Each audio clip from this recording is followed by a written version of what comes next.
For more audiobooks like these, join my Patreon.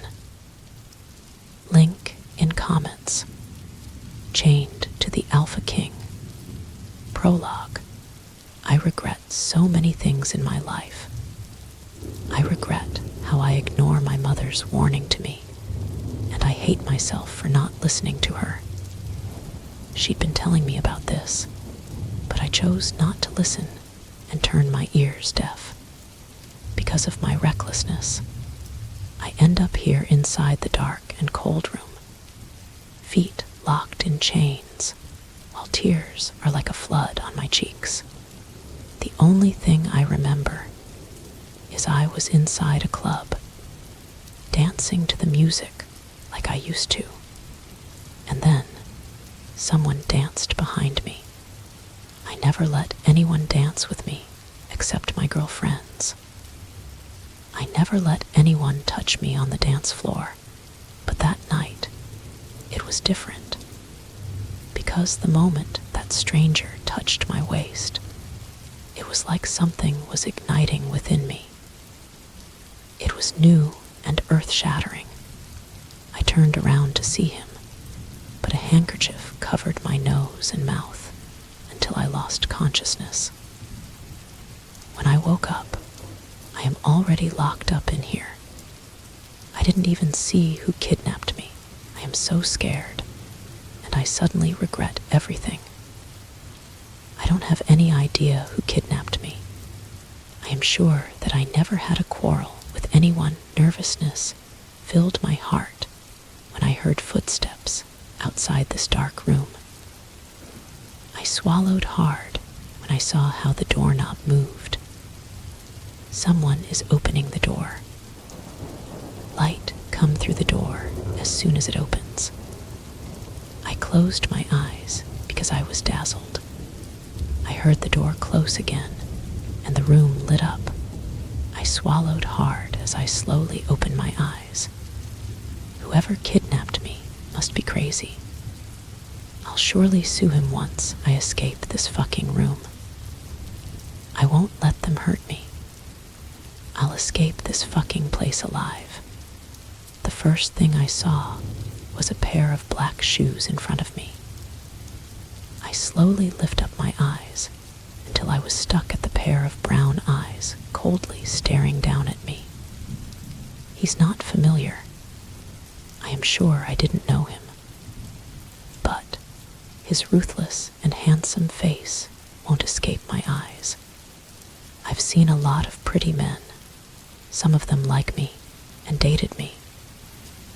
But this man in front of me tells me that he's different from the men I've met before. Who are you? I asked in a shaking voice. My tears are silently falling from my eyes. I don't want to cry, but fear and worries keep pounding on me. He didn't answer me. Instead, he bent down his other knee and leveled my eyes. My lips parted when I got to see his whole face. Is he an actor? Or model? I'm sure a handsome man like him won't just be an ordinary person, right? He has a beautiful pair of brown eyes. Even in darkness, I could see his light brown eyes. It was almost yellow. He has a pair of thick brows, a long and narrow nose, and thin lips. And the way he moves, he was graceful and elegant. It added that he has a masculine and very manly body. Damn, even though he's wearing a polo with long sleeves and pants, I could see his flexing muscles in his arms. And he's very tall. He can pass as a basketball player. "Damon," he said.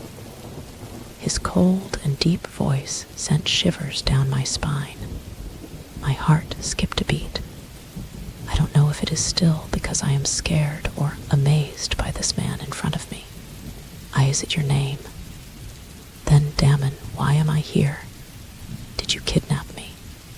Do I have arrears with you? Tell me. I almost pleaded. I don't want to be here. I want to go home. sure Mommy is worried sick about me. You're here because you have to. Your mother hides you for so long, and it's my time to take you back," he said. What is he saying? My brows furrowed, but my determination to beg him to let me escape never strayed. What do you mean? Please, I want to go home, I cried. A new set of tears run down my cheeks. But he just stared at me for so long, with pure coldness. I almost felt the ice. You can't. From now on, it will be your home, he said with finality. Rage filled my heart. He's crazy. Fuck him. This dark, small room will never be my home. He stood up. Maybe he will leave me again alone here. This is not my home. Let me go, you bastard. I'll sue you once I escape this fucking chain. Damn you, I screamed. My throat hurts because of that. But his eyes never changed. The pure coldness stayed. His reaction never changed. He's giving me creeps. Just stay here. I'll be back, he coldly said. No, you stay here. What do you need from me? And who the fuck are you? Don't bullshit me. Unlock this fucking chain. I screamed again and tightly gripped the chain on my foot. I saw how his eyes surveyed my whole face. His brows were furrowed. And I don't get why he's giving me that kind of reaction.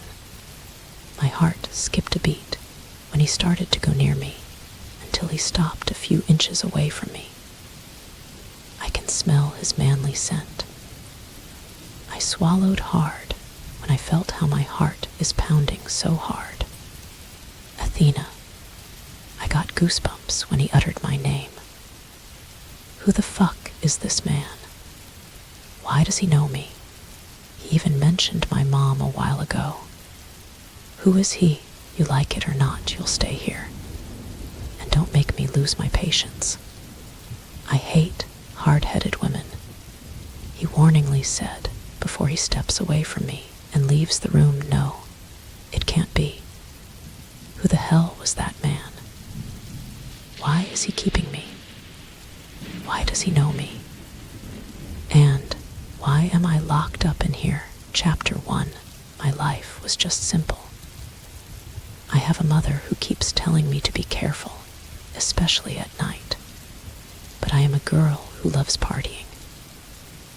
I love clubs and parties. My friends often told me that a party won't be complete without me there. But because of that, my mother always panics whenever she'll find out that I am outside clubbing my ass out. I know that she was just worried, but I think my mother was overreacting. I grew up without a father. Mom said that he died before I was born. We even visit his tomb every death anniversary. And now that I turned 18, I can freely go clubbing without faking my age or faking my identity cards. This is fun. Celine, my friend since junior high. She was the one who influenced me to go clubbing. But then, the only thing we're different is she will always be out of sight whenever she found a target for tonight. And everybody knows what she's doing. She's maybe doing it inside her car, comfort room, or the VIP rooms of this club, with her flavor of the night. Yeah, I laughed and danced to the music. The music was booming in the whole club. It raised my heartbeat, and I can't help but be hyped up. Celine and I danced together. We danced like crazy until it gets sexier. Men are staring at us with visible lust in their eyes. Of course, I know how sexy and hot I am. It's just that Celine's boobs are much bigger than mine. Let's do the dirty hump, Celine whispered to me. I immediately nodded and started the dirty hump. I heard the audience shout and cheered for us. I laughed because I saw how Celine did her very sexy dance while dirty humping, until Celine just suddenly vanished on the dance floor. Maybe someone snatched her, and knowing Celine when she's heated, she'll fuck no matter who he is. I decided to go back to the counter and order 1 glass of tequila. I am a bit tipsy, but I still know what I'm doing. "Hi, miss." Someone sat down beside me. I glanced at him. He looks handsome. He looks like someone who can be an antagonist of a story. "Hi," I greeted back and sipped on my glass. I saw how lust glittered in his eyes as he watched me drink the tequila. I smiled at him afterward. "You look so sexy. May I know your name?" he asked and moved a bit closer to my ears. His breath tickles my ears. I smirked. I am not like Celine, who fucks every man she'll encounter. But I can flirt a bit. It's solitaire. I also neared his ear to whisper. I purposely breathed on his ear so that he could feel me. And that's when I felt his hands rest on my small waist. "Damn. Am I drunk? Your name suits you well," he whispered huskily. Solitaire is my second name. Whenever a guy asks my name, I always answer them with my second name. I don't want to tell him my real name. "What about you?" I asked sexily in his ear. He started to kiss my ears. I felt his warm lips down my jaw. "Tristan," he whispered, but he's now busy kissing my neck. I closed my eyes, feeling his kisses. His hands went down to my thighs and slid inside my short skirt. I let him do that since no one could see us like this.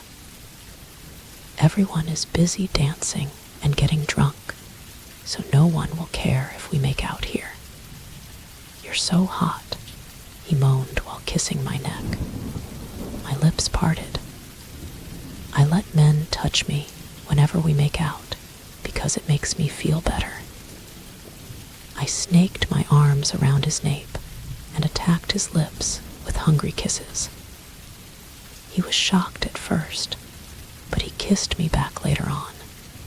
He equaled my kisses while his hands are massaging my thighs, and the other one is caressing my boobs under my clothes. When I felt his hands on my groin, I immediately withdrew from his kisses. Tristan's confused face stared at me. "Is something wrong?" he asked. "No, you can't touch me there." "I'm going," I said without looking back at him. I walked fast as I could. The cold night embraced me as I walked into the parking lot. I am searching for my car, or should I say Mom's car. I stopped when I felt that again. This is not the first time, but it always gives me creeps. Every night, I could feel someone is watching me. I know Mom was just worried about me, but every time it happens, I always think that maybe Mom knows that someone is after me. I don't know. I don't want to tell it to Mom because I know she'll get worried more, and she'll never let me stay outside anymore.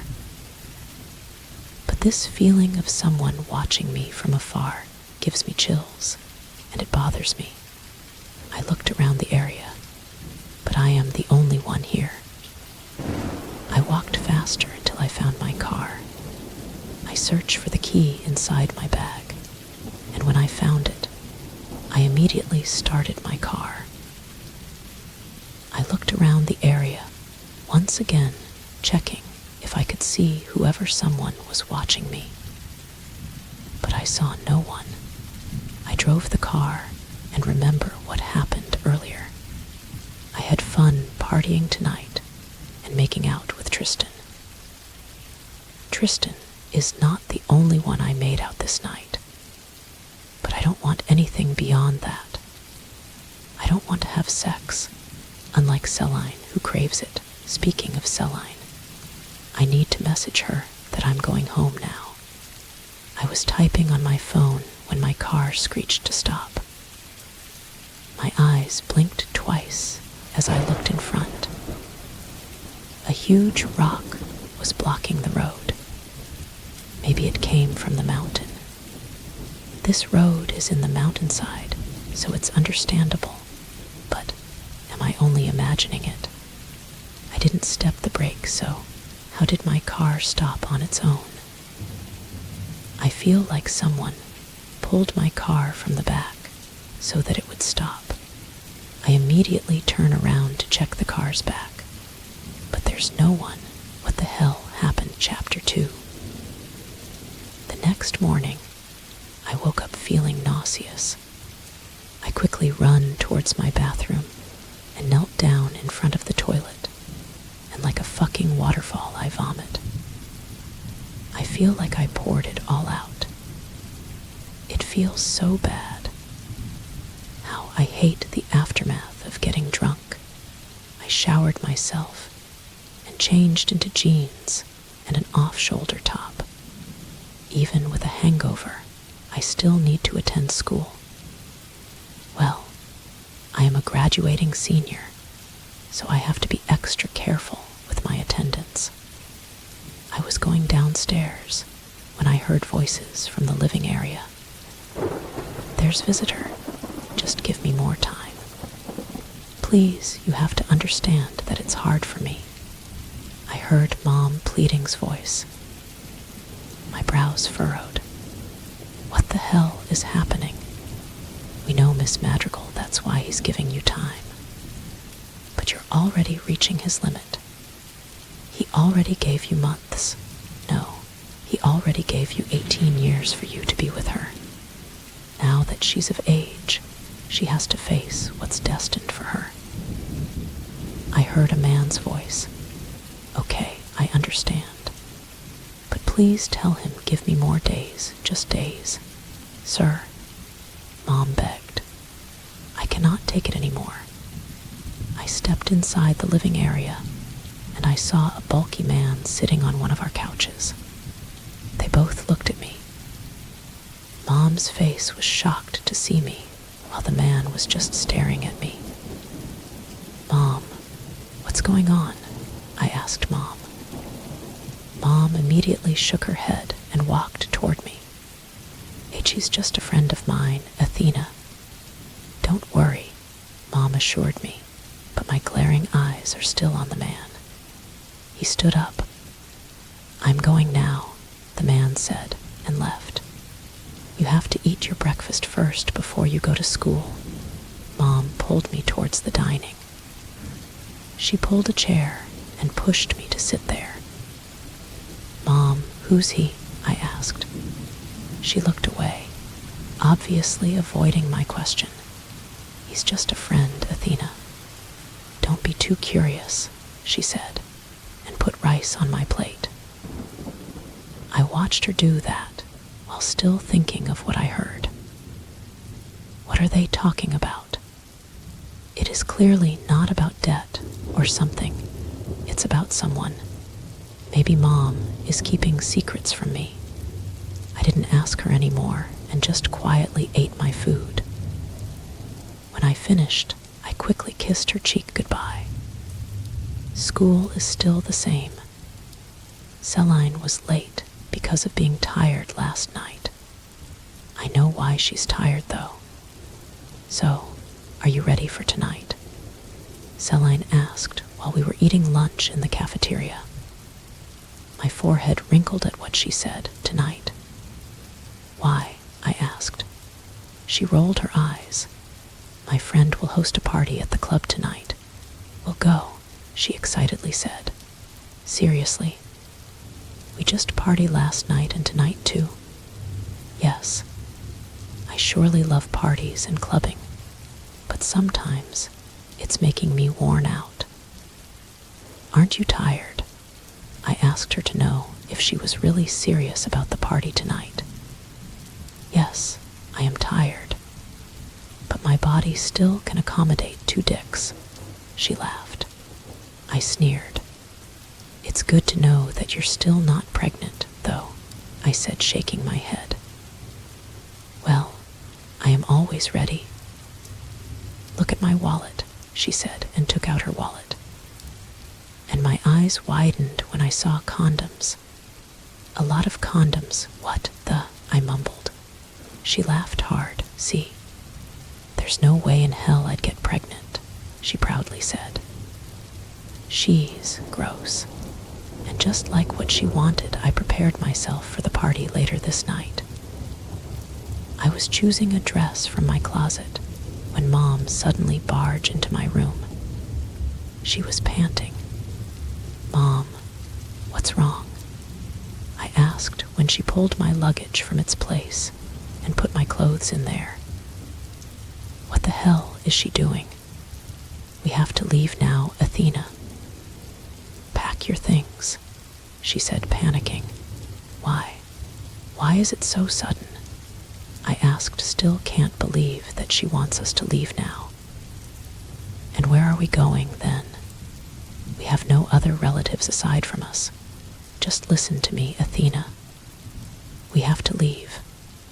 Pack your things now. She raised her voice. My lips parted.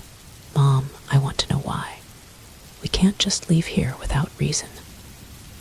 I have reasons, Athena, and before he could get you, we'll leave all right. She cut me off. Who? No one's gonna take me, Mom. You're overreacting, I argued. I am not overreacting, and you didn't know anything. Athena, so listen to me. Mom is getting hysterical. She continued packing my clothes. I shook my head. I didn't know anything because you never tell me, Mom, I said, gritting my teeth. She looks at me. I looked away, and before she could say something, I decided to get out of the house and drove the car away from our house. I know Mom is keeping a secret from me. I remember how we always moved from one place to another, like we were hiding from someone. I cannot count how many times we moved our place. We just settled here because I asked Mom and begged her not to leave this place again. I am tired of moving. I am tired of going back to square one. Socialize again and get friends once again. I am getting tired of this all. Before, I didn't know the reason. But when I turned 18 a month ago, that's when I start to feel that someone is watching me. And Mom, never tell me anything. My mind was in turmoil when I entered the club where Celine's friend hosted a party. The dance floor is already wild and full. For now, I just wanted to get drunk. I saw Celine with her new guy. I even saw the man massaging her breast. Celine, I called her. Celine looked at me with her tipsy eyes. Don't tell me she's drunk already. Oh, there you are, Athena. She greeted back, but she went back to kissing her new guy again, and the man is now unbuttoning Celine's button-down dress. I shook my head and ordered tequila. I drink 1 shot until I reached 3 shots of it. Ah, I heard Celine moan. Why doesn't she get a fucking room and fuck each other there? She's getting wild, and I can clearly see how the guy's sucking her nipple. My gosh, her breast is both exposed in the public. I looked around and saw that there are men watching them. See, because of what she's doing, she has a lineup of men who wants to do her good. Fuck, your tongue is so good, baby. Celine moaned louder. I shook my head, and to stop hearing Celine's lustful moan, I decided to just dance. let myself get drowned in the music. I bit my lower lip and sway my hips. I was sexy dancing when I felt someone on my back.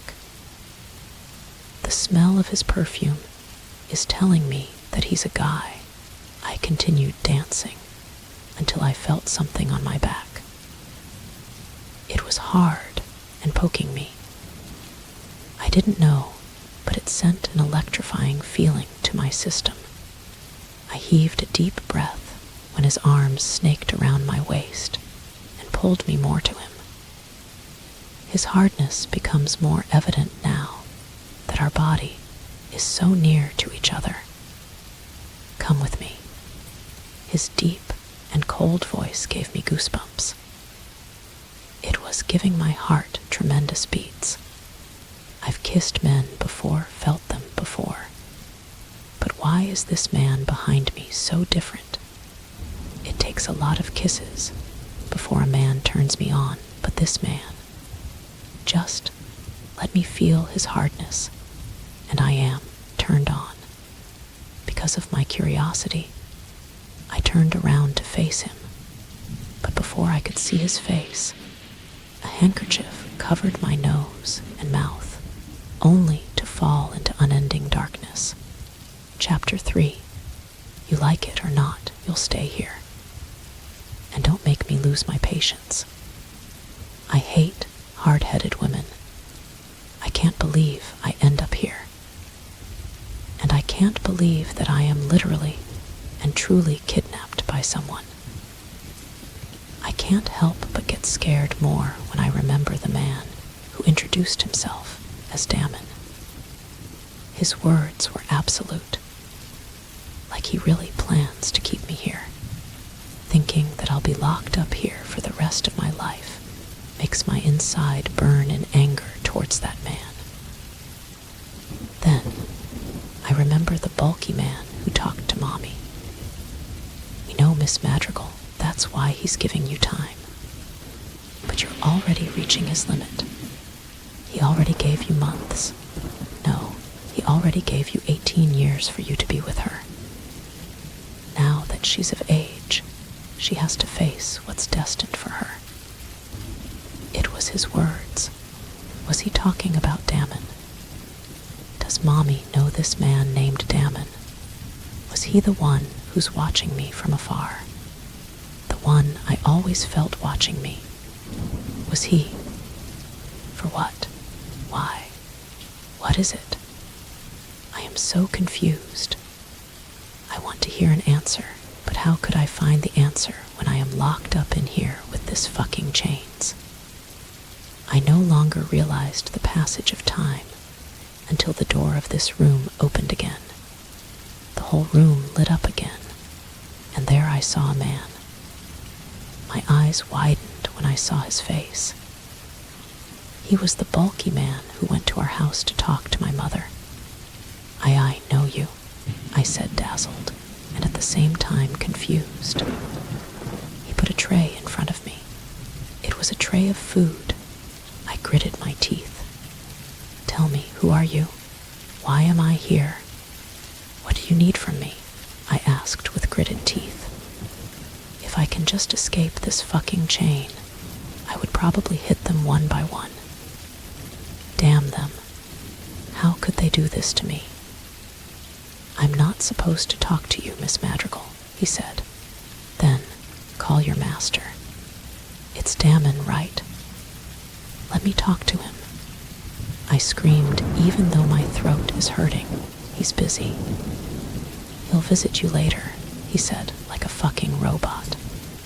I chuckled without humor. I can't believe that they all look normal, act normal, and talk normally, while I am here scared and nervous because of what they are doing to me. Then, please, tell me, why are you in our house earlier this morning? What did you talk about with my mom? I asked, almost pleading. I want an answer at least for that question. I don't like this feeling. I don't like being confused. I don't understand anything, and it's hurting me. I was there to warn her, he said shortly. About what? I cannot help but raise my voice because of too much anticipation. I was warning her that her days with you are over. It is your fate, Miss Madrigal. Alpha Damon was long been waiting for you since the day you were born. And your mother take you away from him without his consent. W what? I cannot believe it. He's crazy. My mother took me away from him. It's natural. I am my mother's daughter and Damon doesn't own me. Damn it, believe it or not. It was the other way around. You were kidnapped. Alpha Damon is just taking you back where you are supposed to be, he said before he left the room. I was staring into nothing the whole time since the man left. My own mother kidnapped me. Is this a joke or something? Or am I crazy? What the hell? My mother can do anything because I am her daughter. Anger filled me. Does that mean Damon, that fucking Damon, think that I am his property the moment I was born? And my mom was a culprit for taking me away from him. Is he stupid, Arg? This is fucking burning my mind. My head is hurting from all the thinking I did. I just found myself drowning in a deep sleep. I just woke up with a feeling that someone is watching me. I immediately opened my eyes, and I saw a cold pair of brown eyes. I gritted my teeth as our eyes met. I hate him for doing this to me. I hate him. Did you have a good sleep? He asked in a straight tone. I clenched my jaw, and he has the audacity to ask that. Is he fucking crazy? If I am not just chained into this fucking room, I'd probably run to him and hit him until he dies. Are you a psycho? Who with a clear mind would ask such a question? Of course, it's not fucking comfortable, I squeal. I saw how his forehead wrinkled. It irritates me just looking at him comfortably sitting on a chair in front of me. How could he sit there comfortably while I am chained in front of him? He's so ruthless. You did not touch your food. He looked at the food I hadn't even eaten. I'd rather die starving than be chained here. I scowled. My heart skipped a beat when he stood up and went to me. He squatted in front of me and took the spoon. You have to eat, he said in his authoritative tone, but I did not back down. I said I won't eat, I said stubbornly. I saw him clench his jaw. I feel like I made him push his buttons. Eat, he said in a commanding tone while lifting the spoon, urging me to eat. I gritted my teeth. Why is he doing this? What does he want from me? Why is he acting like I am his property? Why is he taking me away from my mom? Why am I here? Why did you kidnap me? What do you want from me? And who are you, Damon? I looked at him with determination in my eyes. I'll eat my food if you answer my questions, I bravely said. He sighed heavily and put down the spoon. He lifted his eyes up on me. My heart reacted when his brown eyes stared at me. I feel like something in me ignited. I am feeling something on my body whenever he's staring at me like this. What's this feeling? I've never felt this to anyone. Fine, I'll tell you. But after this, you'll stop being stubborn, Athena. If you did, I'll never think twice to punish you. His tone was stone cold. He stayed squatting in front of me while his eyes are staring at my face. I don't know what's this heat rushing down my system. What is he doing to me? You're here in the kingdom of Agama, and I rule this place. I am Alpha Damon Timothy Scott, he started. My My lips parted. He just started, but my mind is starting to blow up. Alpha and kingdom. This is not a human kingdom like you think. I am a werewolf.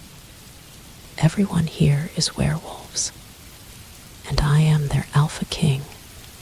He touched my chin, and I swallowed hard because of the heat it sent me. What the hell is he talking about? Alpha king? Werewolves? Is he joking? Playing tricks? There's no way in hell humans that can turn to wolves are true. I am an alpha king, and you are mated to me, Athena. Chapter 4. I am an alpha king, and you are mated to me, Athena. If I am dreaming, I am hoping someone to wake me up from this nightmare. Because damn it, I can't take this anymore. Your mother, Soledad Madrigal, was mated to my deceased older brother. He was once the king of this kingdom, but he died early because of an accident. After him, I was chosen to lead this kingdom. Soledad ends up mateless, and even though it's against our rules, she married your father. But unfortunately, he died even before you were born. I was there when your mother gave birth to you, and that day, I knew you were my mate. Wait, what? He was there when my mother gave birth to me. How old is he? You're lying. How old are you? I asked desperately. I'm 200 years old, he answered, that literally giving me a headache. What the fuck is going on? He's a wolf, an alpha king, and I'm his mate, and lastly, he's 200 years old. Are you fucking kidding me? I screamed and glared at him. His face turned colder. I swallowed hard when he pulled my chin near his face. My heart pounded fast inside my chest. Why is he? Do I look like pulling some joke to you? He asked in his dangerous tone. My lips parted. I saw his eyes gaze down at my lips. Your mother knew that you're mine. The moment I recognize you as my mate is the day when you become mine. Even your mother has no right with you. But Soledad left without my consent. She left with you in her arms. I searched for her for almost 10 years until I found her again. She promised me that she'll give you to me when you reached 18. But Soledad keeps breaking her promise. I had no choice but to take force on her. He said those words while his face was so near to me. He removed his thumb on my chin and stood up. My housekeepers will get you here. From now on, you'll live under my terms. If you break any of my rules, you'll get chained here as your punishment. Do you get me? He said darkly, almost threatening me. What? I'll give you a heads up about my rules later. If you don't want to get punished, do what I say, he said, and walked out of the room. I feel so frustrated as the housekeepers unlocked the chains on my foot. My mind was in turmoil. My mind is literally in shock. Is this true? Is this really happening? The housekeepers guided me to a bathroom. They are all girls, so I don't mind when they take off my clothes, and pushed me down the jacuzzi. I didn't know that this room has a bathroom. It was dark and cold without light. Even though the jacuzzi makes me feel refreshed, my pile-up thoughts keep bombarding my mind. I can't believe all this thing is happening. Now, I know why Mommy wants me to stay inside the house. I understand why we always move from one place to another, because for the whole 10 years, she's trying to hide me from Damon. Tears stream down my face mixed with the water on the jacuzzi. I covered my face inside my palms and silently cried on it. My chest feels so heavy. I suddenly missed Mom, and I regret everything. I should have listened to her. I should have let her control my life. I want to know what happened to my mother. I want to know if Damon did something to her. I won't keep still if I'll know that he did something horrible to my mother. After I bathed myself, the housekeepers lent me a long nighty dress. I checked the clock and realized it was already 10 in the evening. I sighed heavily and went out of the closet. "This way, ma'am." The housekeeper guided my way. I followed them silently. I don't know where they are taking me, but with every step I take, I couldn't help but be amazed. I am slowly believing that I am really inside of a kingdom, because I am literally inside a palace. It was so huge. The chandeliers and extravagant things are splattered all over the area. There are paintings and many more. I looked downstairs and saw the function hall of the palace.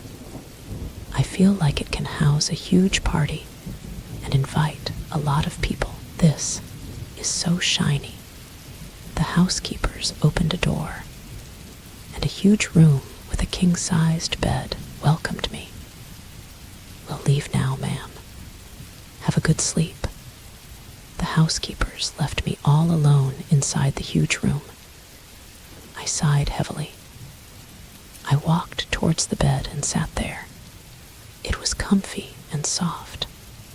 I immediately bounced the moment I sat there. What am I going to do now? I have to think of an escape. I can't stay here forever. I won't let Damon control me. And what about Mommy? I know she's worried now. I heaved a deep breath and lay down on the bed. I was staring at the ceiling when I heard the door open. I immediately got up and was horrified when I saw Damon wearing only a white bathrobe. "What the fuck are you doing here?" I screamed. I immediately reached for the blanket and covered my body. The nighty dress I am wearing is so thin and has a deep collar. My cleavage is peeking, so I have to cover my body. He looked at me as if my scream didn't bother him. He just looks at me with pure coldness. "Seriously, what's with this guy?" "It's my room," he said. My eyes widened as the realization dawned on me. I am mated to him. Does it mean we're a couple now and we have to sleep next to each other? No way, we have the same room. I was so shocked. Damn it. I didn't expect it. "Yes," he said without hesitation. My lips parted. "No, I won't sleep with you," I shouted, and was about to stand up and leave when he suddenly moved so fast and gripped my elbow tightly. I am now kneeling over the bed while he's standing in front of me, tightly gripping me. "What do I say about breaking my rules, Athena?" he said warningly. I can see the danger in his eyes. I swallowed hard. No, I don't like sleeping with him. There is no way, damn it. What? Are you saying you'll force me to do it with you? I asked nervously. His brows furrowed. What's so hard sleeping with me? He gazed at the bed behind me. I swallowed hard. Is he crazy? Of course. It'll be hard, Damon. Can't you see? I just turned 18, and you'll force me to sleep with you. This is rape, I ranted. His forehead wrinkled, and slowly his lips rose for a devilish smirk. My eyes widened. Why is he so handsome? Damn it. Stop praising him, Athena, sleeping with me and having sex with you. is a different thing, Athena," he said, amused. My cheeks burn. That was embarrassing. "It's so stupid of you, Athena, to think that when he said sleeping means damn it. Fine. We'll just sleep." With my heavy movements, I lay down on the other side of the bed and covered my body with the thick blanket. "Even though we're mated, I won't force you to bed, Athena," he said, which made me stop and look at him. He was just there standing and staring at me. "Unless you want me to," he added with a smirk. Chapter 5. I am not comfortable sleeping with someone in the same bed, especially since I am always getting conscious every time he moves. To stop my worries, I put a pillow between us. I stared at the ceiling. In just a span of time, I get to know Damon's attitude. He's sometimes rude, arrogant, and ruthless, but he's not bad. I still don't get his world. The werewolf thing and Alpha King things. But I know when he said Alpha King, I know he's a big person. He's important to this kingdom, and that made me think about why he needs his mate. Unfortunately, I am that mate. Deep thoughts lead me to sleep until I woke up the next morning without him next to me. I yawned and stretched my arms. I sat down on the bed and searched for a slipper, and there I noticed that there are marks on my ankle. It was the chain's mark. I sighed heavily. Why did he chain me after all? Well, if he didn't chain me, I'd probably run for hills and hit him using my own fist. "Good morning, ma'am. Your clothes are here, and the bathtub is ready now, ma'am," a girl with his housekeeping uniform said. She looks young, maybe a bit 4 years older than me or so. "Thank you," I said.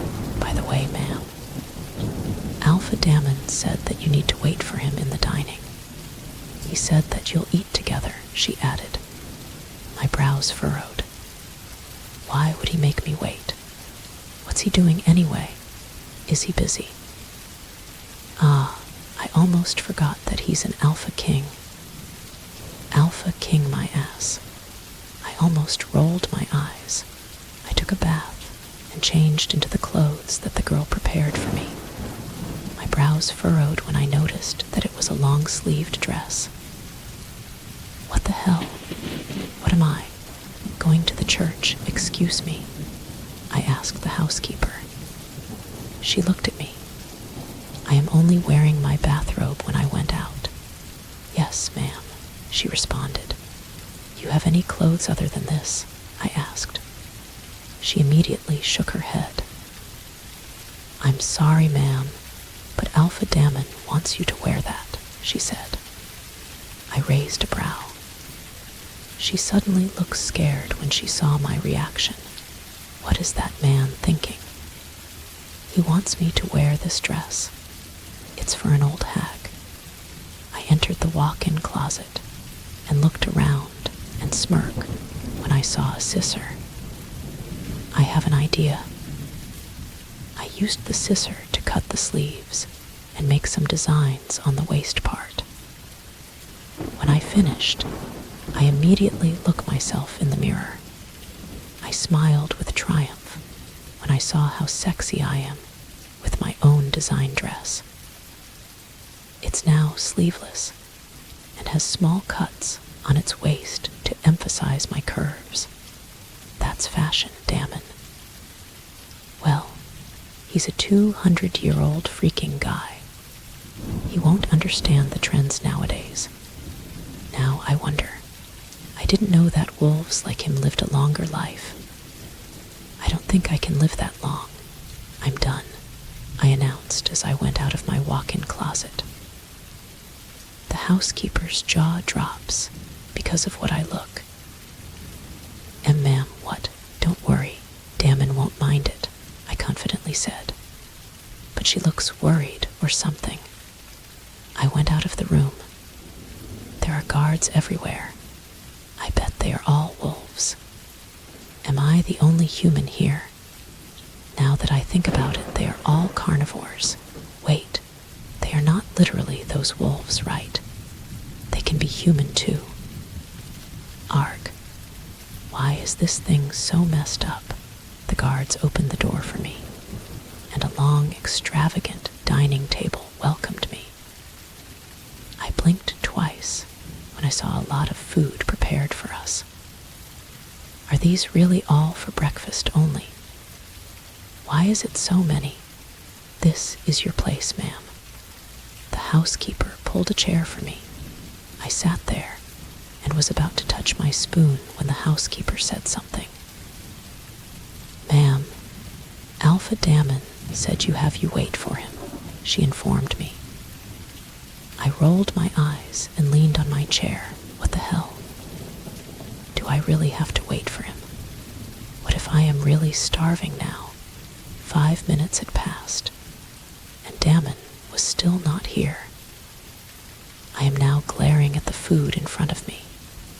Can you tell your Alpha if he's going to eat or not? I am starving, I demanded. The housekeeper immediately nodded. I heaved a deep sigh and stared at the food once again. I wonder if Mom's okay. Does she have food to eat? I really need to get out of here. I really need to escape. I'm here, Damon's voice filled my ears. I saw him take the seat in front of me, but the moment his eyes surveyed my clothes, I saw his brows wrinkled. What are you wearing? He asked darkly. I smiled at him, almost faking it. It's the dress you want me to wear, I said obviously.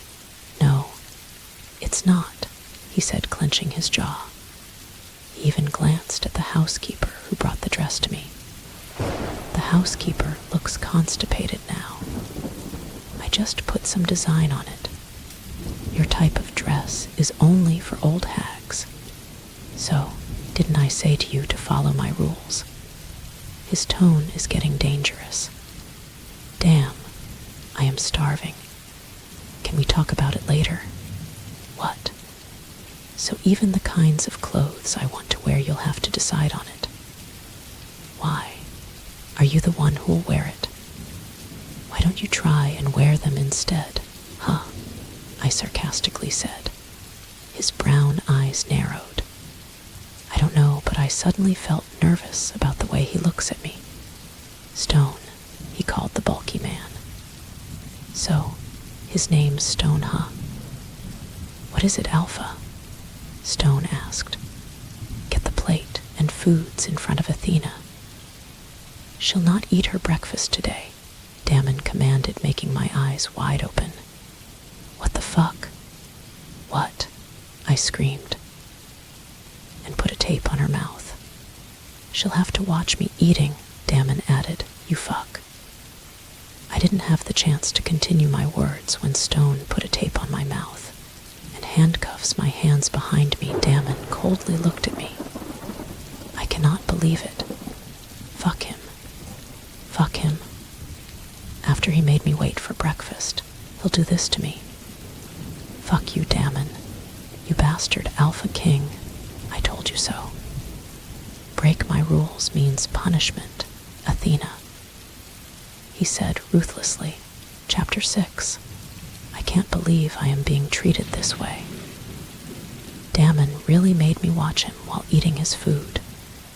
And when he finished, he just ordered his men to send me back to his room. And now I am starving, and my stomach is grumbling for food. I don't know what he's up to. He really wants me to follow his fucking rules.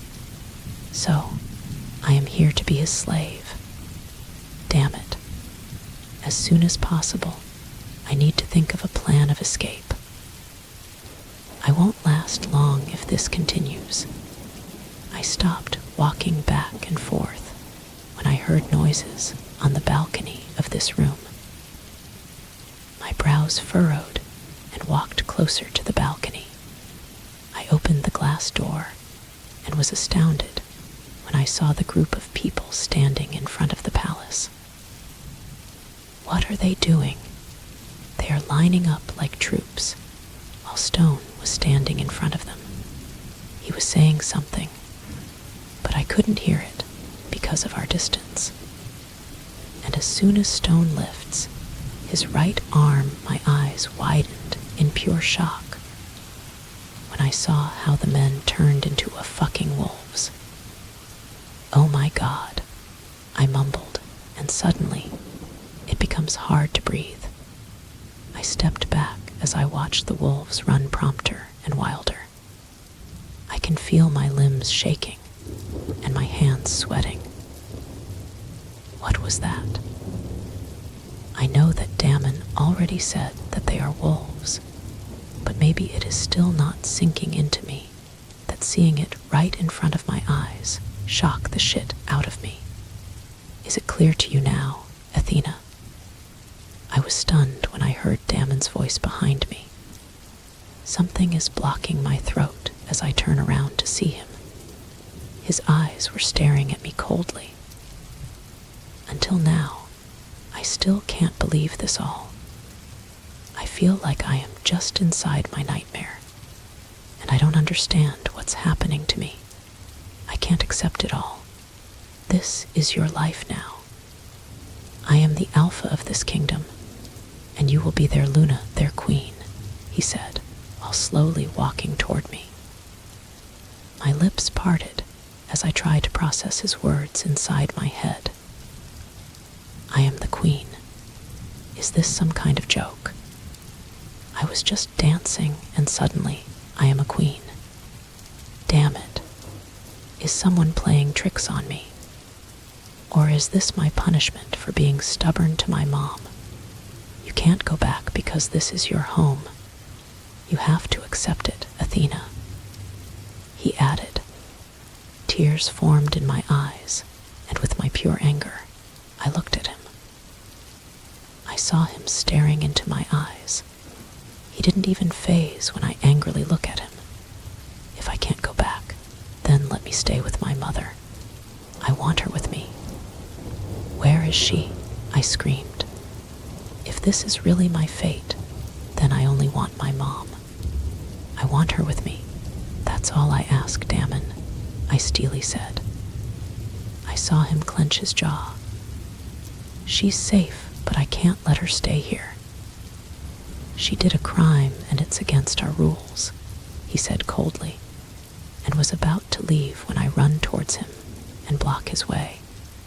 I can't let him leave when I'm still not done with him. Fuck your rules. I hate you. You're so ruthless. I won't ever be your Luna or a fucking queen of your stupid kingdom. I will make sure you'll regret this. You'll regret keeping me here, you stupid alpha. I screamed at the top of my lungs and walked out. Because I don't have anywhere to go, I just locked myself inside the bathroom. And there, I cried with all my heart. I missed my mom. I missed the world I used to live in. I don't like here. And curse that alpha. I won't let him have me. I will surely find my way out of this. I'll find Mom, and will leave without a trace. I cried and cried until I fell asleep inside the bathroom. I felt someone carrying me, but because I was so sleepy, I didn't bother to wake up until I felt the soft mattress behind me. I didn't know how many hours I fell asleep, but when I woke up, I saw the dark sky from the window. I sighed heavily and stared at the crumpled blanket covering me. I remember that someone carried me, but I didn't know who. Maybe one of Damon's servants. I stood out of bed, and exactly the door opened. I saw the familiar housekeeping. She was the girl who gave me the dress earlier this morning. Ma'am, it's time for dinner, she politely informed me. I nodded, and without speaking, I walked inside the walk-in closet and changed clothes. I haven't eaten anything, and I feel so hungry. So, I must not anger Damon, or else I can't eat again. I chose a floral-sleeved dress. This is not my type of dress, but I think it will do for now. This way, ma'am. The girl guided me towards the dining. I kept quiet the whole time. Maybe because I was drained from all of this. I saw Damon sitting comfortably on his usual seat. He's sitting on the head part of the table, while I sit on his right side. A servant pulled a chair for me. "Let's eat," Damon announced after I got seated. I almost rolled my eyes. Hearing his voice makes me irritated. Silently, I put food on my plate. I made sure there was no blank space on my plate and full it all with food. I can feel the servants and Damon watching me, but I don't care. Who cares anyway? I am hungry, and it's Damon's fault. Without caring about anyone who watches me, I ate like a mad woman. I feel like I am in the middle of an intense war as I eat. I chew after another. I didn't even bother to use the spoon because it'll make my eating slower. "Athena," Damon called me. I act as if I didn't hear him. What is his problem now? TSSS, I continued eating until I finished my plate. I smiled widely when I felt my stomach full. I reached out the table napkin and wiped my lips with it before I took a glance at Damon, who was shamelessly staring at me. My brows furrowed at him. "What?" I snort. I rolled my eyes at him. "Why? Do you want to complain about the way how I eat? It's your fault anyway." "You made me starved," I said, pissed. He didn't even change his reaction. "What is he? A robot?" "He's making my blood boil. You have to be ready tomorrow," he said without minding my rants. "Tomorrow? What? He'll make me starve again. If you're planning to starve me to death, then go on." "I'm happy meeting my death anyway," I sarcastically said. His forehead wrinkled and saw his jaw clench. Is he finally pissed? I want him to show emotion. "No, we'll have our wedding tomorrow," he declared. My eyes widened in shock. What the fuck? Because of shock, I bounced up from my seat and hit the table in front of him. "Are you fucking kidding me?" I angrily spat. He glared at me. He didn't like my actions. I know, because it is all written on his face. "Lower your voice, Athena," he said, trying to be patient. But no, I won't obey him. No.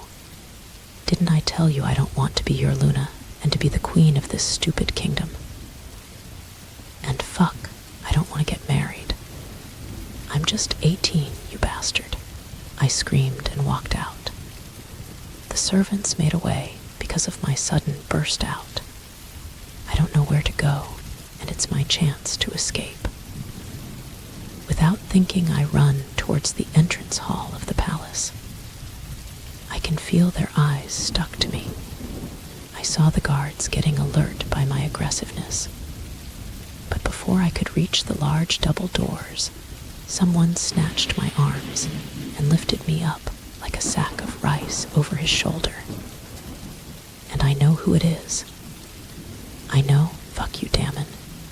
Get off me. I hit his back. Damn, I am facing his round butt. He didn't speak and just walk wherever that is.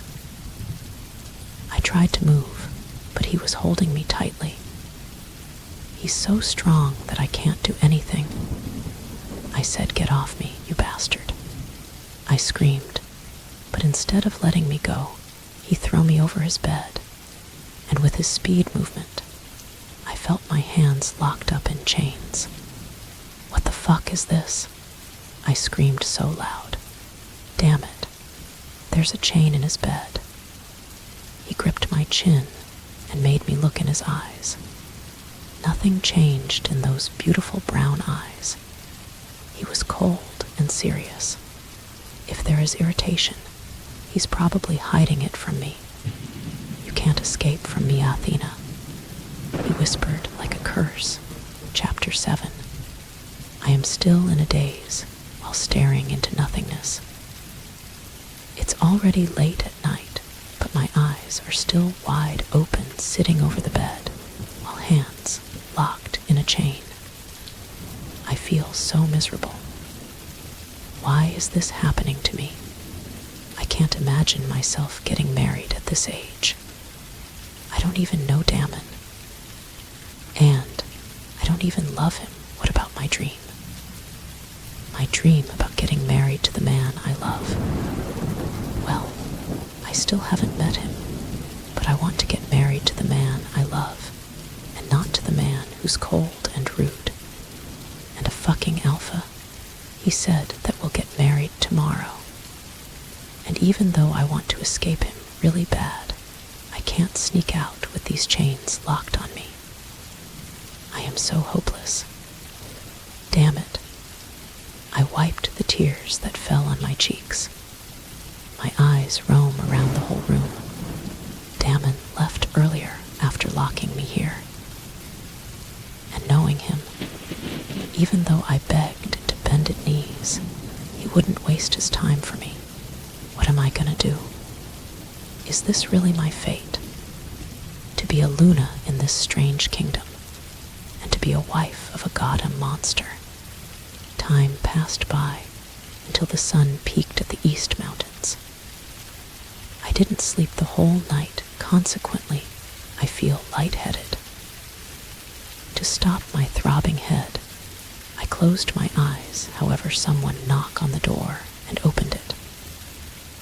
I opened my eyes and saw the familiar housekeeping.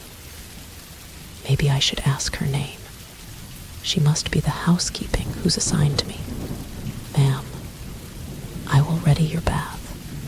Please wait here," she said politely, and bowed her head before entering the bathroom. I sneered. I am sure she saw the chains on me, but she didn't bother to look at them. Maybe she's scared of Damon. It is obvious that everyone here is scared of Damon, but I'll make sure I'll be an exception. The housekeeping went out of the bathroom and slowly walked toward me. I saw the key in her hands. I stared at her while she's unlocking the chains on me. "What's your name?" I asked. She looks puzzled at first, but she still answered. "It's Anna, ma'am. How old are you?" "I'm 20 years old, ma'am," she answered. "So, she's 2 years older than me. How long are you working with Damon?" I asked. She stopped a bit at my question.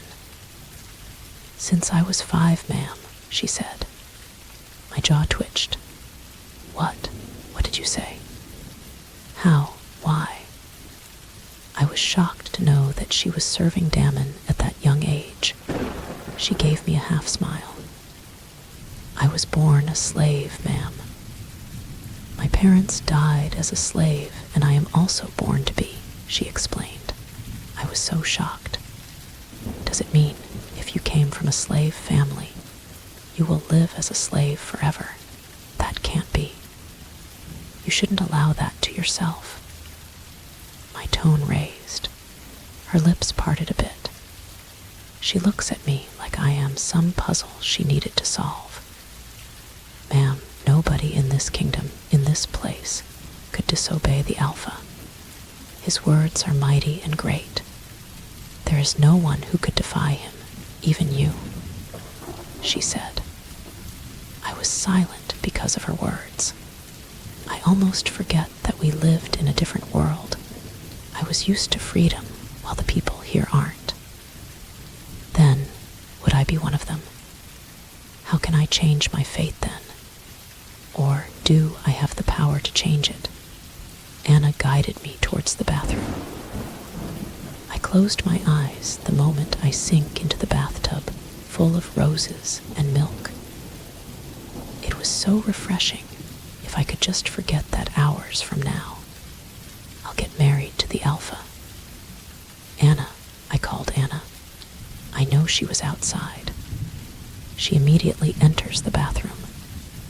She looked at me. "Ma'am," she asked. I smiled at her. "Can you stay here with me?" I asked. She looks confused. "I just want to ask some questions. Are you fine with it?" I asked.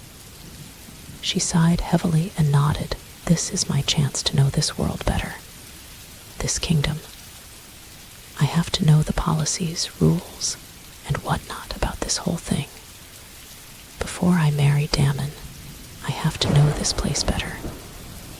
I don't want to be stupid in front of them. And I know in this way I could plan an escape. Can you tell me about this kingdom? About Damon?" I gazed at her. She stared at me for a while. I know she's hesitating, but I also know that she can't say no to a future queen. This is the kingdom of Agama, where the Scott family rules. They are one of the most powerful werewolves being, and until now, no one can beat them. But unfortunately, Alpha Damon's older brother died in an accident. It was devastating news to everyone, and one of the huge struggles that this kingdom faced. Because of that, Alpha Damon was forced to take the throne because the former Alpha has no child. The former Alpha's mate was your mother, ma'am. She looked away. I know that part. Damon mentioned it to me. Mom was mated to Damon's older brother, but she married my father. Everyone despised your mother when we found out the truth that she was seeing a human, and it is against our rules. Once your mate died, you have no choice but to be alone as long as you're living and breathing. My right eyebrow shot up. Does that mean when Damon dies, I am not allowed to be with someone anymore? The council sentenced her to death, but Alpha Damon sends your life. We found out that your mother was pregnant with you. It was rare to sense someone's life, but Alpha Damon did, and because of that, the council gave your mother a chance. She'll live, but she can't stay in our kingdom anymore. Why? Is it also against your rules to kill a pregnant woman?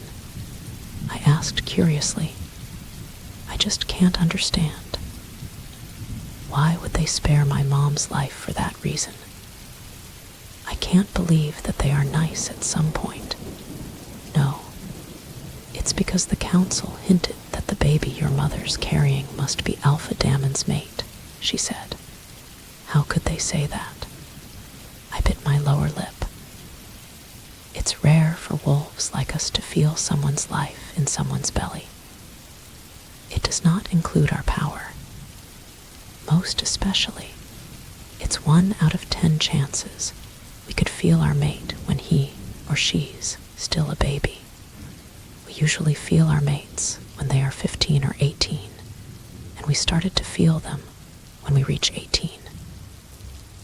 Yes, Alpha Damon was already 100 years of age at that time, but you were still in your mother's belly. And yet, Alpha Damon felt you. Is that why he keeps telling me that my mother kidnapped me and took me away from him? Because from the very start he knew that I am his mate. That was the reason why Alpha Damon kept your mother while she was pregnant. But he never knew that your mother has a plan to escape and take you away from him. My mom is my mother. She can do whatever she wants for me. I shook my head. I can't believe that Damon was telling the truth. can't believe that I was still in my mother's belly, yet my fate was already written in Damon's hands. I'm sorry, ma'am, but an alpha without his Luna will never have enough power to protect his kingdom. Anna said meaningfully.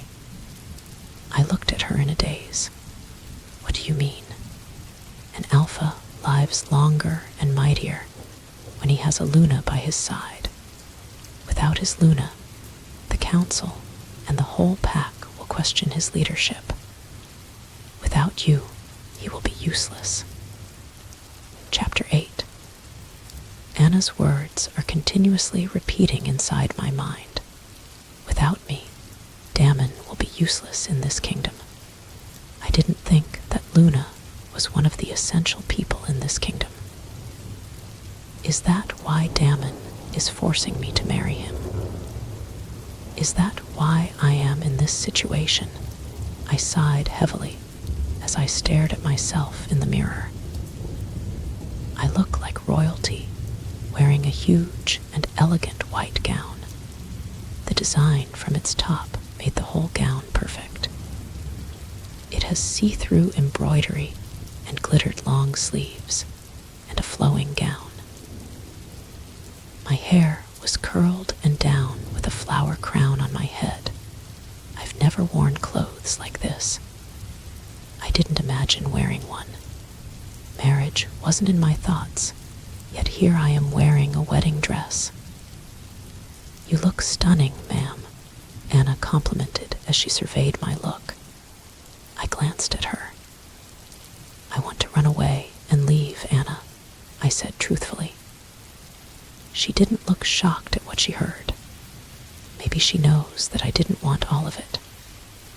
I'm sorry, but this will be your life from now on, Anna said tristful for me. I bit my lower lip and stared back again at my reflection in the mirror. No, it will not be my life. I'm going to make sure I'll find my mother and leave. I will do everything to escape and leave this goddamn kingdom of wolves. This is not my life. This is not for me. The sound of the orchestra filled the whole palace as someone announced my arrival. I swallowed hard when I started stepping down the golden staircase of the palace. My jaw dropped when I saw how huge the crowd is. They are also wearing elegant dresses, and unlike me, they are all smiling. They look so happy for me. Let's all pay respect to our Luna. The moon goddess ultimate, blessing to our mighty Alpha Damon, Luna Athena Solitaire Madrigal, someone announced. The orchestra played loudly as I slowly stepped down the staircase. They all clapped for me. But I can't find happiness with this. I feel like I am in a strange place with unknown faces I couldn't trust. But still, I continued to step down until my eyes found Damon. I swallowed hard when I saw how lean, manly, masculine, and hot he is in his clothes. His hair is in a pushback, wearing a white long sleeves robe with golden accessories on its shoulders, a royal mantle, and elegant leather boots. He looks authoritative and damn hot. What am I thinking? Stop, Athena. Remember that he is your enemy. After your marriage, you have to plan an escape. You have to earn his trust, and after that leave. That's it. That's my only goal. I looked away because his eyes are becoming intense. My heart was starting to pound so hard that it might explode, so I have to look away. He's too much. I stopped the moment I reached the end of the staircase. Damon looked at me intensely, and I am trying not to be affected by his magnificent eyes. Your hand, he said in a low tone. I nodded because I know what he was trying to say.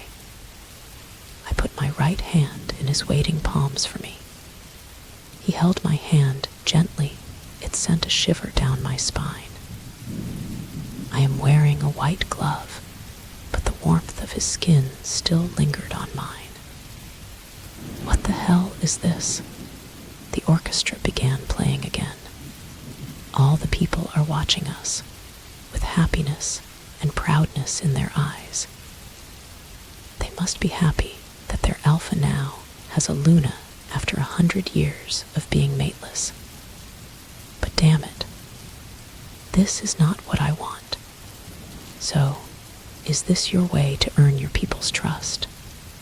I purposely lowered my voice so that no one could hear me except him.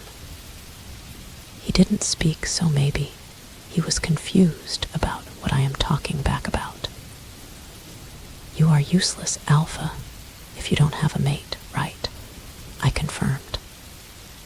I felt his hold on me tightened, but I still remained my unfazed face. That's none of your business, he replied coldly. I laughed without humor.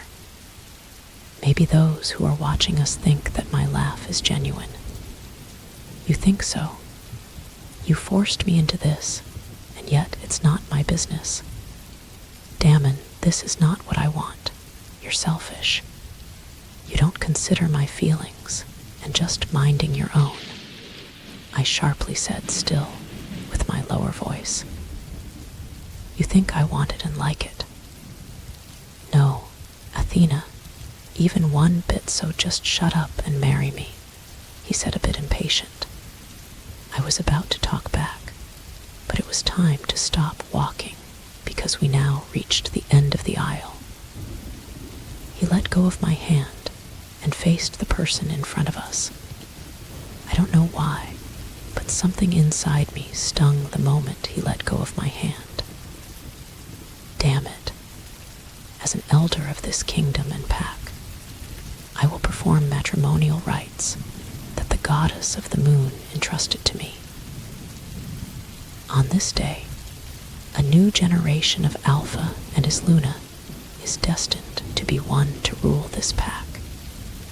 And the kingdom of Agama, the elder said. His voice was creepy, especially since everyone is silent. I feel like I am in the middle of persecution. Alpha Damon Timothy Scott, the elder called Damon, and reached for his left hand. Damon put his left hand on the palm of the elder, and then afterward the elder looked at me. Luna Athena Solitaire Madrigal. He called me and reached for my left hand as well. My brows furrowed. What is he going to do with our hands? My lips parted when he put my hand over Damon's hand. I was shocked that I immediately took away my hand from the elder. I heard gasps from the audience, and I felt Damon's glares at me. The elder looked at me with confusion. Is this also part of the wedding? I sighed heavily and hopelessly put back my hand at the top of his. Someone appeared beside the elder. It was a boy carrying a golden wine glass. It has a red liquid inside. What was that? What's that? I whispered to Damon, but Damon just glared at me. I wanna glared at him back, but the elder glanced at us. This wine will be the representation of your eternal bond to each other, the elder said, and held out the wine glass to Damon, and Damon immediately sipped a bit of it. It's your turn, Damon said. My eyes widened. I am gonna drink it too, I asked, confused. He suddenly looks annoyed. I was just asking. Just take a sip, he said with a tone of command. I stared at the wine glass. Can I have a different glass? I asked. Damon clenched his jaw, a clear reminder that he was turning into a madman. Fine, I surrender. I took a sip of that wine, and I immediately tasted its strong aroma and sweetness. Wow, I didn't think that there was a wine that tasted that good. With the power vested on me, Alpha Damon is now proclaimed as mated with Luna Athena. With that, everyone cheered, clapped, and roared for us. My lips parted when I saw how everyone transformed into huge wolves. What the hell? D-Damon, damn it. I couldn't hide my fear. I felt Damon's arm encircling the back of my waist. I couldn't help but to find his eyes, and there I saw him staring at me. "They won't hurt you," he assured me. I don't know, but somehow I believe in him. I suddenly felt secure and safe the moment he said that. What's happening to me? "Alpha Damon, you have to conceal the ceremony with a kiss," the elder said behind us. My heart boomed loudly. I was shocked. Is he joking? "There's also a kiss at this wedding, W what?" I asked, shocked. Damon stared at me. I swallowed hard and was about to step back when his arms pushed me back to him. My eyes widened. I put my arms between us, but his force was filling that gap between us. "You'll kiss me?" I asked nervously. I know that everyone is now waiting for that kiss, but damn it, it didn't cross my mind that it will happen. Of course, I've kissed boys before, but I feel like he's different. He's different from the boys I've kissed before. "I have to," he said, and with that, I felt his soft lips claiming mine. My heart pounded against my chest, which never happened to me before. Something ignited within me the moment he claimed my lips, and I was shocked when he bit my lower lip to open my mouth and wandered every corner of my lips. He's making the kiss deeper and wilder. Everyone roared while he was kissing me that way. I pushed him a bit because I can't find air to breathe, but instead of letting me go, he followed my lips and kissed me more. What the hell is he doing? Because of that, I put all my strength just to push him away, and when he stopped, I immediately threw daggers at him, but he just stares at me with pure coldness. What? After kissing me like that? Fuck you. I cursed at him heatedly. His arms tightened around me. I would love to. He replied meaningfully, Chapter 9. I can feel my cheeks flush from what happened. I can't believe he'd reply to that. I would love to. Damn him. I can imagine kicking his ass, then allowing him to sleep with me. This is ridiculous. With deranged thoughts, I quickly took one glass of wine from the waiter passing by and straightly drank it. "Luna, be careful." I heard Anna following me. I suddenly feel irritated to hear her call to me. There's an after party of the wedding. That's why the whole palace was busy, and the function hall was full of crowd. But here I am in the far corner of the hall, drinking my ass out because of what happened earlier. I said, "Stop calling me Luna, Anna. I have a name. It's Athena," I said with annoyance. Anna gets the glass from my hand and put it back on the table. I glared at her, but she looks at me innocently. "The moment you got married to our Alpha, we are all obliged to call you Luna," she explained. I hissed and shook my head. I crossed my hands over my chest and watched the whole crowd in front of me. Before I was separated from Damon, earlier, many of the visitors congratulates me. But the dagger eyes of the other girls won't escape me. It means many of the wolves here are dreaming of being a Luna, and here I am complaining about being a Luna. Should I be happy? But how will I be happy when I don't want any of these? In time you will learn to embrace this new life of yours, Luna. In time you will learn to care and love this whole thing, Anna said, with a genuine smile. I stared at her. How do you say so? I grew up different from yours, and I want that life back to me, I said grittily. Anna nodded like she wants me to see that she does understand everything. But as time goes by, you will realize how important you are in this kingdom, and to Alpha Dammon. Anna reverently said. The party passed by like a whirlwind. I was so exhausted when the party ended consequently. I ordered Anna to prepare me a warm bath, and she does. Without waiting for Dammon, I went upstairs to proceed to our room and locked myself inside the bathroom. Just hang my robe outside, Anna. You can rest now after, Anna nodded to my orders. I sighed heavily as I sink myself down into the bathtub. I closed my eyes. I don't know what will gonna happen to me after this. I don't even know what role I have to do as a Luna. It's funny how I am forced to live a life I didn't even know. I was startled when someone knocked on the door of the bathroom. I thought Anna leave already. I stood up and reached for my robe and wore it. Tying my robe, I opened the door only to get stunned by Dammon's presence. What are you doing here? I asked, flustered. Damn it. I quickly tied my robe tightly.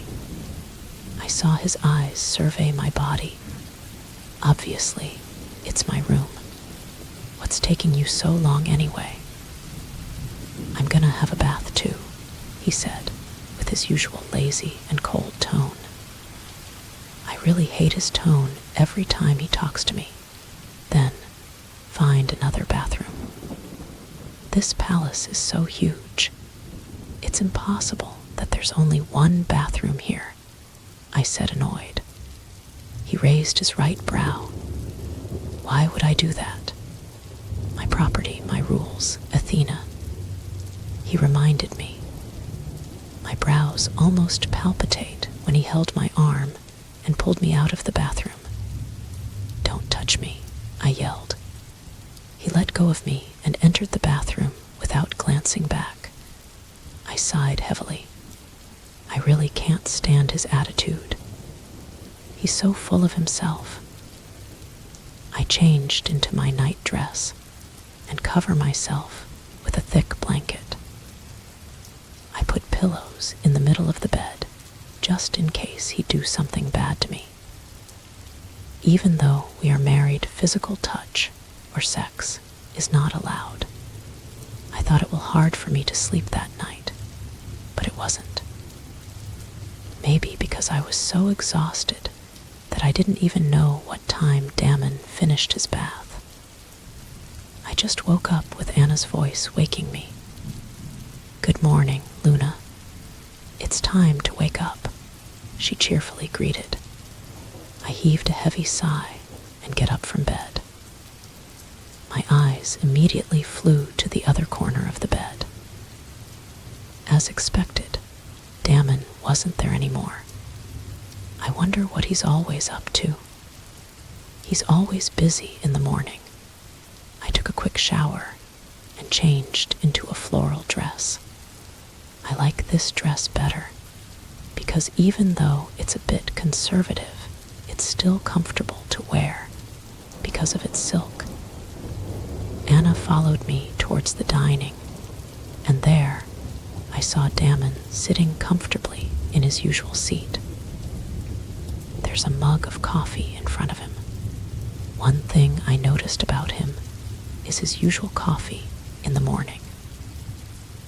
My eyes shifted to stone when Damon glanced at me. I realized that stone is always beside him. Maybe he is his right hand. I quietly sat down on the right side of Damon as the servants prepare our breakfast for this morning. You have to eat fast. You have a schedule after breakfast, Damon suddenly speaks. I looked at him. I have a schedule. For what schedule? I asked, confused. He sipped on his coffee and gazed at me. Damn his eyes. Why am I always conscious whenever he looks at me? Delta Robin will pick you up to meet your professor, he said. My brows creased. What the hell is he saying, Professor? Don't tell me I'll have to go study in your school here, I said, pissed. For Pete's sake, I don't want to study here. And I almost forgot that I was a graduating student in senior high. But it all crumbles down because I am stuck here. I have a huge dream for my college life. Yes, he responded. My lips parted. What the fuck? Are you fucking kidding me? No way. There's no way in hell I'll. Choose then, chains or study. He sounded mad. I swallowed hard when I saw how his eyes intensely look at me. This is not what I wanted. This is not what I have planned, chains or study. This is ridiculous. He'll chain me again if I didn't agree with what he wants. This is so fucking unfair. Fine. I submitted. I gritted my teeth as I watched him eat his food. One day, my revenge for you will be the sweetest. I rolled my eyes when an old man approached me and introduced himself as Delta Robin. Thankfully, Anna is always by my side the whole time. We stopped in front of huge double doors. It is the library of the palace, Luna. You'll meet your professor later on, Delta Robin said. He opened the large double doors, and I was amazed by the whole library. It was so huge. The bookshelves are too elevated, and the ceiling was high. You can sit here, Luna. Delta Robin pointed to the only table here in this huge library. I thought it was a school that will welcome me, I said, basically. You are homeschooled, Luna, Anna explained. I rolled my eyes and sat down on the chair Delta Robin has pointed for me. Why do I have to do this? I asked. Delta Robin smiled at me. Because you have to learn everything about our world, Luna. You have to know and understand your mission and responsibilities as a Luna and a partner of the Alpha of this kingdom, he said. I draw invisible circles over the table while thinking about everything. What about Damon? Was he homeschooled too? I curiously asked. Delta Robin smiled. I also saw Anna forcing herself not to smile. Is there wrong with my question? Or do I sound so curious about Damon? Never mind. Don't answer that question. I acted like I do not care about it.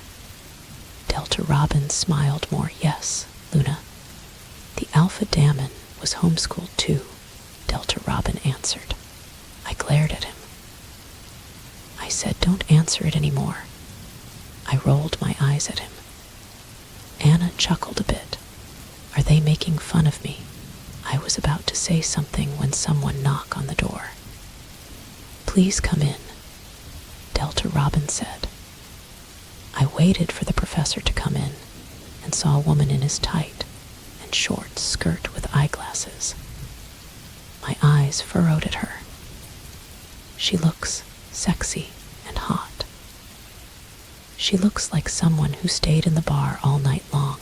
She immediately bows her head when she saw me. Nice to meet you, Luna. I am Brittany Fleury.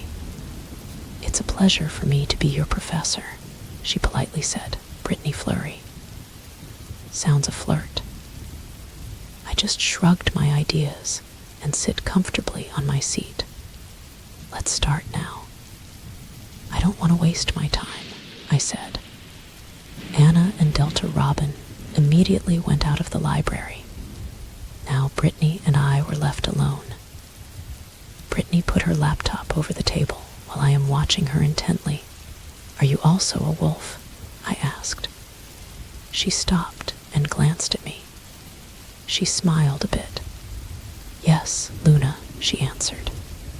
"As expected." "What will you be teaching for today, then?" I asked. She smiled and sat in front of me. "We'll talk first about the history of Kingdom Agama, and then afterward, we'll proceed to the ranking of wolves," she explained. I nodded and let her.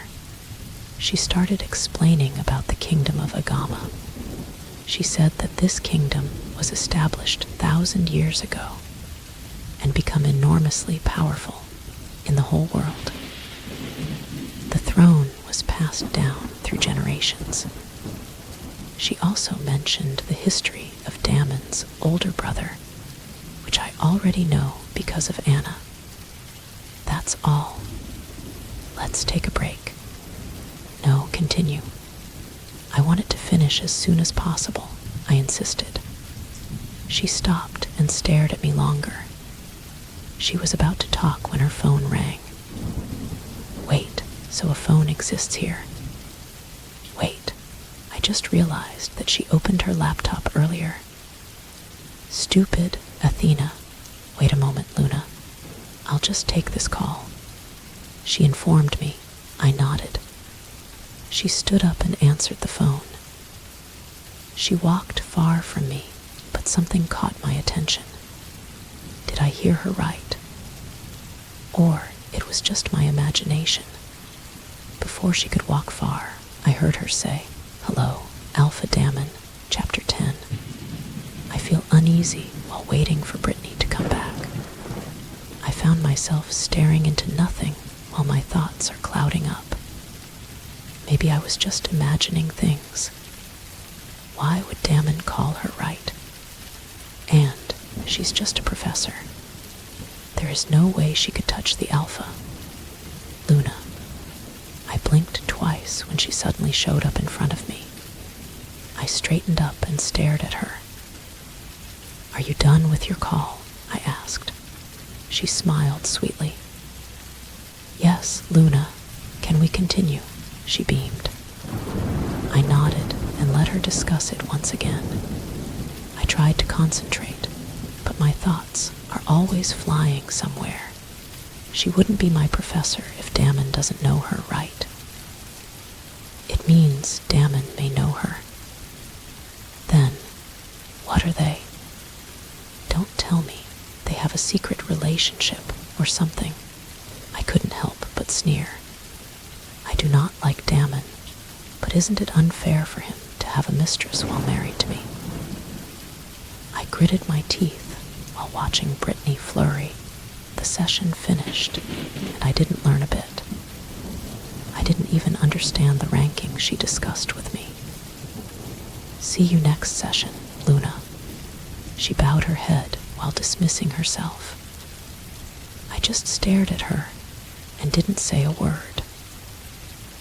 I watched her as she leaves the library until Anna entered the door. "Luna, we have to go back to your room. Your lunch is also ready at the dining," Anna informed me. I nodded quietly and stood up. I don't know why it's bugging me. I should let it pass. I do not care about Damon. I don't even care if he beds other women. I don't care, but then, what the others would think of me. That I am a useless Luna. A pitiful Luna. No, this can't go on. I have to warn Damon about this. I quickly changed my dress and hastily went to the dining. My eyes narrowed when I saw that Damon's seat was empty. Where's Damon? I asked Anna. Alpha Damon has an important meeting. He said that he would be late for lunch, Anna replied. I gritted my teeth. Important meeting right after my session with my professor finishes. Does that mean his important meeting is with Brittany Fleury? I clench my fist as I sat down on my seat and eat alone at the huge dining table. Why am I feeling this? I feel so betrayed and lonely. I shouldn't feel this because I know my situation. I tried to forget everything. Damon and I didn't see each other for the next hours. To forget everything. I just spent my hours reading books in the library, trying to learn everything on my own. Until now, I still can't believe that this world exists. Truth is, I feel like I am just dreaming or having a nightmare. But dreaming this long tells me that this is the truth, the reality. That's why I promised myself that I will escape no matter what. I will find my mother and will leave this place. Dinner came, and Damon's absence are creeping into me. I am trying not to be mad, but I think my heart might explode soon. Why? I should be happy that he's not around, right? Because I can move around freely without thinking about the rules I might break, or thinking about his chains as punishment. I did my half bath and changed into my night dress after dinner. I already told Anna to rest, so I am now alone. I sighed heavily and glanced at the balcony. I opened the glass door and surveyed what was in front of me from up here. I can see the night lights of the whole kingdom and the shadows of the mountains from afar. I looked down and I saw the palace guards and some of the servants walking back and forth at the entrance of the palace. They all look normal. Everything's normal, and I feel like I am the only one who's different. That's why I feel like I don't belong here. What are you doing here? My heart skipped a beat when I heard that voice behind me. I suddenly feel the rush in my blood as I smell his scent. His familiar scent. None of your business, I coldly responded. I heard his footsteps nearing. And even though I want to move and walk out from here, I feel like my foot is pinned down on the floor. Stop being a brat. Go back to sleep now, he said in his usual commanding tone. I can't help but laugh mockingly. I'll stop being a brat if you give me my freedom, Damon, I said and turned to him. The cold wind blew toward us. It gives a shiver down my spine. But nothing in this world could be greater than Damon's eyes. He looks powerful, serious, and strong. You're already married to me, Athena. Then, don't be unfair to me, Damon. You can have your girls, but let me have one too, I grittily said. His forehead creased. He looks confused, but I bet he's just faking everything. What are you talking about? He asked. I shook my head at him and evilly smirked at him. Does he think I'm a fool? He can't fool me. I am not stupid. Oh, don't be an actor, Damon. You called my professor, right? And immediately have an important meeting as soon as I finished my session with her. Don't tell me it was a coincidence. I can't blame you. She's sexy and stunning. And maybe she can also sate you in bed. The hell are you talking about, Athena? I called her to check on you, and my important meeting wasn't with her. He ground his jaw. I glared at him. He's trying to fool me. Don't fool me, Damon. I know men like you. You are all thirsty for pussy. If I am, I should have tasted yours after our wedding. He cut me off. My lips parted in shock. My eyes widened as I felt my face flush. What? His eyes narrowed at me. He scrunched up his face and closed the distance between us. I tried to step back, but I stopped when I felt the railing behind me. Tell me, are you jealous? He raised a brow. I blinked twice and immediately pushed him back. I can feel my heart beating so loud and fast. Damn it, I am not jealous, damn it. Why do I have to stutter? He grimaced, and I don't like it. Shit, it's my reputation that would be ruined if you have a mistress, Damon. That's why it's an important matter to me. I spat on him. He closes the distance between our faces, and heat immediately stained my cheeks. I remember our kiss back at our wedding, but he stopped when we are inches apart. Our eyes met, and my knees immediately wobbled. Don't worry. My mate bond with you was strong. I couldn't even look at other girls, he whispered huskily. Chapter 11. I couldn't sleep that night particularly, since Damon was just behind me. The only thing between us was the pillow I put on. The lights are all out, but my mind was in chaos. He said that our mate bond was strong. Does that mean it hinders him to like someone else other than me? The morning came, and as usual, Damon woke up early. I didn't see him when I woke up. Anna helps me with my daily routine. After all that, I headed towards the dining, wearing a long-sleeve dress. I don't know why, but my heart immediately thumped so fast when I saw Damon quietly sipping his coffee on his usual seat. He senses me coming, so our eyes met, but I look away. I can't look straight at him. I silently sat down beside him. The servants quickly served our food. I can't help but glance a bit at Damon and Dan, yet he almost caught me glancing at him. Get yourself together, Athena. How's your sleep? I was stunned when he asked me that. I am sure that the servants, Anna and Stone, are also shocked by what they heard. Damon never asks me this kind of question. Fine, I swallowed hard after answering. I took a bite of my bacon and chew lightly. Later on, I saw him put a box over our table.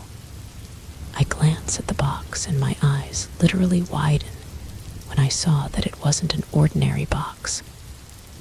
It was a cell phone. What is this? I asked, surprised.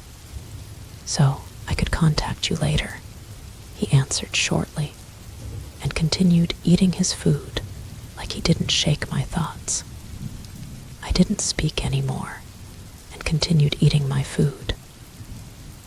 I know that everyone was watching us, and I am not comfortable speaking about important matters when everyone is around.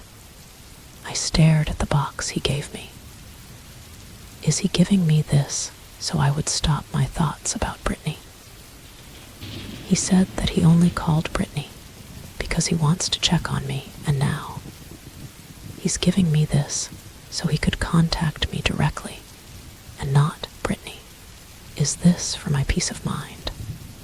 While waiting for Brittany Fleury inside the library, I manipulate my cell phone and saw that Damon's number was already there. It was registered as Alpha Damon. I don't know why, but I felt something soft in my heart. Something itching but bearable. I didn't expect Alpha Damon has a sweet spot, Luna. Anna commented beside me while I am staring at the cell phone he gave me. Sweet spot? Is this being sweet? I bet not, I argued. Anna chuckled. But Alpha Damon never gave cell phone to just anyone, Anna added. I sneered. Because I am not just anyone, Anna. I am his Luna, I dispute. Did you already know that Alpha Damon has a first love? I stopped at what she said. First love. Damon fell in love before. I swallowed hard as my heart ached a bit. Then, what happened? Where is she now? I asked curiously. There's a glint of sadness in her eyes. She died years ago. She was with Alpha Devon. She died along with the former Alpha, Anna said. It means what happened years ago scarred Damon. He lost his older brother and his lover. Why do I suddenly feel tired and gloomy? Good day, Luna. I stopped my thoughts when Brittany entered the library. Once again, she continued with her discussion, however. My mind was not in the mood to listen. My mind was starting to think about the girl Damon fell in love with. Maybe she was a beauty. Why am I thinking about her? She's dead. She's gone. I shook my head. It's bad, Athena. So, what if she's dead? I don't care if Damon still loves her until now. Are you listening, Luna? Brittany caught my attention. I stared at her and shook my head a bit. Continue, I commanded. She continued, but I can't find myself listening to her. It was our break time when my phone rang, and I saw Damon's name. I stared at his name. I don't know why he's making me feel so confused and puzzled. He always ravished my thoughts without lifting a finger. Hello, I answered the call. I stood up to find a private place where I can talk to Damon on the phone. How's your study? He asked. My heart pounded. Hearing his voice on the phone makes my heart instill feelings. Are you doing this to use as a frontispiece for your relationship with Brittany? I bit my lower lip. I am just trying to act mad, and I don't know why I keep doing this. I am doing this to stop your accusation, Athena, he countered. I scowled and rolled my eyes. My study is fine. Don't call me anymore, I said while scowling badly, and ended the call. I slid my cell phone inside my pocket and went back to my table. The session finished, and Brittany remained discussing everything, even though she caught me many times spacing out. Alpha Damon is waiting for you for lunch, Luna, Anna informed me as we walked towards the dining. My heart immediately beat fast. Damn it. I should stop reacting this way. And Anna was right. I saw Damon sitting in his usual seat. I walked fast and sat beside him. The servants began serving the food as soon as I came. We'll have a schedule later. We will visit the villages after our lunch, Damon informed me. I continued eating even though my reflexes almost glance at him. Damn it. Why? Is there something wrong with your villagers? I asked casually. No, it's a routine. Every once in a month, I always pay a visit to the villages, he said. I nodded. So, he's really a good king in his kingdom, huh? Now that I think about it, isn't it a good time to escape? We'll go outside the palace, right? All right, I agreed. Thereafter, we started preparing for our visit. Anna made me wear a long dress and tied my hair up. She also put light makeup on me. And then, Stone came right in saying that Damon was already waiting for me. I met Damon at the entrance of the palace, and I was so shocked when I I saw that we were going to ride a horse. I don't know how to ride a horse, I said, almost glaring at Damon. Damon just raised a brow and reached out his hand to me. I stared at his hand to me. You will ride with me, come on, he said. My lips parted. Does he mean we're going to ride together on that horse in the end? I have no choice but to ride with him. He was behind me, maneuvering the rope of the horse. "Ja," he shouted to command the horse, and then it started to run fast. I tightly hold on to Damon's arm as the horse kept running fast. Unconsciously, I was leaning my back on his warm chest. Damn it. I only realized everything when I felt his warm and cool breath on my ear.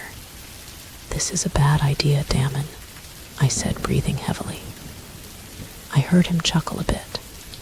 I feel like something tickling my stomach as I hear him chuckle. "Shit, but I'm enjoying it," he whispered huskily. Chapter 12. I heaved a deep breath as Damon lifted me down to the horse.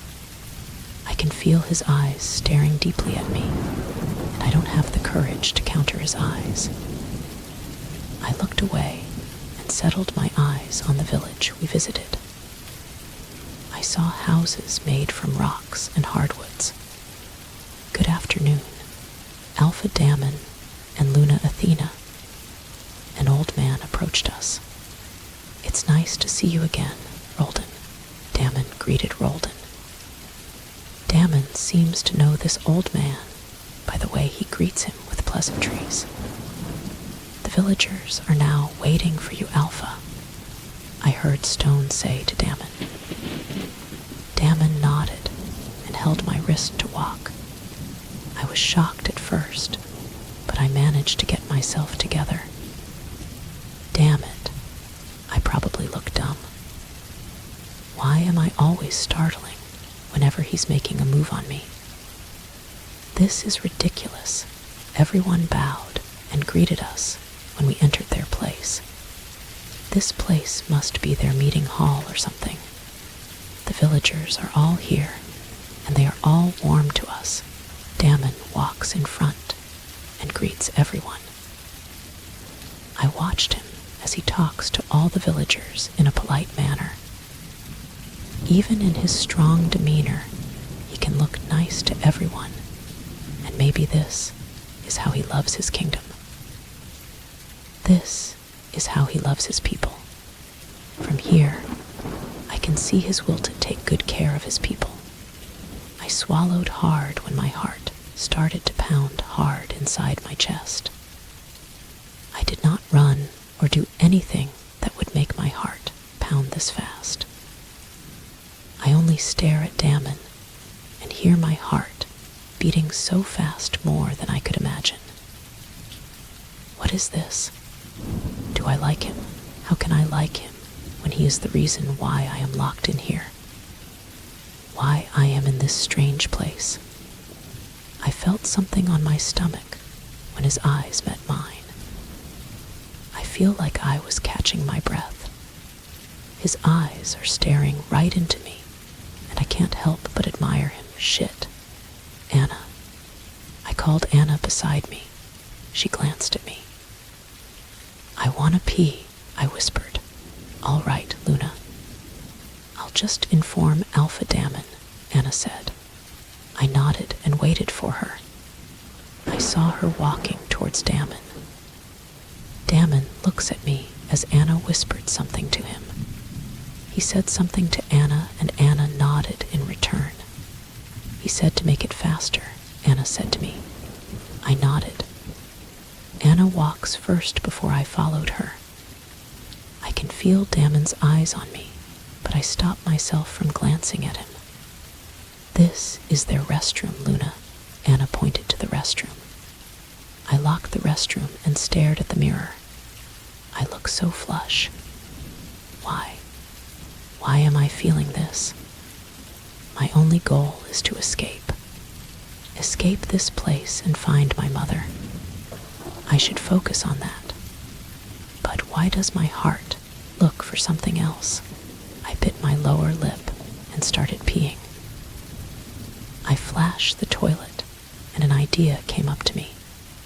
I looked around the restroom and saw a small window from above. I swallowed hard. I want to escape right. Forget whatever I am feeling and escape right. I nodded to myself. This is not the life you wanted, Athena, so you must stick with your plan. I speedily step up to the toilet so I could reach the window. I open the window and check if there was someone out there. When I make sure that there is no one, I tried my very best to climb up and fit myself into that small window. I almost screamed when I fell to the ground. Damn it, my hip hurts. Shit. I stood up and look around checking if someone sees me.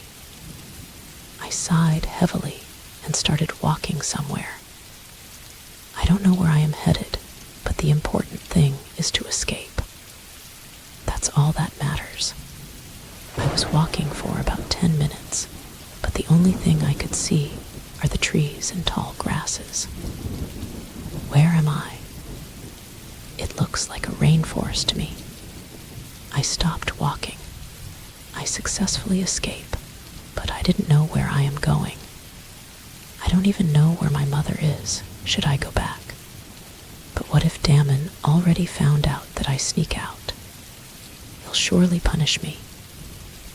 No, I won't go back. I shook my head and continued walking, but stopped again when I heard something behind the tall grasses. The nervousness came rushing down my system. What was that? I looked at that grass and decided to go nearer. I swallowed hard as I go nearer. I was about to peek behind the grass when something came out of it. A rabbit. I heaved a deep breath. Damn it. I almost fainted. I was about to leave the place when I heard a growl behind me. I was petrified and slowly turned around to see what is, and screamed loudly when I saw that it was a huge wolf. Shit.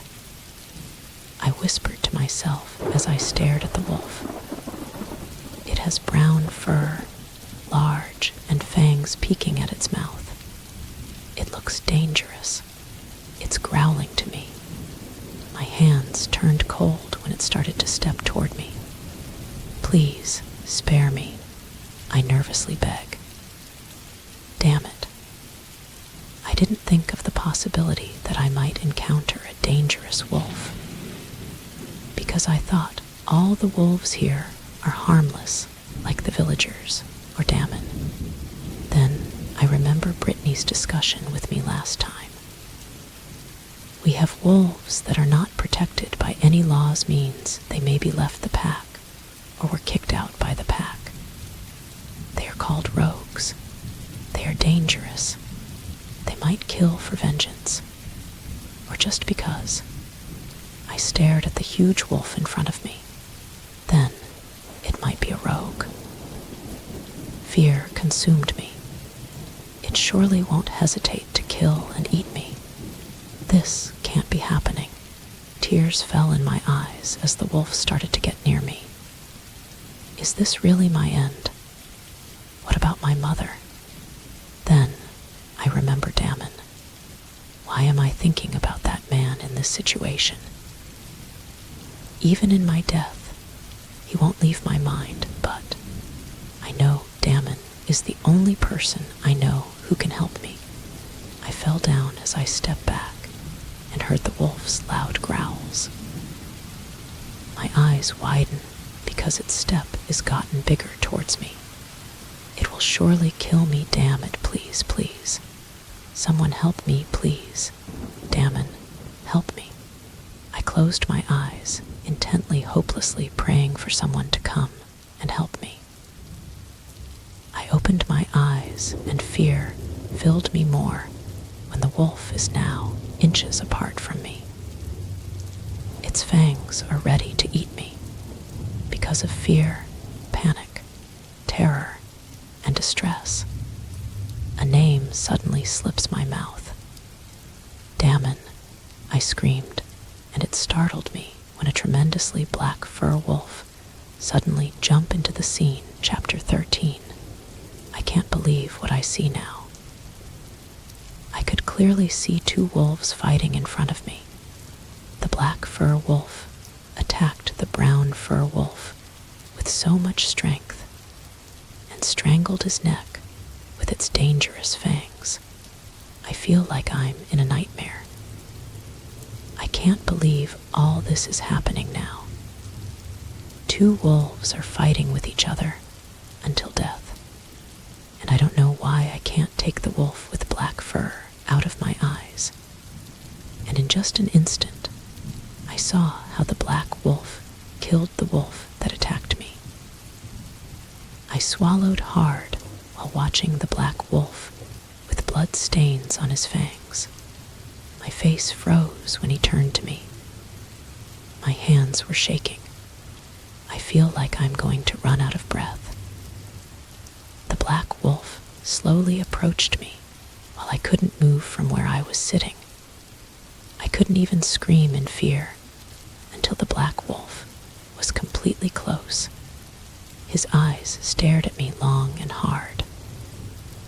I felt something tickling my stomach, the one I always felt towards Damon. I stared into his eyes even more, and that's how terrified I was when I recognized the black wolf. Damon, I said before the surroundings went dark. I witnessed an unexpected event. I can't believe that the world I live in today is not random. I didn't think it would be that dangerous, and I almost got killed because I wanted to run away. I woke up with the feeling of eyes watching me. I slowly got up, and my face got cold when I saw Damon sitting in front of me on his chair with his eyes fixed on me. "How are you feeling?" he asked in a cold tone. I looked away. I remember a black fur wolf jumping into the scene to protect me, and eventually I recognized it as Damon. I didn't think he was that big when he was a wolf. He was almost double the size of the rogue he had fought earlier, and he has bright and soft-looking black fur. I couldn't understand why something inside of me wanted to touch his wolf form. "Fine," I answered nervously. I heard him stand up. My mind and heart in my chest only became more chaotic. "You know what happened to you?" There was darkness in his tone. I gritted my teeth. "I did that because I want to find my mother, Damon," I reasoned. "Because I can't blame myself for all my mistakes. My pride can't take it." I felt him stop and approach the bed where I was sitting.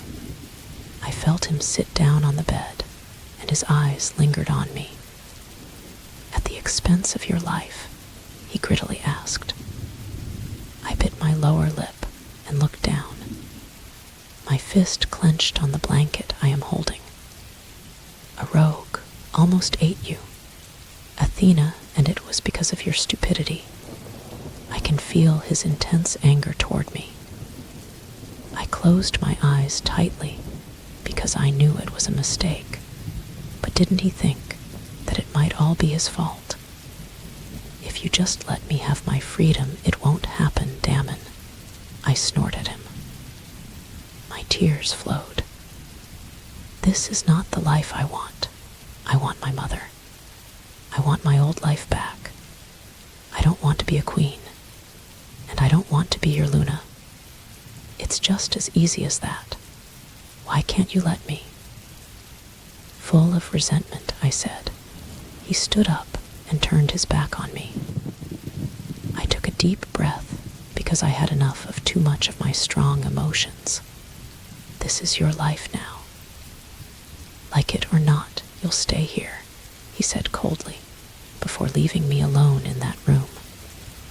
I can't stop crying and sobbing alone. I never thought it would be this painful to be denied what you want. I never thought I would hate Damon more even though he saved me from that rogue. That's why even though I was weak and also carrying strong emotions and anger for Damon, I tried to run away again.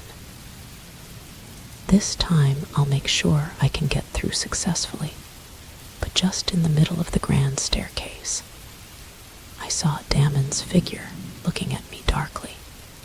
I don't know if it's because of fear, but I can feel how fast and hard my heart is beating. Where are you going again, Athena? He asked, clenching his jaw, a sign that he's pissed. I want to leave. I hadn't finished what I was going to say, but I was surprised by what he suddenly did. He carried me on his shoulder like a sack of rice. Put me down, Damon. I shouted and slapped his back where my face was now facing. But he didn't listen. He seemed deaf to my complaints and screams. I also saw his servants watching us, but not one of them blocked Damon's path. I was nervous when I saw us enter a room. This is the room where he chained me after he kidnapped me. What are you doing, Damon? I screamed at him. But he never listens. He throws me inside the dark room. I could only feel hatred and fear. Get me out of here, Damon, I screamed. He walked close to me and lifted my chin to meet his cold brown eyes. No, you won't, Athena, he said darkly, and with his strength, I felt the cold chains locking my ankle. I tried to kick him and squirm out of his arms. No, please let me go, I gasped when he tightly gripped my jaw. Tears streamed down my eyes. You are chained to me, Athena. The day you were born is the day when your life became mine, only mine, Athena. I couldn't believe what he said. No, it can't be happening. I once told you that I'll chain you every rule you break, and this is one of them, he whispered. I tried to get away, but I couldn't because he had the key to the chain. I glared at him, but he doesn't look affected. Instead, he just looked at me coldly. You'll stay chained here until you understand that your life is destined for this world, he finally said before leaving me there. Chapter 14. I just cried while I was inside that dark room. I'm also quiet when Anna comes in to bring my food. I don't even touch my food. Luna, please, you have to eat, Anna convinced me. But I don't mind being hungry. I also have no appetite for everything. Why can't I just die? I know Damon can't kill me because even though he's cruel to me, I'm important to him, but I don't want to die yet. I still want to see Mommy. I still want to find her. I had been locked up and chained in that dark room for 2 days when Damon came in again. He knelt in front of me, but I didn't have the strength to argue with him anymore. You have to eat, he said. I saw him lift the spoon with the food in it. He brought it closer to my mouth, but I just grabbed it with my hand, so the food spread on the floor. I felt his intense restraint of patience. I can't give you freedom, Athena, he said, matter of fact. I sighed. I know he can't give that to me. I looked at him and our eyes met. Then, please let me see my mother, I begged. I saw him close his eyes tightly. It was as if he was holding back something. Finally, he sighed and nodded. Fine, but you can't approach her. I'll just tell you where she's living, he said. I quickly nodded to him. For a brief moment, I felt contentment in my heart, and no plan of escaping Athena. Promise me, he said carefully. I stared into his eyes, and without hesitation nodded to him. After that, Damon released me from the chain and took me back to his room. He was there the whole time while his servants were fixing me up. I can't stop staring at him, and I can't stop admiring him either, because no matter what angle, he is still very handsome. When the people who fixed me were done, Damon and I were left in the room. We looked at each other in the mirror because he was behind me, and I was sitting in front of the mirror. Why did you want to see your mother so much? He asked curiously. I felt sad at his question. Because she has done so much to me, and I want to make sure she's safe, I said. He just stared at me with a blank expression before leaving my back. Let's go now, he said. I stood up and followed him. I saw many of his men who would join us on our way. Stone will be temporarily left in the palace, and so will Anna. I frowned when I saw that I didn't have a horse at the entrance of the palace. Where will we ride? I asked in surprise. If only there was a car here or something, it would be easier for us.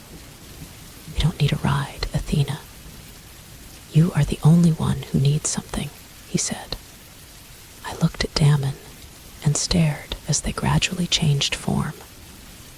They all changed form. They are all wolves in front of my eyes, and I can see the difference between Damon and others. He looks bigger and stronger. Get behind me. My eyes widened when I heard Damon's voice in my mind. Am I going crazy? Why am I hearing Damon's voice in my head? How? I opened our mind link. It's because of our mate bond, Damon spoke again in my mind. My jaw just dropped when I found out.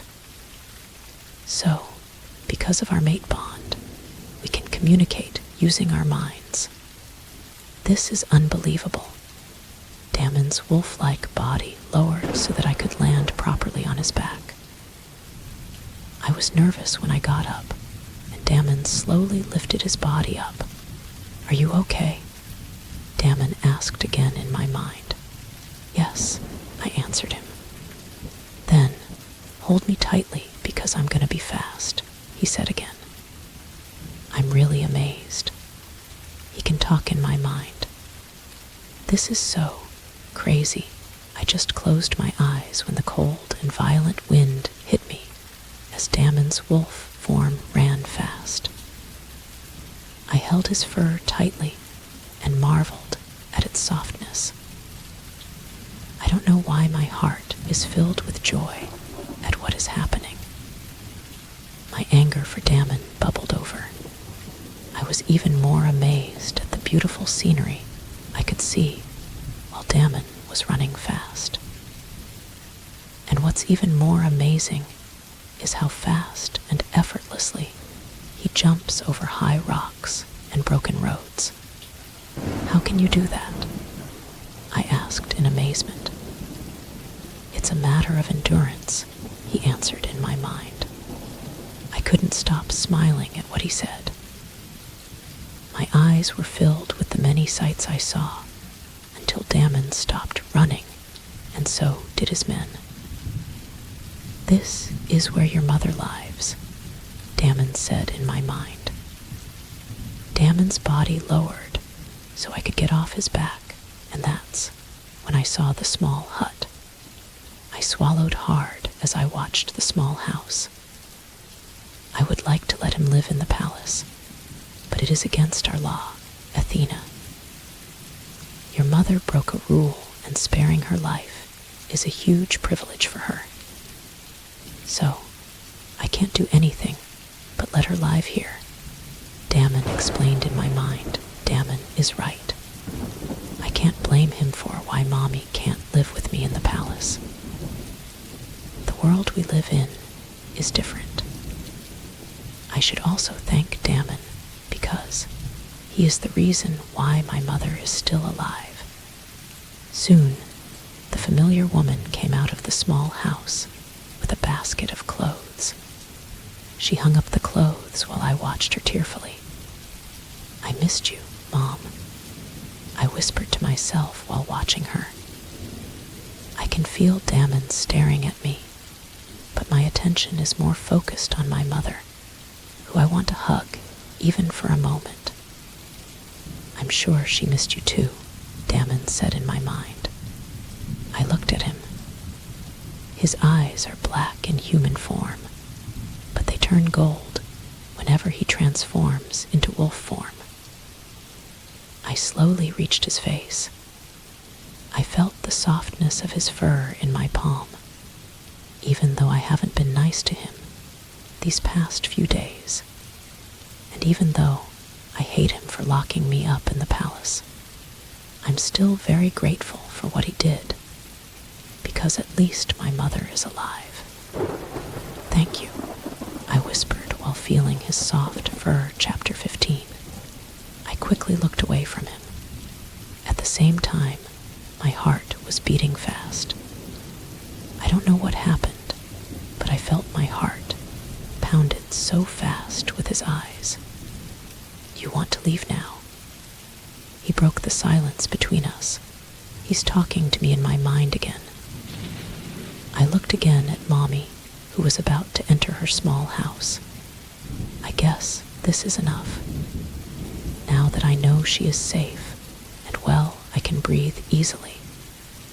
Yes, I agreed with Damon. I turned to him and saw him lower his back so I could reach him. I swallowed hard. I don't know what is happening to me, but even his small actions affect me.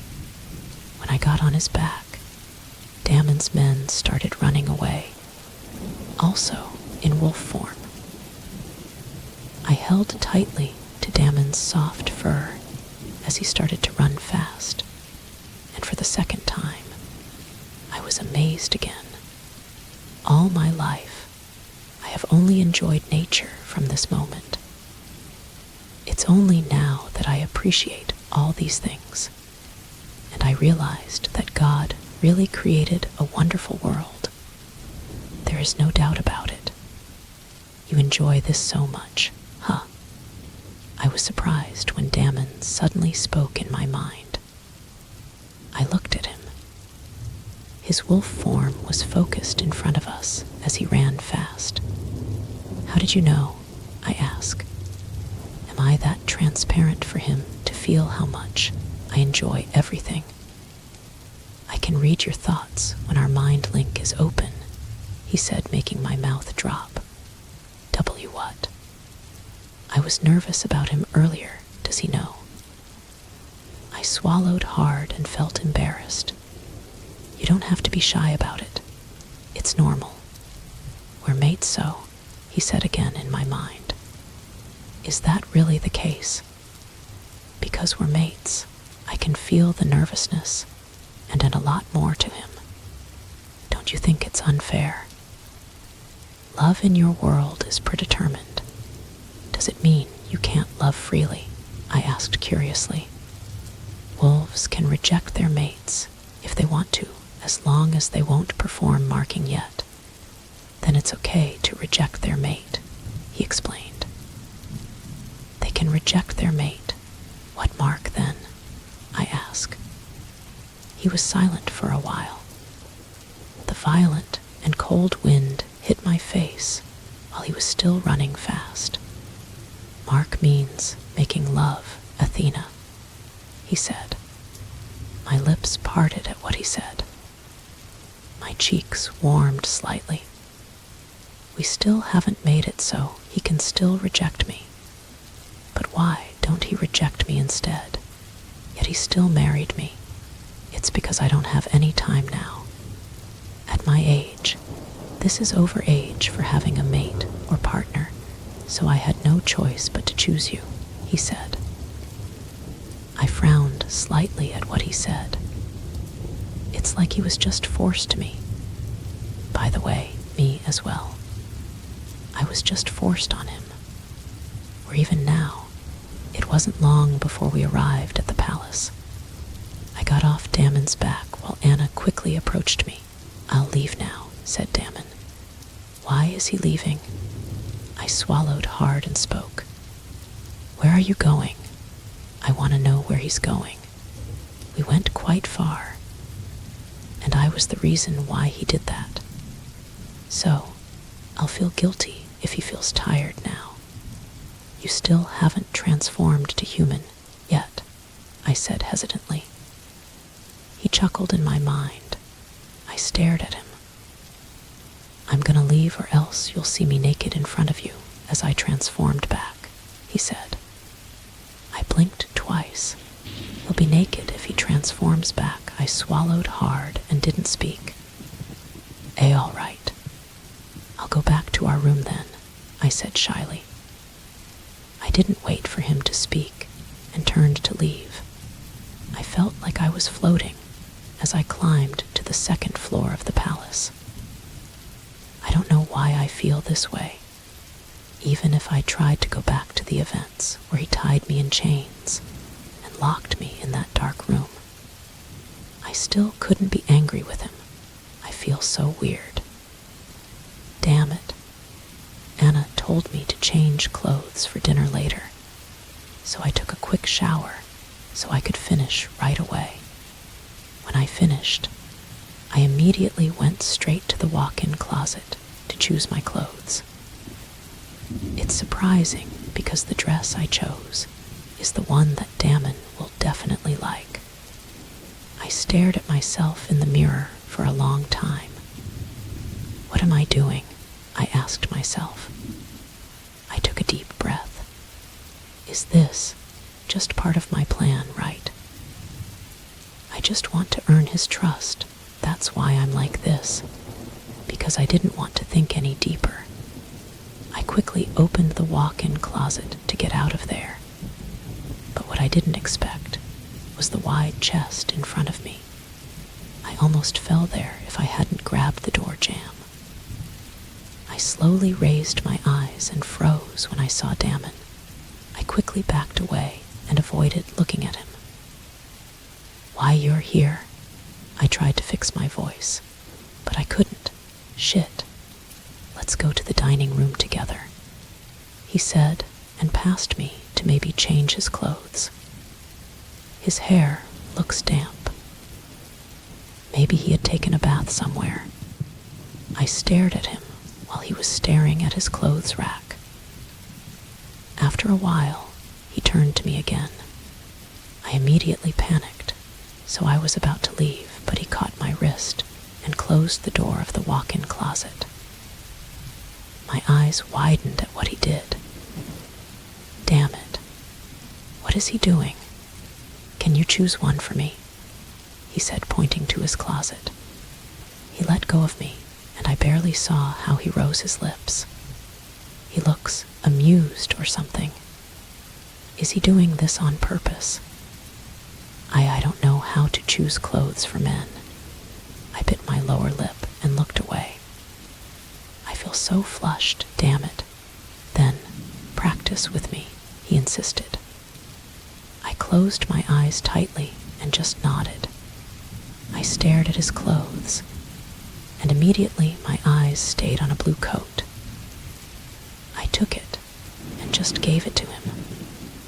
"Try it. I'm going out," I said quickly, and almost broke into a run just to get out of that small room. When I was alone in the walk-in closet earlier, I felt that it was too big for me, but when I was there with Damon, I felt that it got smaller for both of us. I walk back and forth while waiting for Damon to finish. I don't know why I'm so nervous. Damn it. I just suddenly want to get eaten by the ground because of the strange emotions I feel. Is this really just because of our mate bond? I stopped when Damon came out of the walk-in closet. I stared at him. I knew he was handsome and masculine, but I never thought he could be more handsome. He looked so hot and handsome. The dress I chose was perfect for him. I suddenly feel so proud. I don't know why something seemed to possess my legs, and it walked straight towards him. I can feel his deep stares at me, and I suddenly feel burning. I stopped until we were inches apart. We both looked at each other. "Did you really want to just stand there?" I dare to ask him. He cocked his head to the right and rose his lips a bit. Damn it. Am I really doing this now? Shouldn't I back down? Do I have to run away? I feel so embarrassed that I was about to turn around to leave, but I was surprised when his arm quickly wrapped around my waist and pulled me towards his body. My eyes widened as my heart pounded so fast and hard against my chest. I swallowed hard when his eyes drifted down to my lips. I can feel the heat of his body because our only barriers are our thin clothing. I placed my arms against his chest when he crouched to reach my lips. I closed my eyes automatically and felt his warm kiss. Chapter 16. I've kissed men before, but I feel like all that was just a vague memory when I felt Damon's warm lips on mine. My grip on his dress tightened as he deepened our kisses. I almost forgot why we came to this event. The only thing I remember is that I can't resist my feelings anymore. The more I look at him, the more my feelings become intense. I felt his one hand on my neck, pressing me closer to him. His small caresses on my skin made my body feel even hotter. If only I had known that he was this good to kiss, I would have kissed him when I first saw him.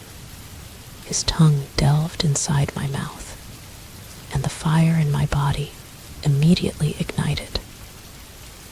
We were halfway through the heat when we heard a knock on the door. That's when I came to my senses and quickly pushed him away. I couldn't look at him until Stone came inside. "The dinner is ready, Alpha," Stone politely informed. I swallowed hard and left the room without a word. I couldn't wait for Damon. Anna was just behind Stone, so she quickly followed me. "Are you okay, Luna?" Anna asked, puzzled. I tried to furrow my brow. "Oh, of course, I am okay."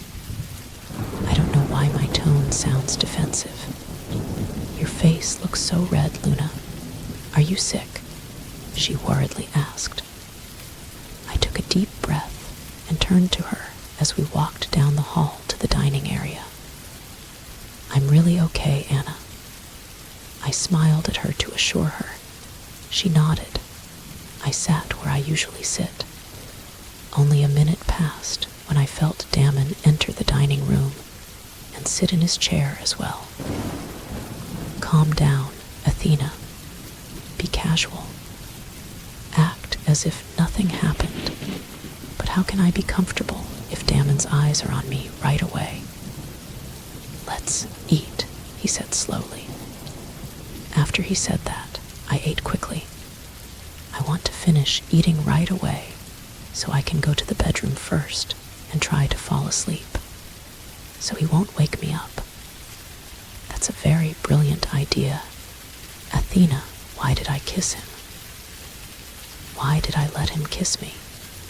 I used to tell him that physical contact is not allowed, but it turns out that I was the one who would break it. I can't believe I sent the gust of my emotions, and I don't know why I can't even stop myself. "I'm done," I said quickly, and was about to stand up, but I was stopped when Damon spoke. table etiquette to wait for the others to finish eating before you leave," he said. I blinked twice. Is it true that there are such rules? I avoided looking at him, but I wanted to rest now. I don't feel good, I pretended. I could feel his eyes on me. It's like he wants to read my mind again. I should be thankful that he can only open our mind link when he is in wolf form. Alpha, Luna is right. I saw her face as red as a tomato earlier. She must be really feeling sick. Anna interjected. Shit. She should have kept quiet, really. Why did I hear a mocking tone from Damon when he said that? Yes, Alpha, Anna said. I closed my eyes tightly. Fine. Rest well, my Luna, Damon emphasized the word Luna. I didn't answer him and quickly left there. Anna instructs me to take a quick shower and dress comfortably to feel better. I don't really feel bad, but it looks like I need to look sick so that Anna won't ask too many questions. Even though I know that Damon doesn't seem to believe that I'm feeling bad. Anna stayed in the room for a few minutes before she said goodbye to leave. I, on the other hand, quickly lay down on the bed and tried to put myself to sleep. Athena, you have to sleep now. I don't want to be caught by Damon still awake. For sure he will tease me about what happened earlier. And I don't want that to happen. I closed my eyes, but a few minutes passed, but I still didn't feel sleepy. But why is Damon out for so long? Damn it. Stop thinking about him, Athena, later. My eyes widened when I saw the doorknob move. I quickly closed my eyes and pretended to be asleep. I heard his heavy footsteps. I knew Damon came in right away because of his smell that spread throughout the room. His smell is addicting. He smells like fresh minty candy. I heard him open a door. It must be the walk-in closet. And then minutes later, I heard the sound of the shower. I opened my eyes slightly and was relieved to see that he was gone. He was in the shower room. I stared at the ceiling of this large room. How can I sleep if I pay attention to his every move?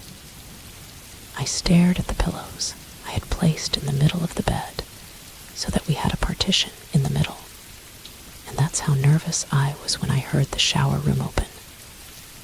I quickly closed my eyes. Shit, I don't know what he did, but he must be changing into his night clothes. Only later did I feel him turn off the lights, but I feel like he left the night lamp open.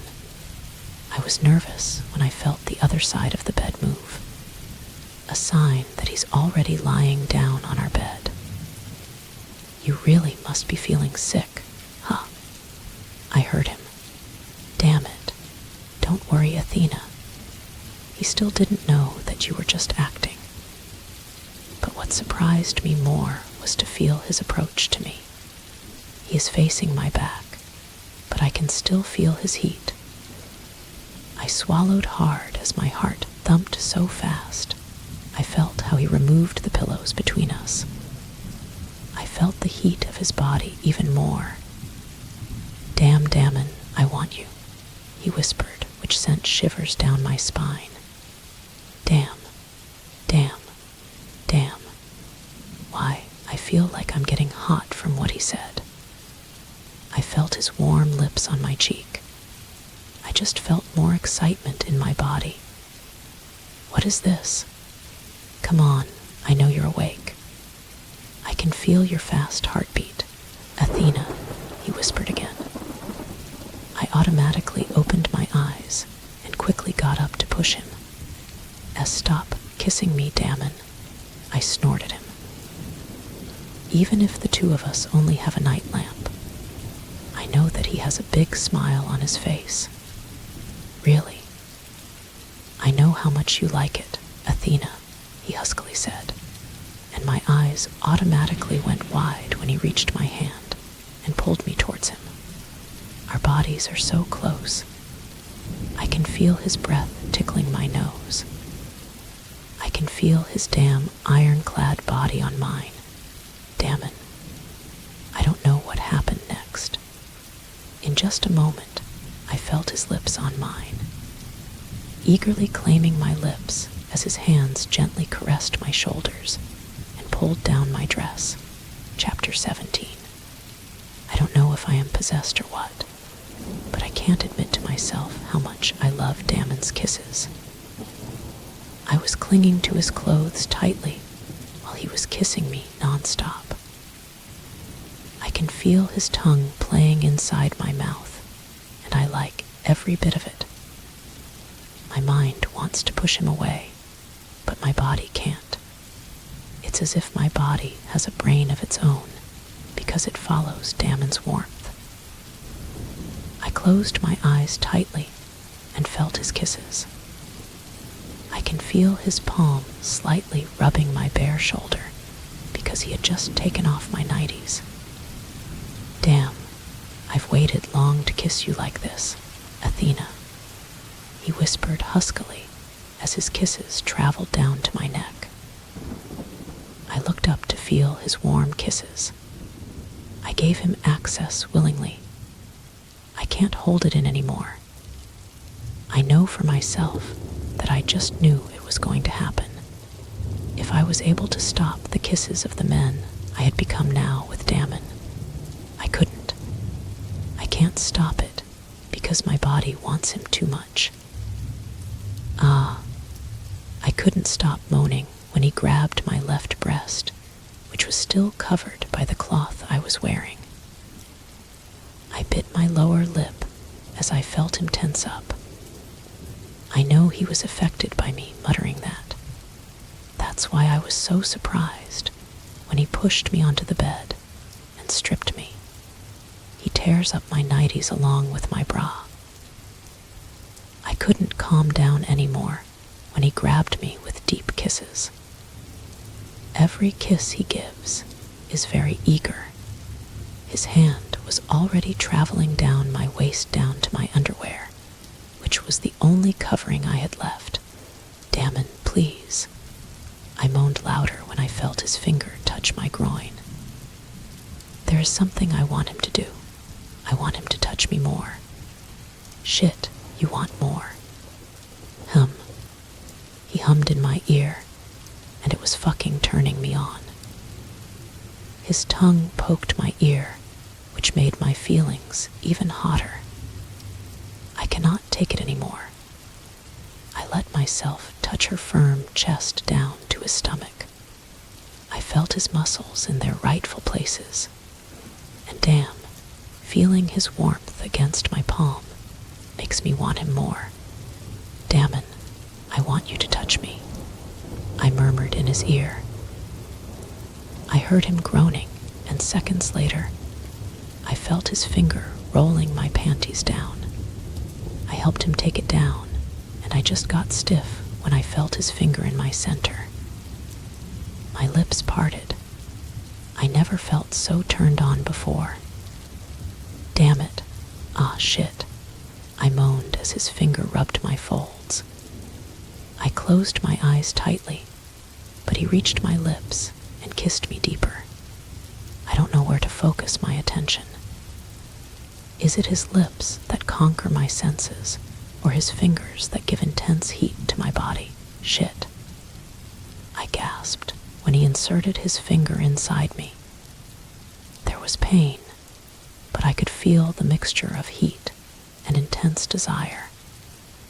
I want him to continue. I don't want him to stop. He stopped kissing me because he felt that I was losing focus there. Right now, I am more focused on his finger thrusting inside me. I felt his eyes watching me.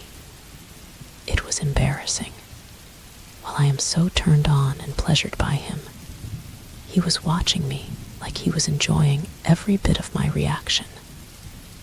"Please, don't stare at me," I said with a mixture of grunts and embarrassment. I heard him chuckle a bit. "I want to watch your reaction while I finger you, babe," he said boldly.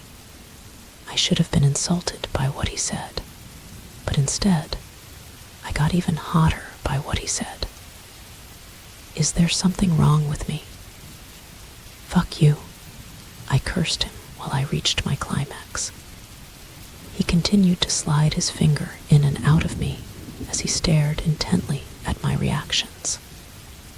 "I'll gladly do it, babe," he whispered sexily at the same time I reached the extreme. My moans filled the whole room as I released my orgasm. I closed my eyes tightly because of the weakness I felt, but before long, I felt something hard in my stomach. When I opened my eyes, I was surprised by Damon's nakedness. He was so huge. His body is so huge and masculine. "I'm just like a puppy in front of a lion. I'm gonna fuck you now, Athena. I'll mark you senselessly," he whispered sensually. There was fire in my body. I don't know why I am affected by his rude words, but it's a different kind of feeling. Instead of being offended, he's turning me on. He grabbed my 2 arms and wrapped them around his neck. I stared into his eyes when I felt him enter me. I closed my eyes tightly because of the pain and agony I felt. My grip on his neck tightened. I felt my nails dig into his skin. "Oh," I moaned when he finally entered. "I feel weak. I feel like I have no energy left." I was sleepy too. "Don't worry, it won't hurt any longer," he assured me, and slowly moved inside me. I winced even more because of the pain I felt. When he saw my grimace, I was surprised when he spread my thighs more and held them. He pulled out his shaft, and in one swift move, he pushed deeper inside me. "Ah," I moaned. This time the pain I feel is accompanied by a strange lust and desire. This time the fire ignited again. "Yes, that's it, my Luna. Moan for me," he whispered as he slowly thrust inside me. My moans got louder as he accelerated his movements on top of me. My lips parted from catching my breath. He molded my left breast and sucked the other one. It was too much I was moaning so loud. I can hear the sound of our sex meeting and his low, heavy breaths. More and more heat and desire ran through my body. He didn't stop. He continued thrusting in and out while I was panting so hard. My grip on him tightened as I slowly felt myself reaching the end. And for the second time, I had my orgasm. Yet he wasn't still finished.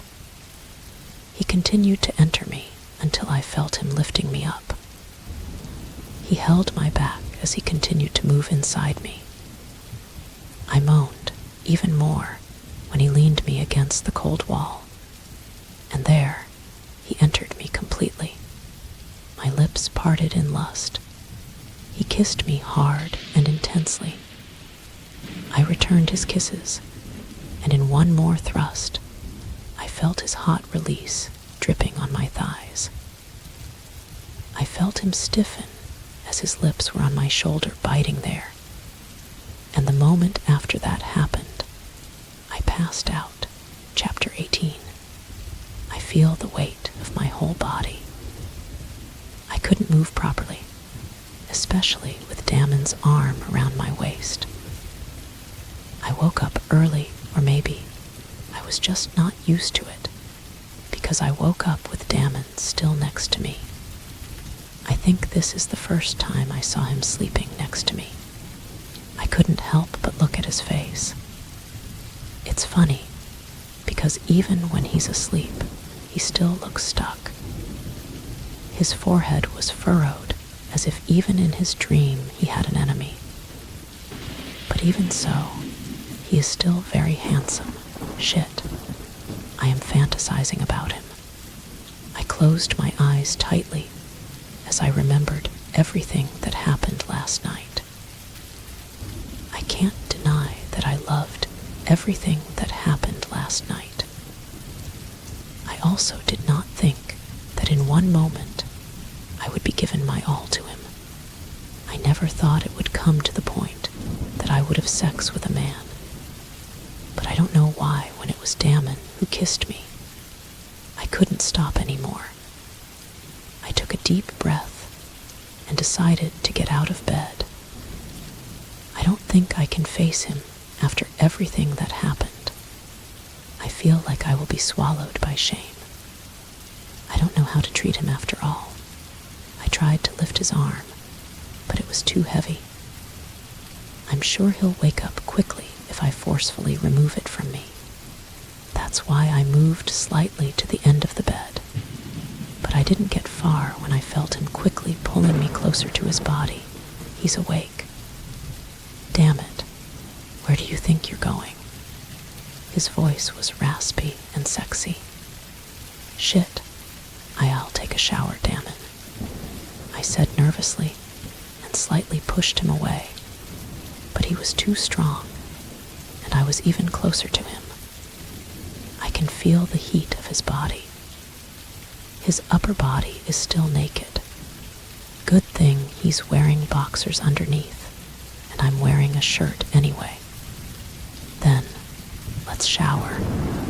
My eyes widened when he said that, but I couldn't react anymore when he quickly lifted me and carried me to the bathroom. What the hell are you doing? I panicked.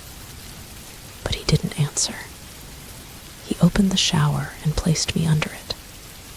Because he was taller than me, I looked up at him.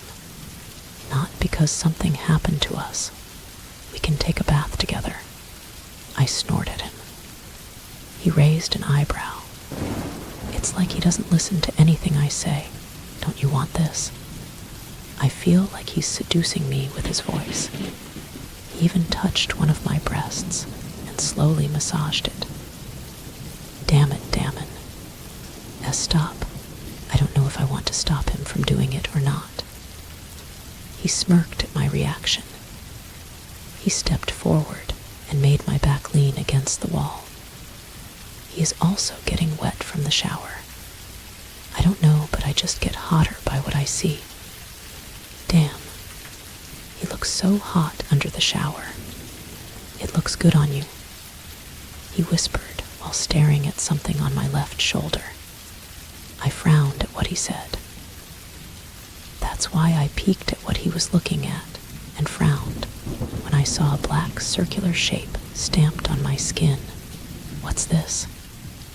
I turned to him hysterically. How did I get that? And what does that mean? He crouched a bit to level my eyes. The water rushed from his head to his shoulders. It's the same with me, but it's stronger with him, because he's now the one under the shower.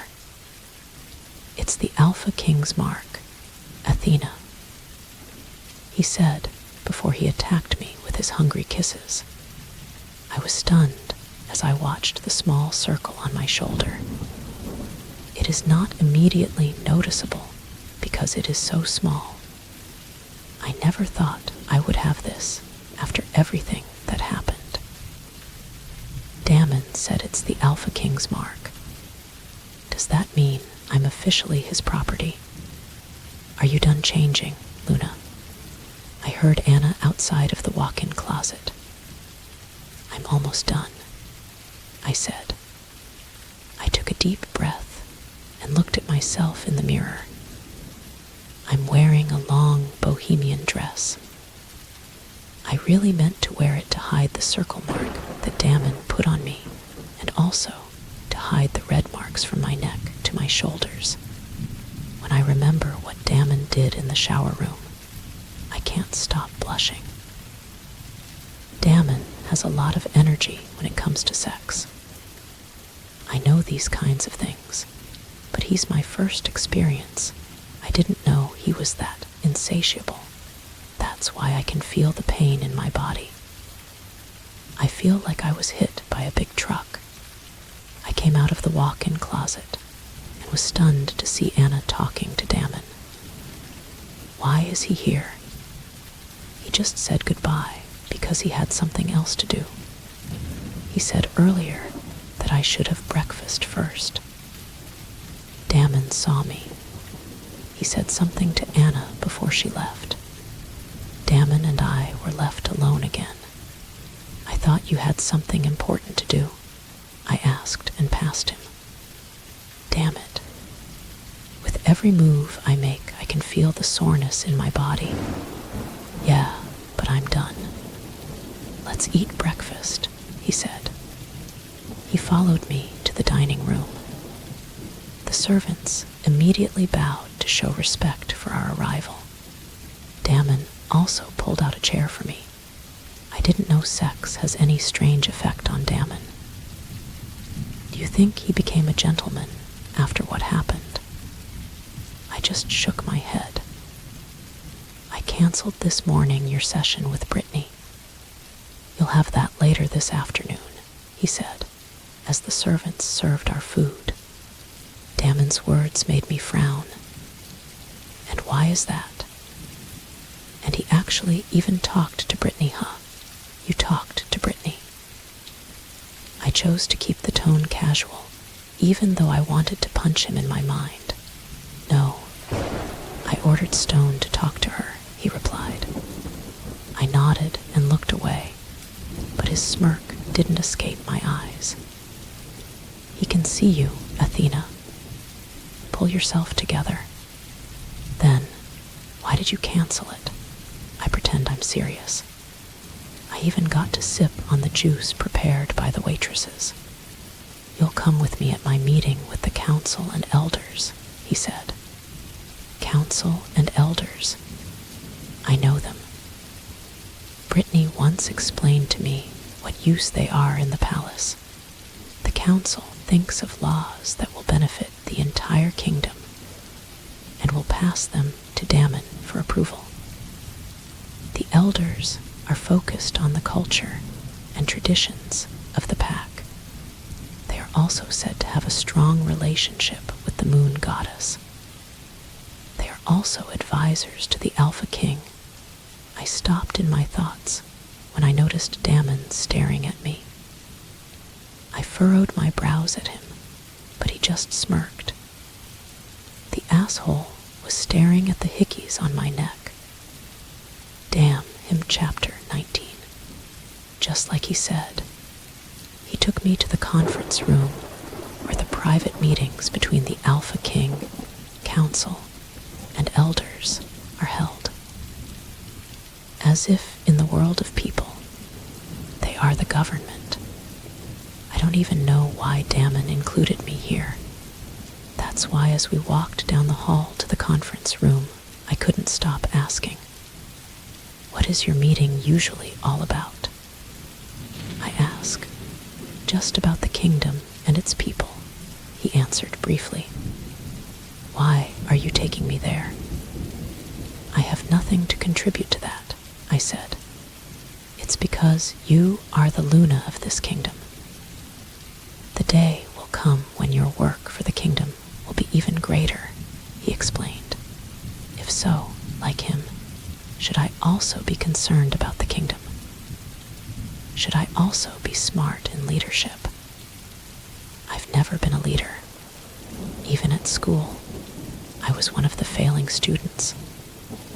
So, I don't know how Damon says it. The guards opened the big door, and a huge room opened up to me. I couldn't help but blinked twice, because I couldn't believe that the room they were meeting in was this big. I was imagining a simple room and a library type of room, but I'd never expected it was was this huge. Are you sure it's only a conference room? I asked Damon in amazement. I heard him chuckle a bit, so I turned to him. Well, he only laughed or smiled once, so that shouldn't be missed. What do you think? He asked, amused by me. I snorted. We finally went inside, and I was even more amazed to see that there were quite a few people inside as well. Someone announced our arrival, so everyone stood up. They all bowed in respect to our arrival. Damon led me to the altar, where a large golden chair was placed. There are 2 chairs with a design like that on the altar, and for sure one of them is mine. Damon made me sit there, but he remained standing and facing forward. Good morning, everyone. I would like to inform you all that the Luna will accompany us today, Damon announced. My cheeks warmed when I felt all of them looking at me. Why would he have to say that? Because of that, each of them introduced themselves to me one by one. I was a little dizzy because of the number of them. I didn't even remember any of the names they said. That's why, when it was over, I saw how happy Damon was in my situation. I wanted to punch him, but I remembered that we were actually inside the conference room. If I did that, I might even be chained in no time. After the introduction, Damon spoke about things about the kingdom of Agama. I heard there was a problem with the group of hunters because there was a widespread disease in their area. Damon quickly suggested medicines for the hunters. I'm just amazed by what he says. I didn't think his knowledge of anything was so extensive. I won't wonder why he is now the appointed Alpha King of this kingdom. They had many more discussions until it came to the matter of the upcoming death anniversary of the former Alpha King, Damon's brother. I noticed Damon's mood suddenly changed. The expression on his face became harder. Last time it was organized by your cousin, Alpha King. But until now, he's still not here in the kingdom, so I wonder who can organize it. An elder spoke. Cousin, Damon has a cousin. I haven't seen him, and Damon doesn't mention him either. Just pick anyone, Damon said coldly. I looked at him. I know it's hard for Damon to talk about this because it's about his brother's death. Perhaps to this day, he is still searching for an answer to his brother's death. But everyone says it was an accident. But I know, to this day, Damon still can't be quiet. We can't, Alpha. The one who'll organize it should be one of the royal family, appealed another elder. I stared at Damon. He seems to be in trouble. I know he will never volunteer to organize it. I can, I said slowly. They all looked at me. I also felt Damon turn to me. No, Athena, but I am also part of the royal family, right? I am your wife. Your Luna, actually. I cut off Damon's objection. She's right, Alpha. Shut up, Greg. Damon cut off one of the council. I glared at Damon, but he didn't give up. I was just surprised when he stood up quickly and pulled me upright to get out of there. I heard Stone says goodbye to everyone. Damon, I called him as he pulled me somewhere. He opened a door and pulled me in there. He turned on the light and saw that we were inside a room. I never told you to be part of everything, Athena. I brought you there to just listen. He yelled at me, but no one will organize it, Damon. It's your brother's death anniversary, I argued. I saw him clench his jaw. Why is he so angry at what I did? I just want to help. I saw that he was struggling to make a decision, so I had no choice but to volunteer. It's none of your business, Athena.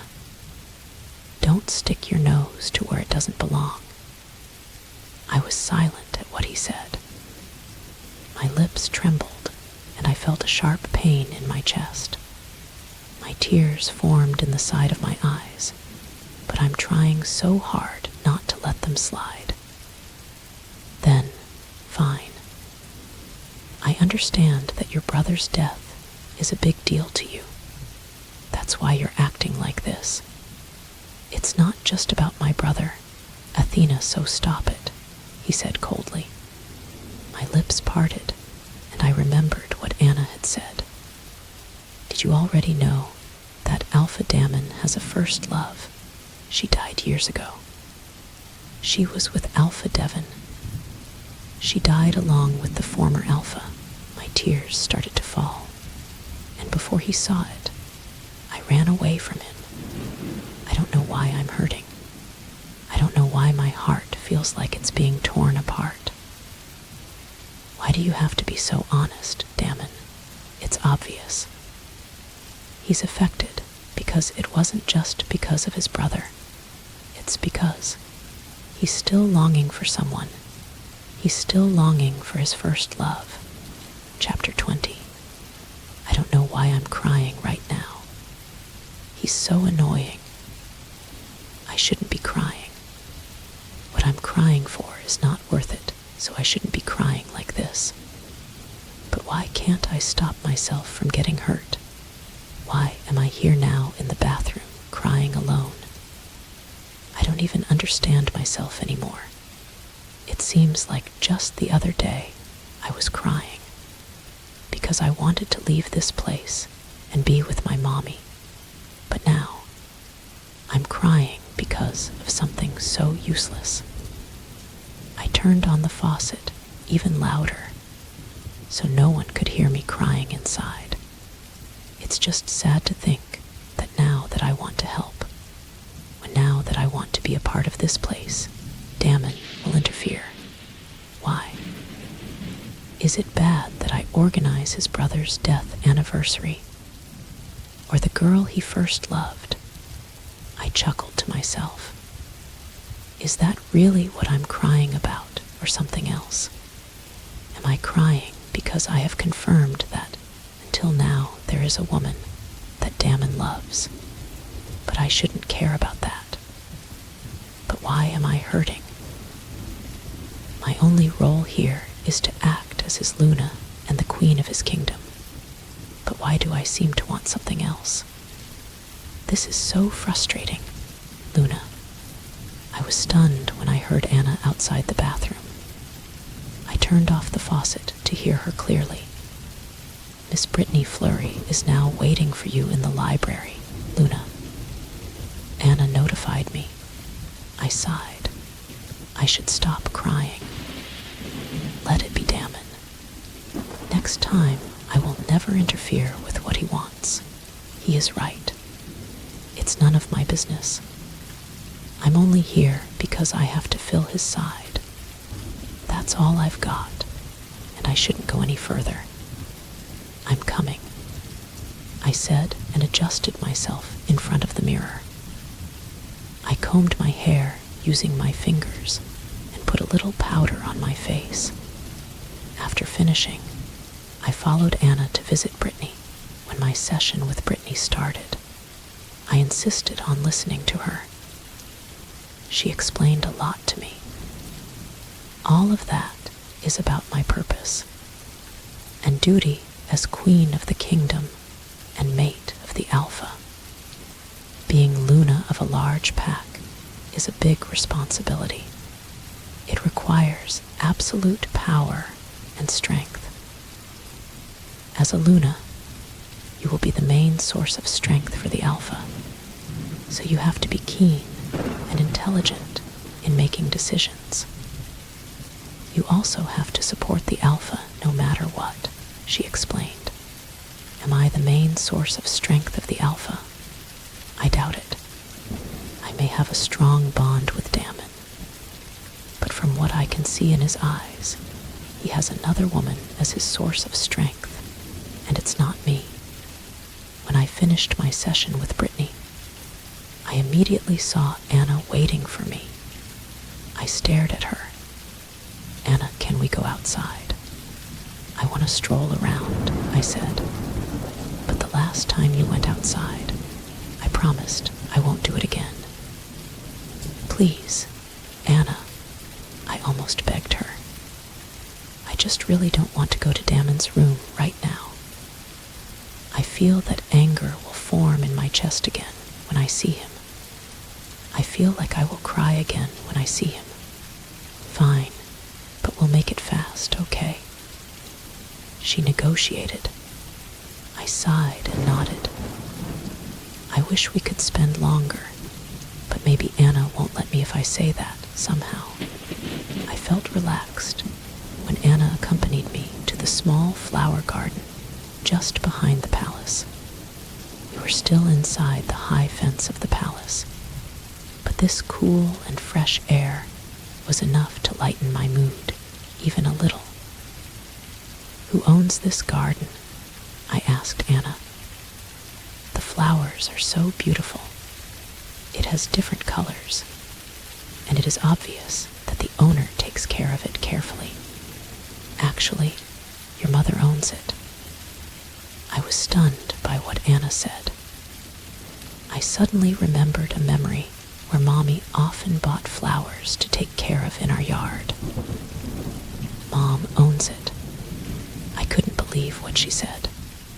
When she was still living in the palace, Alpha Devon allowed her to plant flowers because it was a favorite of the former Luna Soledad, your mother. But now that your mother can no longer live here, I continue to take care of it, Anna said. I turned to her and smiled. Thank you so much for taking care of it, Anna, I said with full sincerity. Anna smiled widely. I owe a lot to your mother, Luna. If it wasn't for her, I wouldn't be in this palace. If it wasn't for her, I might have been sold to another pack, and maybe something terrible happened to me, she said as her eyes glowed in delight. How did Mom help you? Can you tell me about it? I asked. I've known for a long time that Mommy has a big heart. So, it's no wonder that my Mommy once became a Luna in this kingdom.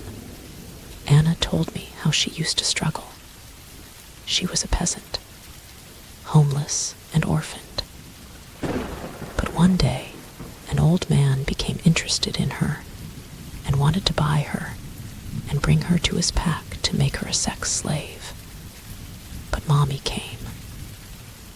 On that day, Alpha Devon and Luna Soledad returned to the city of the kingdom and helped Anna. And as a thank you, Anna volunteered to serve at the palace free of charge. She promised Mom to take care of everything. I also promised your mother that until from her daughter, I will serve her with all my heart, Anna said sweetly. I can't help feeling sorry for what happened to her. It turns out that Anna didn't go through an easy road before she got to this palace. But I am not Alpha Devon's daughter. I am the daughter of my Mommy's other man, I said sadly. As long as you're her daughter, I will serve you no matter what, she assured me. I felt more comfortable with what she said and looked at the flowers planted there. My mother was also once a Luna of this kingdom. I wonder what she was like when she was a Luna. What could she have done to help Damon's brother? Do they both get along? Or did they love each other? Soon Anna and I were ready to go back inside the palace, but I was surprised when when I saw Damon's angry face as soon as I entered the grand hall of the palace. I also noticed the scattered guards around. There were also some in their wolf form, as if an emergency had occurred. Where the fuck were you, Athena? I can feel his seething anger through his words. I didn't understand what happened, so I answered. In the garden, Stone. Bring Anna to her cell. Damon's words widened my eyes. I froze when I saw how the guards arrested Anna. Anna was just silent. She didn't even flinch or break free from the grip of Damon's men. What the hell are you doing? I almost shouted that in Damon's face. I don't know why he is suddenly like this. As far as I know, I should be the one who is angry here. I have only one rule to Anna, Athena. He came to me and held my arm tightly. It was to never let you go outside without my permission, and she broke it. She knows what she'll gonna face inside her cell. Chapter 21. Damon almost dragged me into our room as I struggled. I feel so guilty for Anna. I didn't know that Damon said something like that to her, and yet she broke it for me. And I can't let Damon do anything bad to her. Let her go, Damon, and let me go. I screamed at the top of my lungs, but he acts like he was deaf. He's so cruel and cold, and I can't believe that he forbids me to even go out of the palace for a little while. What bullshit is that? I'm not an animal that comes out whenever it has to. He treats me like a prisoner. I can't believe it. Didn't I tell you that every rule you break there's a consequence? He said darkly. I felt a mixture of anger and hatred for him, but I couldn't understand the pain I felt inside my chest. And what consequence? You'll punish Anna, I said angrily. He locked the door of his room and almost threw me on the bed. I looked at him with disgust. Anna is innocent. I ask her to take me out, I said, trying to change his mind. But he was so cold. He's staring at me like a block of ice. From now on, you'll never leave this room. Then just lock me up in your chains. That'll be better than Anna getting punishment. Do what you want to do with me. Starve me to death. I don't care, just let her out. I am so frustrated. I want to hurt him, but I'm sure I'll be the only one who gets hurt. I can't take it all anymore. It makes me want to run away again.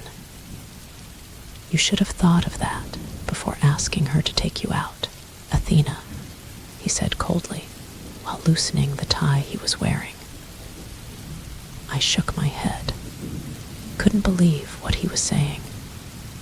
How can he be so cruel and mean? Is he really like this? Or is he still angry because of me interfering with the death anniversary of his brother and his first love? Is it really like that? Are my feelings really worthless to him?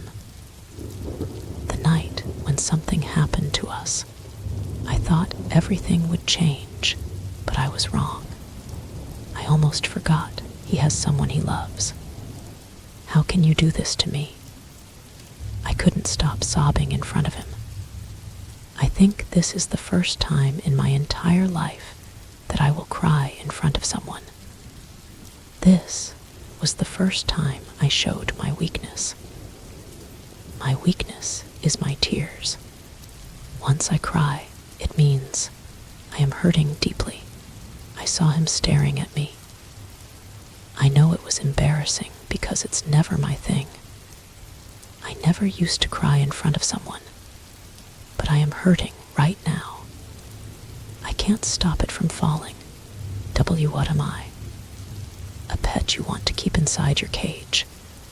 You'll decide whenever you want me to go out. If you forgot, Damon, I am a human. I am also hurting. I wiped the tears on my cheeks, but my tears won't stop me from falling. I avoided looking at him because it only hurts me more every time. I see his eyes that don't care about me. If you don't want me to stick my nose into your business, then I will. If you don't want me to go out, then I fucking will. Just let Anna go, I almost pleaded. I couldn't stop another sob that escaped my lips. I never thought we would get to this point. I never thought that a day would come when I would beg for a man. I feel so hopeless, tired, and hurt. But why is that? I still can't be mad at him. I think I'm going crazy to feel all these emotions. I feel like I'm going crazy. I feel like I can enter a mental hospital in this case.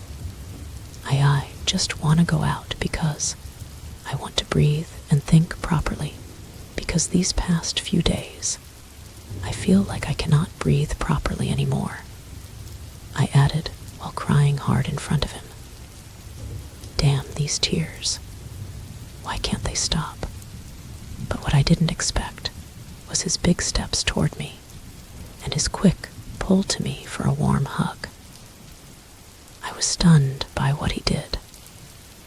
I felt all my tears fall away from what he did. I can feel the warmth of his chest on my face. My leg trembled, and I felt very weak.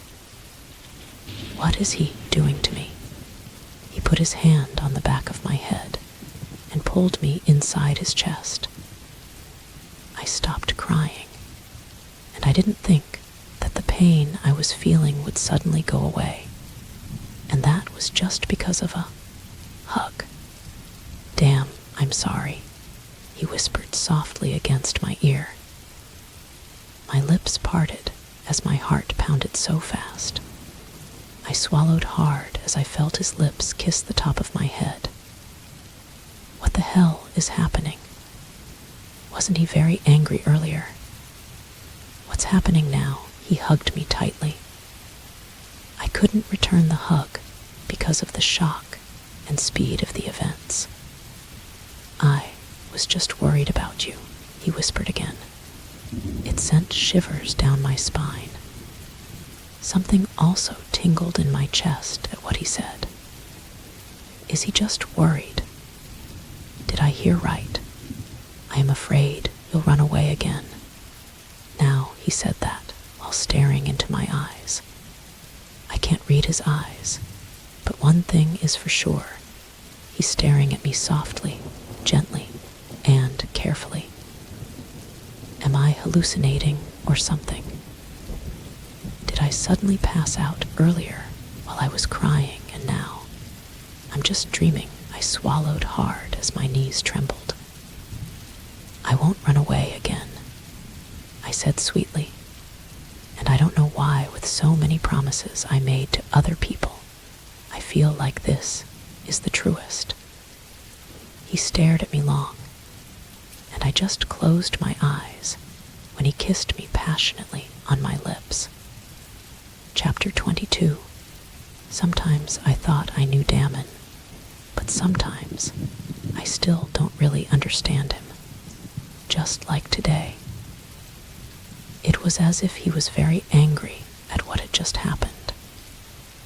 It seems that just now he almost cursed me because I left without his permission. But now I can feel the softness and care in every caress of his palm on me. Every bit of my skin tingled at his touch. Every kiss of his lips in each corner of my body made me pant so much more. I don't even remember why we were fighting earlier. All I know now is that I am laying down on the bed, panting under him. I was almost out of breath as his kisses descended further on my belly. The heat and need I feel are getting stronger. So, when he reached my center, I couldn't stop moaning loudly. I tugged at his hair when I felt his tongue playing there. Every flick of his tongue made my body arch in pure bliss and ecstasy. My breathing became heavy as I gradually felt my climax. Because of that, his tongue delved and moved even faster. I closed my eyes tightly as my climax finally plunged. My lips parted. It was so mind-blowing that I suddenly felt so weak. But I know Damon isn't done yet. I saw him rolling down his boxers and rubbing his member against my folds. My lips parted at the same time as he suddenly entered me. "Oh, Damon," I moaned so loudly. My toes curled as the heat of desire and lust washed through me. His shaft was like steel inside me, but it made my skin heated with desire. He kissed my lips hungrily. I returned his kiss as he slowly moved on top of me. I snaked my arms around his nape while he pumped me harder and harder. He let go of my lips, and a moan came out of him as he eagerly claimed me. My lips parted as I caught some air to breathe. Damon pressed his face to my shoulder blade and then kissed and bit. I felt a bit of pain, but the lust I was feeling was so intense that I almost forgot the pain. Our moans and whimpers are mixed around the air. I can hear the sound of the bed squeaking because of his hard push and pull, and my moan got even louder when I reached my second orgasm. But knowing Damon, he won't stop right there. He lifted me up and made me sit on his lap while he lay down and leaned against the headboard of the bed. He reached my breasts and molded them alternately. I growled at what he did. "Move, Athena," he breathlessly said. Nods and starts moving on top of him. Damn it, this feels so amazing. This isn't our first, but I feel like everything is still new to me. While I'm moving on top of him, he was playing, molding, and sucking my boobs, and it added to the heat I am feeling. I didn't count on how many times I come in that position, but Damon is still hard and like steel. That's why we reached different positions before I felt Damon's hot liquid coming out of my thigh. I could feel the tiredness in my body when we finished.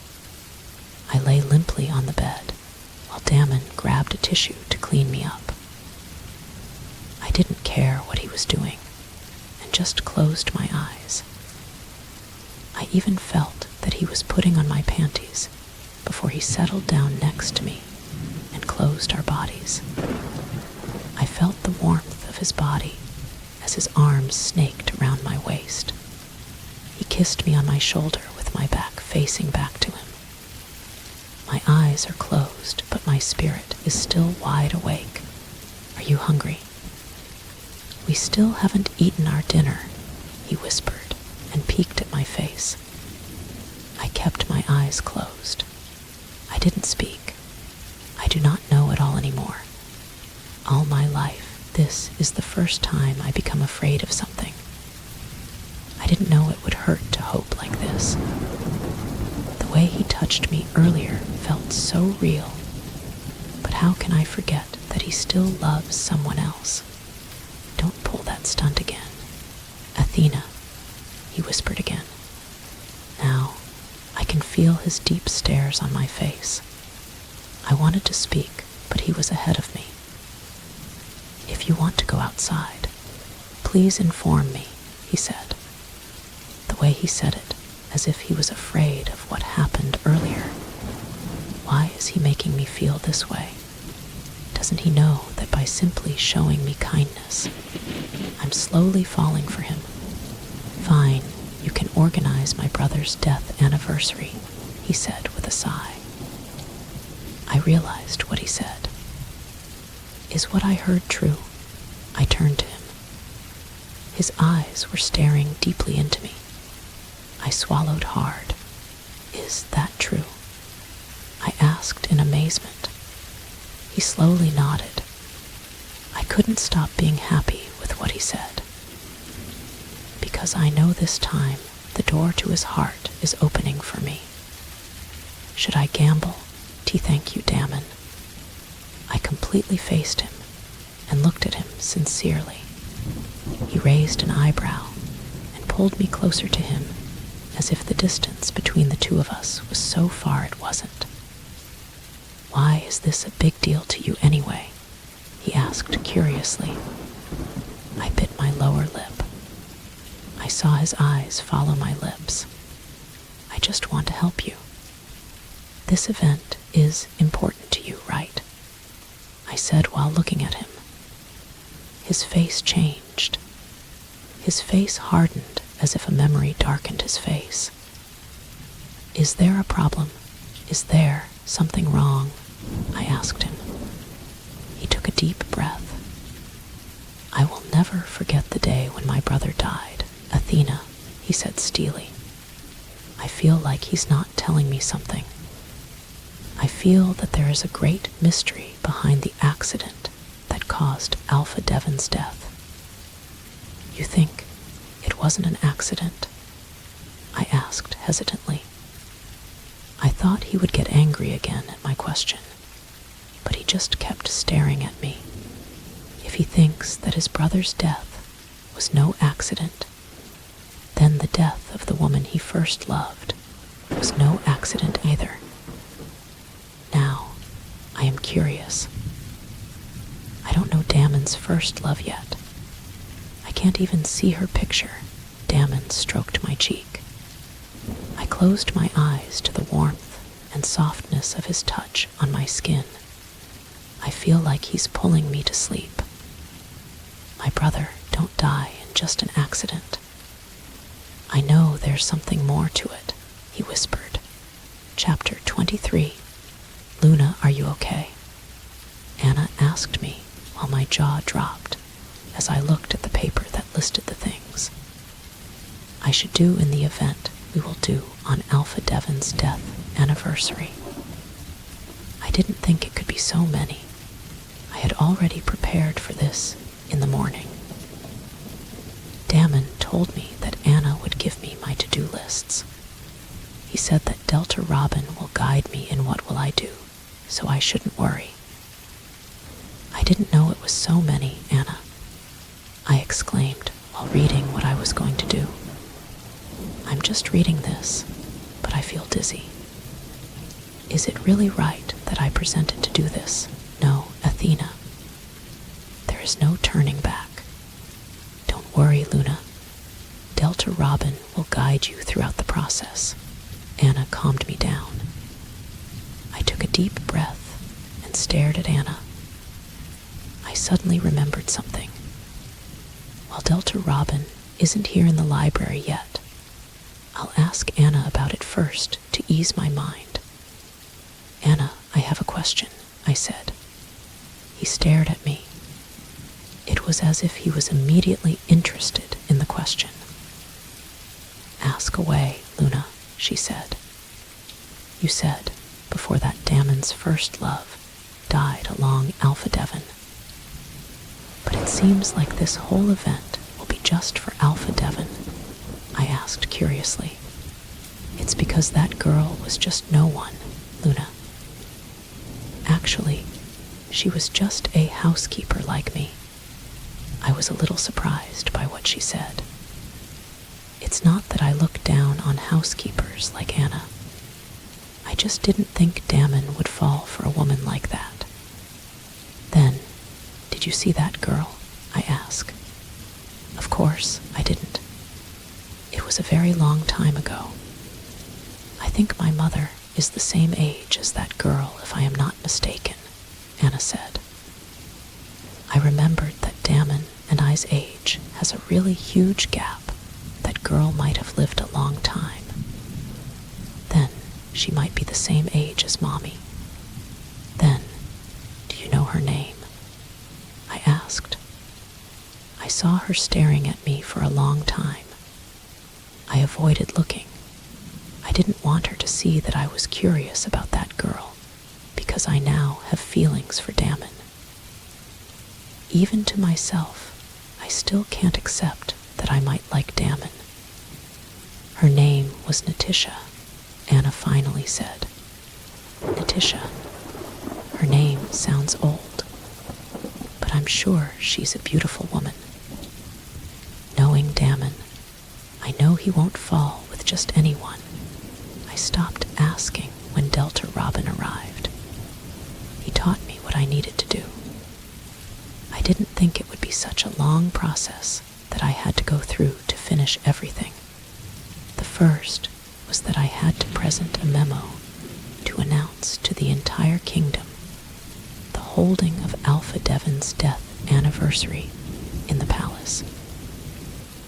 I need to talk to the guards and servants of the entire palace for their cooperation.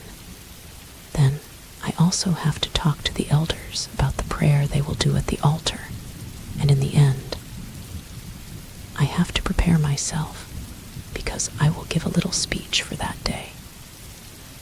I just realized that all this is a big responsibility. Fortunately, Anna and Delta Robin are here to answer my questions and more. Because I was so busy, I just ordered to deliver my lunch to the library. So I was left alone in the library because Anna was getting my food, and Delta Robin temporarily left to get a sample memo that would be my guide. My head hurt a bit. I thought the death anniversary was just a simple event. I didn't know it was all this complicated. I was writing my introduction for my memo when someone entered the library. I thought it was Anna, so I didn't react. But when I noticed the smell that enveloped the whole library, I stiffened. I quickly looked up and was slightly surprised by Damon's presence in front of me. "Why are you here?" "Where's Anna?" I asked one question after another. He placed the tray of food in front of me. Why did he bring my lunch? And is it true? Alpha Damon delivered my food. I ordered something to her, but she'll come here right away. Why? You don't want me here. He raised an eyebrow at me. I looked away and put aside what I was doing to start eating. I'll eat here.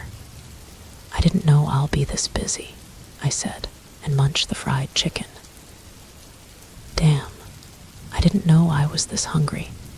That's why I don't want you to handle this, he inquired. I just continued eating. He sat across from me. I'm suddenly slightly conscious of eating my food. Have you eaten yet? I asked.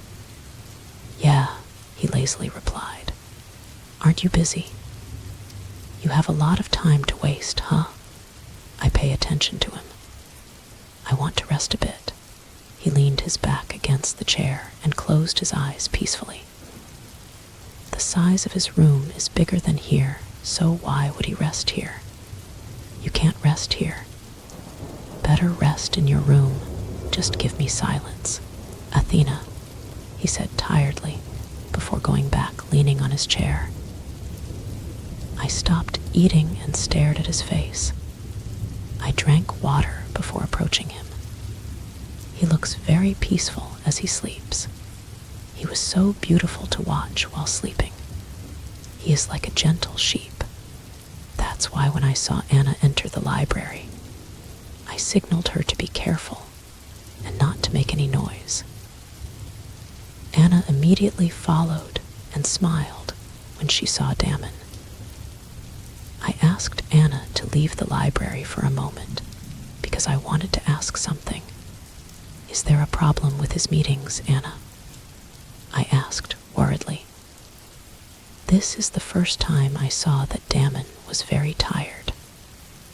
Actually, I just heard earlier that someone volunteered as a witness for Alpha Devon's death, but someone slaughtered him before he could reach Alpha Damon. What? I couldn't believe what I heard. If so, I was right that Damon is still seeking answers to his brother's death. But this is what happens when he gets closer to the answer. Does that mean it's true that Alpha Devon was murdered? I ask for confirmation. Anna nodded slowly. So that's the reason why Alpha Damon doesn't want to celebrate his brother's death anniversary. Because he feels it's not appropriate until the mystery behind Alpha Devon's death is solved. That's why Damon's mood suddenly changed when the topic of Alpha Devon's death anniversary was brought up. Unfortunately, everyone is opposed to Alpha Damon investigating the death of Alpha Devon because the elders and councils feel that Alpha Devon's death is not being respected. Anna added, but if I were in Damon's situation and I knew that my brother might have been killed, I wouldn't stop looking for the culprit, especially since not only one life was lost, but two. What's more painful is that those two people are important in Damon's life. After Anna's talk, I went back inside and saw Damon still fast asleep. Anna was left outside the library to watch over there. I approached Damon and looked at his peaceful face. Now, I understand why you become cold and emotionless. I know why you are struggling right now. I know why you are afraid for me too. To lose someone you love is not a joke. I couldn't stop myself but kissing him on his cheek. My eyes watered for him. It must be hard for you all this time, Damon, right? I talked to him, even though I knew he couldn't hear me. I stroked her jet black hair. But this time, you'll never lose me, I added. I saw him frown. I thought he would wake up, but I was wrong. He was dreaming about something, and that's how I stiffened when I heard who's the name he mentioned in the middle of his sleep. Natisha, chapter 24. I told myself that everything is okay. It's natural that he still loves that girl even now, especially since they got separated tragically. But why can't I stop being hurt? Why, when I heard him say that name in his sleep, I couldn't stop my heart from aching. It's dark around here in our room, but I still can't sleep tonight, so I got up and went out to the balcony to get some air. Damon is already asleep, so maybe it's okay. It seems like just a month ago, all I wanted was to escape this place. To get out of this strange place and be with my mommy is what I want.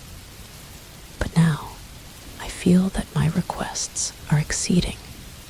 My outlook on life has also changed. Do I even want to leave? Didn't I say to myself that I would just get Damon's trust and then run away with Mommy? What's happening now? Why do I feel like I don't want to leave and I want to have Damon's heart? I don't know what's going on. Maybe I'm going crazy. I stared at the dark sky. The stars were hidden behind dark clouds, so the sky was not bright. It seems like my heart is also feeling dark. I looked at the moon. Brittany said in one of our sessions that the considered god of wolves is the moon goddess. She is powerful and mighty. She is also the one who appoints the mate of wolves. She can perfectly match each other, she's like a matchmaker. But, moon goddess, I am just a mere human. Why'd you have to partner me with a wolf like Damon? He loves someone else. I am his wife, his Luna, and the queen of his kingdom. But I am nothing compared to the girl he truly loves. That night ended with my mind full of many thoughts. That's why the next morning I was almost motionless and speechless. Every time Damon would talk to me, I couldn't help but speak sparingly in answering. Can you check if this is fine? I asked Delta Robin and handed him the finished draft of my memo. I saw him read it and finally smiled at me. It's well written, Luna. You can now rewrite it into a formal format, he said with enthusiasm. I smiled at what he said. I was a little relieved by his compliment. When can I have a meeting with the guards and servants, Delta Robin? I asked when I checked my to-do list. I saw there that I had to talk to the guards and servants to ask and see their readiness for the event. The schedule will be up to you, Luna. Or you can ask Alpha Damon about it, Delta Robin said. I was stunned by what he said. How can I ask Damon? I can't even talk to him properly. It sucks. Can you ask the Alpha for me, Delta Robin? I almost begged him. He frowned. You're his Luna. It'll be easier for you to talk to him, Luna, he said. I snorted. I don't believe that it would be easier if I talked to Damon, but there was nothing I could do either. We share the same room and always eat together. I have no escape no matter what I do. I'm the only one who has an issue with him. Of course, he knows nothing about my feelings, and that's better than it is. I can't even show him or talk to him if ever he finds out about my feelings for him. It'll be embarrassing for sure in the end. I couldn't do anything but approach Damon. It was a fine afternoon when I decided to talk to Damon. Stone said he was in his office. Can I talk to him inside his office? I asked Stone. Alpha doesn't usually accept anyone into his office at this hour, but I'll tell him you're here, explained Stone. I nodded and let him. He entered the office to maybe tell Damon that I was here. Stone came out with a big smile on his face. You can go inside, Luna. He opened the door for me. I entered without hesitation. Damon's dim lights-colored office appeared to me. Why is it dark in Damon's office? Does he really work like this? I just froze in my place when I heard the door lock behind me, and before I could turn around, I felt Damon embrace me from behind. D-Damon. I panicked a bit. I pushed him a bit, but he was holding me tightly. In the end, I just let him go. What is his trip now? I missed you, he whispered, and then gave my neck soft kisses. It sent shivers down my spine. Heat immediately flows into my system. Shit, he needs to be stopped. I'm not here for that, Damon. I'm here to ask you when I can be allowed to have a meeting with guards and servants for. I've missed you all day, and you're giving me that reaction. He huskily said against my ear. I closed my eyes tightly. I struggled to suppress the sensation that was coursing through my system. Fine, we'll talk later then. I'll leave for now, I quickly said, and pushed him to let me leave. He pulled away from hugging me, but he blocked my path. Damon, do we have a problem, Athena? He asked, which made me stop.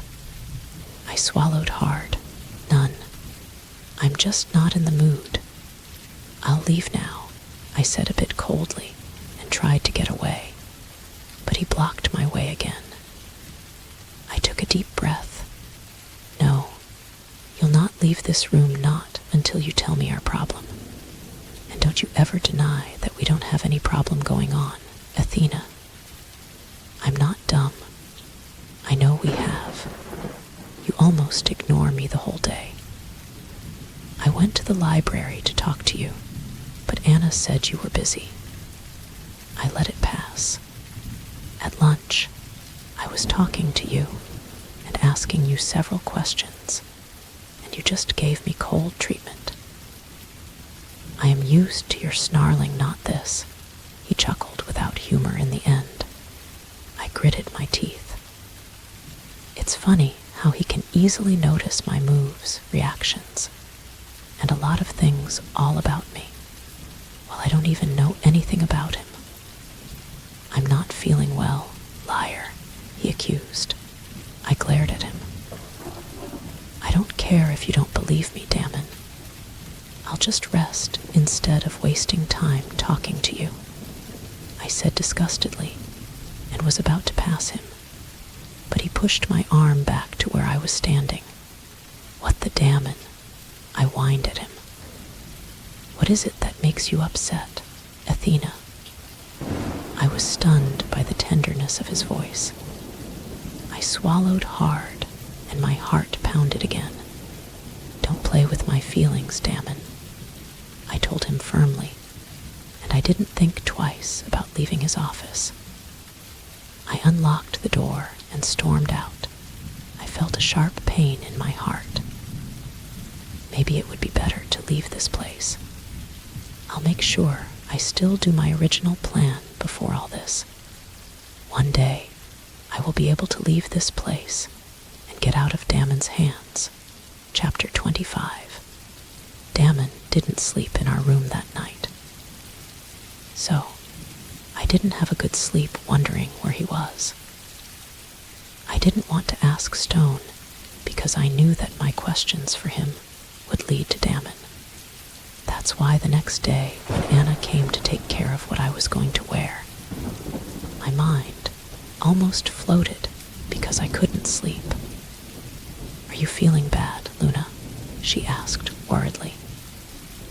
I immediately shook my head. I may feel bad, but it's not because of illness or anything. Damon didn't sleep in our room. Damn it. I remembered the conversation between the two of us in his office. Maybe he was angry with the way I treated him when we were in the office. But if he's angry, he'll surely chain me again. Right, in the end. I got dressed in my clothes and left the room to eat breakfast. But Damon wasn't there either. I lost my appetite to eat. I do not know why. Maybe I've gotten too used to him eating with me, so now I'm looking for his presence. Luna, the Alpha said you will have a scheduled meeting with the guards and servants after your breakfast, Stone said as he approached me. I looked at him for a long time. I wanted to ask where Damon was and what he was doing, but my mouth wouldn't open.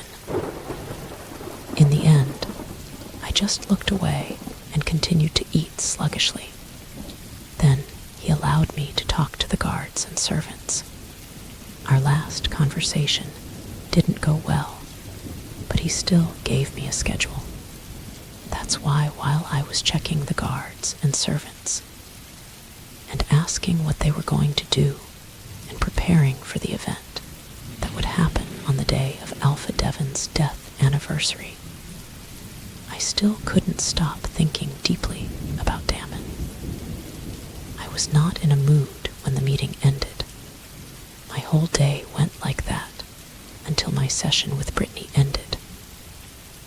When we had dinner, Damon was still not there, and until now, I still haven't heard any news about him. That's why when Anna left the room to let me rest, I couldn't help but get up and walk around the room. I can't sleep like this. I need to know where Damon is now. Is he avoiding me? Is he angry? Or maybe he has another girl with him, damn it. I am being ridiculous, so to stop my thoughts, I put on a robe and left the room. Where are you going, Luna? Asked a guard in our room. Accompany me. We are going somewhere. I told him. Then, I should inform Anna about it. Don't. We're the only ones leaving. I stopped him. He did nothing but follow me. Only a few people were awake in the whole palace, so it was easy for me and the guard I was with to get out. Where do you think Damon is now? I asked him as we walked out of the palace. Beta Stone is the only one who knows the whereabouts of the Alpha, Luna, the guard answered. I can't help but sigh. I told you so. The others don't know either. Where is Damon right now? What is he doing at this time? And he is still gone. We were in the middle of the vast palace grounds when we heard footsteps entering the palace gate. My eyes widened when I saw them in the form of wolves. Let's hide. I pulled the guard, who was with me, behind a tree. It's inevitable. They can smell us at this distance, he said. What? I can't believe what he said. They are in their wolf form. They could smell us at this distance, he said, as a matter of fact. I took a deep breath and thought deeply, but was stopped when I saw someone else enter the gate. I swallowed hard when I saw the familiar shape of that wolf. There is no mistaking it. It's Damon. He is the largest and most elegant among his companions. Another thing, his black fur is shining in the middle of the night. That's the Alpha, the guard whispered. Then, at this distance, he can smell us. And he can even read my mind, damn it.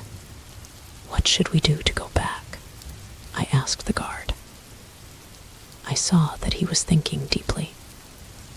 I hope he can think of something, otherwise I might have Damon banish him somewhere. But I noticed the fear in his eyes while looking at my back. And I was even more confused when he headed up and quickly left. The fuck is he? What are you doing here, my Luna? I froze in my place when I heard that voice. Damn it. It's the fault of that skinny guard. I slowly faced him and noticed that he was in human form again, and he was wearing a royal cape. He looks dashing in front of me. Damn it. Even this time, I couldn't help but praise and admire him. I'm just strolling around, I said, trying to think of the best solution for what I've done. I looked down to see him staring at me. It's like I'm melting in front of him, and at the same time, my heart is beating uncontrollably. Really? Should I believe you, my dear wife? He asked in a mocking tone. Damn it. Of course, he knows I'm lying. I feel that he knows a lot about me. He knows whenever I am lying, and I don't know how he does that. It's so unfair. If you don't want to believe me, then don't. I don't care. I forced myself to be brave. I was about to leave when he caught my arm and made me face him again. My eyes widened when he leaned me against the trunk of the tree and locked me in his arms. He's towering over me, so he crouched to see my eyes. I looked away, but the distance between our faces is making me conscious. He's so close, I can't almost breathe. Enough of your excuses, Athena. I know you're seeking for me, he said confidently. My lips parted, and I stared into his eyes that almost read my soul as well. Why, you're such a thick face. We went hunting, that's why I am not around the whole day. I'm sorry I didn't inform you about this. I was mad to you so." His lips rose for a smirk. Something tugged at my heart when I saw the reaction on his face. Damn it. I am not asking, "Did you miss me?" I was stunned by his question. We stared at each other for a long time. Because of this, I felt my heart pounding even more. Why is it so easy for him to make me feel this way? I don't know if this is normal, but I can't stop it. And even more, I can't stop my heart beating. I'd die if I did that. Damn it, see. I am becoming insane. Answer me, Athena, he pleaded. I looked away. Don't confuse me, Damon, I said firmly. He brought his body closer to me. My entire body became more and more tense. What is it that confuses you, Athena? He asked desperately. I returned my eyes to him, and this time I had the courage. Because if I keep hiding everything inside of me, things won't turn out well. I can't keep quiet, and for the rest of my life, I will think badly of Damon. I am your Luna, but you have another woman in your heart. And there, I saw how his face changed into darkness. Chapter 26. He was silent. I was nervous about his reaction. Does he think that I'm curious about him? That's why I know everything about this. He must be wondering why I know about the girl he first loved. I avoided looking especially at him. But I don't care. I don't care if you love someone else. The important thing for me is I am treated equally. I saved myself because I didn't want him to think that I was curious about him, even though it was true. We have to rest now, he said coldly, and turned around to leave first. I stared at his broad back as he walked away. In that case, he is still affected by that girl. Why so? That girl hasn't been in this world for a long time, but I can't stop being jealous of her. I followed Damon. We quietly entered our room. I saw him take off his royal cape and enter the bathroom. I just sighed and sat on the bed. I also took off my cloak and just lay on the bed. I turned my back on his place and just covered myself with a blanket. I shouldn't be hurt, but why is that? I can't stop myself from getting hurt. I want to meet the girl he first loved. I want to know how Damon likes her, how Damon loved her. I fell asleep with that thought. When I woke up, Damon was gone. Anna was the one I saw inside the room, fixing what I would wear for that day. On this day, my schedule is to talk to the elders. Anna helped me fix my clothes, and when I went down to the dining room, I saw Damon already there having coffee. I quietly sat on his right side and started eating. The silence between the two of us was deafening. I'm not used to it because we often argue at the table every morning. And maybe Anna and Stone also feel the strange atmosphere between Damon and me. I don't care. It's up to him. From now on, I don't care about him anymore. I will do the duty as his partner, but I will make sure to take care of my feelings. Right. I shouldn't be affected by him. After we finished eating, Anna and I immediately went to the library because some elders were waiting there to talk to me. I had a good conversation with them. The flow of the event also became clear, so my work became easier. When lunch came, I asked Anna to send food to me again, and in the afternoon, Brittany had a discussion. Somehow, I forgot about my problem with Damon because I was so busy all day. That's why when I finished, I didn't realize that I fell asleep at my desk. I was left alone in the library because I ordered Anna to get a sample of the speech I was going to give at the event. But I was disturbed in my sleep when I felt someone watching me. I slowly opened my eyes and quickly straightened up to see Damon sitting in front of me. I blinked as I looked at him, making sure it wasn't a dream. What are you doing here? I slightly adjusted my face. I suddenly became conscious because I was just woken up. Maybe later I'll have sweaty saliva. Checking on you, he answered. I looked away and just arranged the things on my desk while I could still feel his eyes on me. You're done. You can leave, I pleaded with him. We will go up to the room together, he said. I was almost tormented by what he said. Why didn't he include Natisha? He dreamed about her, didn't he? Now I sound jealous. I won't go with you. I have something else to do, I said while still pretending to be busy putting things away. Then I'll stay here until you finish, he insists. My eyebrows furrowed more. Aren't you busy? Don't waste your time here, I said, a bit annoyed that he's kept doing this. You want to talk, right? He asked.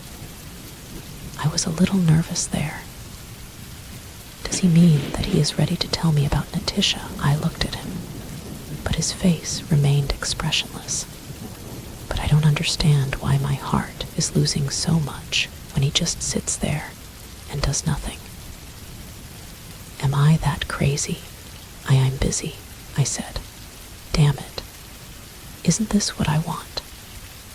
Why am I avoiding it now? I'm so stupid. My older brother adopts Natisha after he saw her being sold by the rogues. I was stunned by what he said. Then, Alpha Devon is really very kind and helpful. How many more people could he have helped? Anna said that Alpha Devon also helped her. The difference is Mommy was the one who saw her at that time. We treated her as part of the family, and we became friends. He continued. I stared at him, but I couldn't see any expression. Is he really like this? Or is he just used to hiding all his feelings? When my parents died in a war, Natisha became our support. Especially my brother Devon, who needs to step up to be the new Alpha. Until Alpha Devon finally meets his Luna, Soledad Madrigal, your mother. I know from the very start that Natisha has special feelings for my brother. And knowing that he is not the woman mated to my brother makes her depressed. My lips parted at what he said.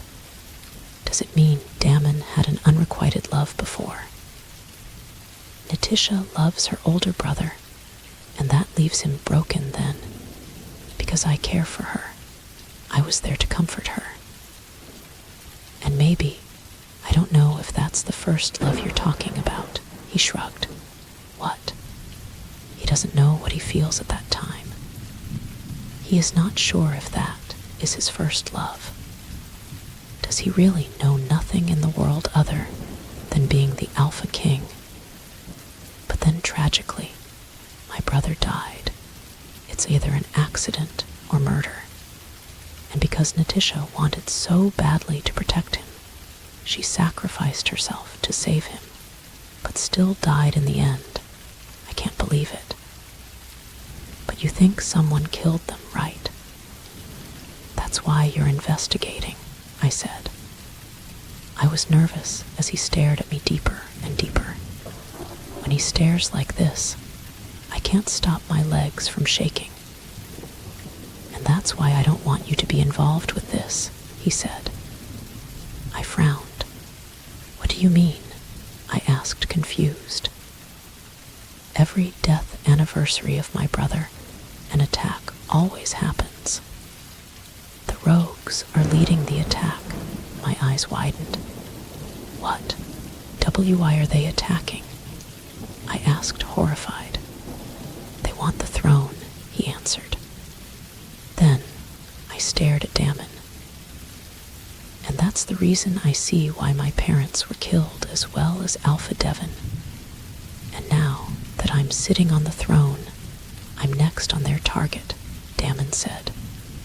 I was shocked by what he said. But despite everything, I felt only one thing. I feel so worried for Damon because his life may be in danger. Chapter 27. I don't understand why I'm so restless. A while ago, I was walking back and forth to Damon's room while Damon was in the bathroom. It's late at night, and we just finished dinner. But until now, I'm still thinking about what Damon said earlier. But now, I'm worried about something else. Now that I know that Damon's life is in danger, I don't want him out of my sight. Damn it. I shouldn't be panicking like this. I'm done. Damon went out of the bathroom, only wearing his white robe. I can see her broad chest from where I am standing. I suddenly felt awkward with his presence. I know it's not my first time seeing him like this, but I can't stop my body from getting turned on when he's like this in front of me. Shit. I am becoming a pervert because of him. Okay, I answered and passed him so I could take a shower. I couldn't look at him, even though he was staring at me. I entered the bathroom and went straight to the shower room. The shower room only has a glass wall, but when you're inside, your appearance outside will be blurred. I hope this shower room isn't just a glass wall, because even then, it's still making me uncomfortable. I turned on the shower and let the water drip on me. Somehow, I felt comfortable there if Damon hadn't suddenly entered the bathroom. Damn it. Damon, why are you here? I was horrified. I turned the shower down so we could hear each other.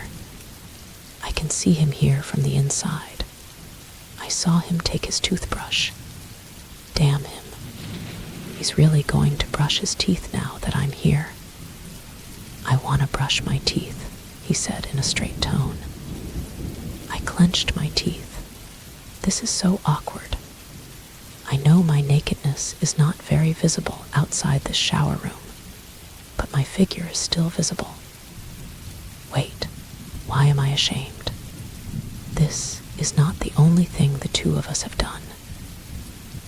My cheeks warmed as I remembered the warmth we shared in bed. It's been a long time since our last shit. Athena. Forget about it. I just continued to shower. I turned my back in his direction and didn't even think that we were both inside the bathroom. But what I don't understand is why my memories of Damon kissing me on top of the bed keep showing up in my mind. Shit. I can't believe it. I am fantasizing about us. I changed the shower to cold water because I felt my body getting hot. I feel like I'm on fire under the shower, and I can't understand myself. Do I really like him this much, and am I doing this now? We just made up with our last fight, and now that we're fine, I'm thinking like this right away. I sound like a pervert. I remembered that Damon was still in the bathroom, and here I am now thinking about something. I was about to face his direction, but a warm palm kissed my waist. My eyes widened, and I was about to turn around when I felt his lips on my shoulder. Damon entered the shower room. even realize he had entered. "You're so hot under the shower," he whispered huskily. What he said made me even more ignited. Even more, I could feel his hard shaft on my back. I knew he wasn't wearing a bathrobe because I could feel his hardness behind me. Damn it. I wanted to stop him, but it turned into a growling sound when his hand rose to my chest. He molds my left boob expertly. At the same time, his lips traveled on my shoulder, neck, and jaw.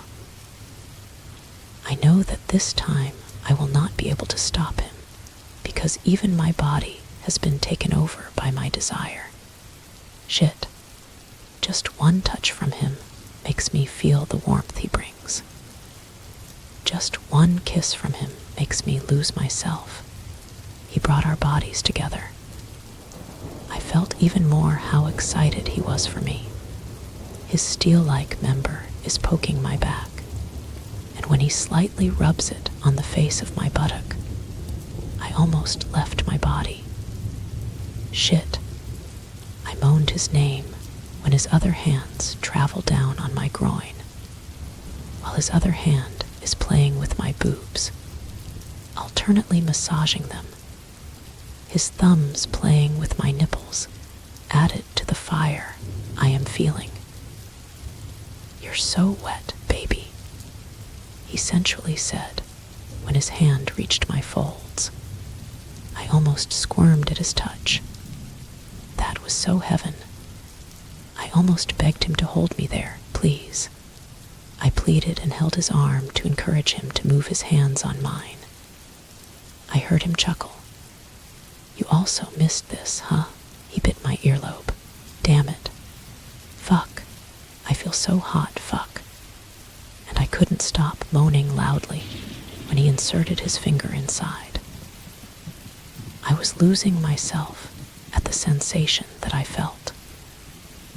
My knees were weak, so I leaned my back against his chest for support. I kept moaning as he put his finger in and out of me at the same time as he was massaging my belly button. He pinched my clit, which almost made me scream in pleasure. "Ah, shit, dammin'," I moaned louder. "I feel like I'm close." He added his finger inside even more. The steel on my back is hardly poking at my back. That's why I slightly rubbed my ass there. "Fuck, don't do that." He moaned when he felt what I was doing, but I didn't listen to him. I continued what I was doing until his patience worn thin. He withdraws his finger inside me. He grabbed my waist and lifted me to wrap my thigh around his body. He leaned me firmly against the cold wall of the shower room, and at the same time as he kissed me violently, his manhood entered me. I moaned between his kisses. The fire we started became more alive, and when he started to move, I almost lost my trance. "Oh," I whimpered in pleasure as his penetration vibrated my body.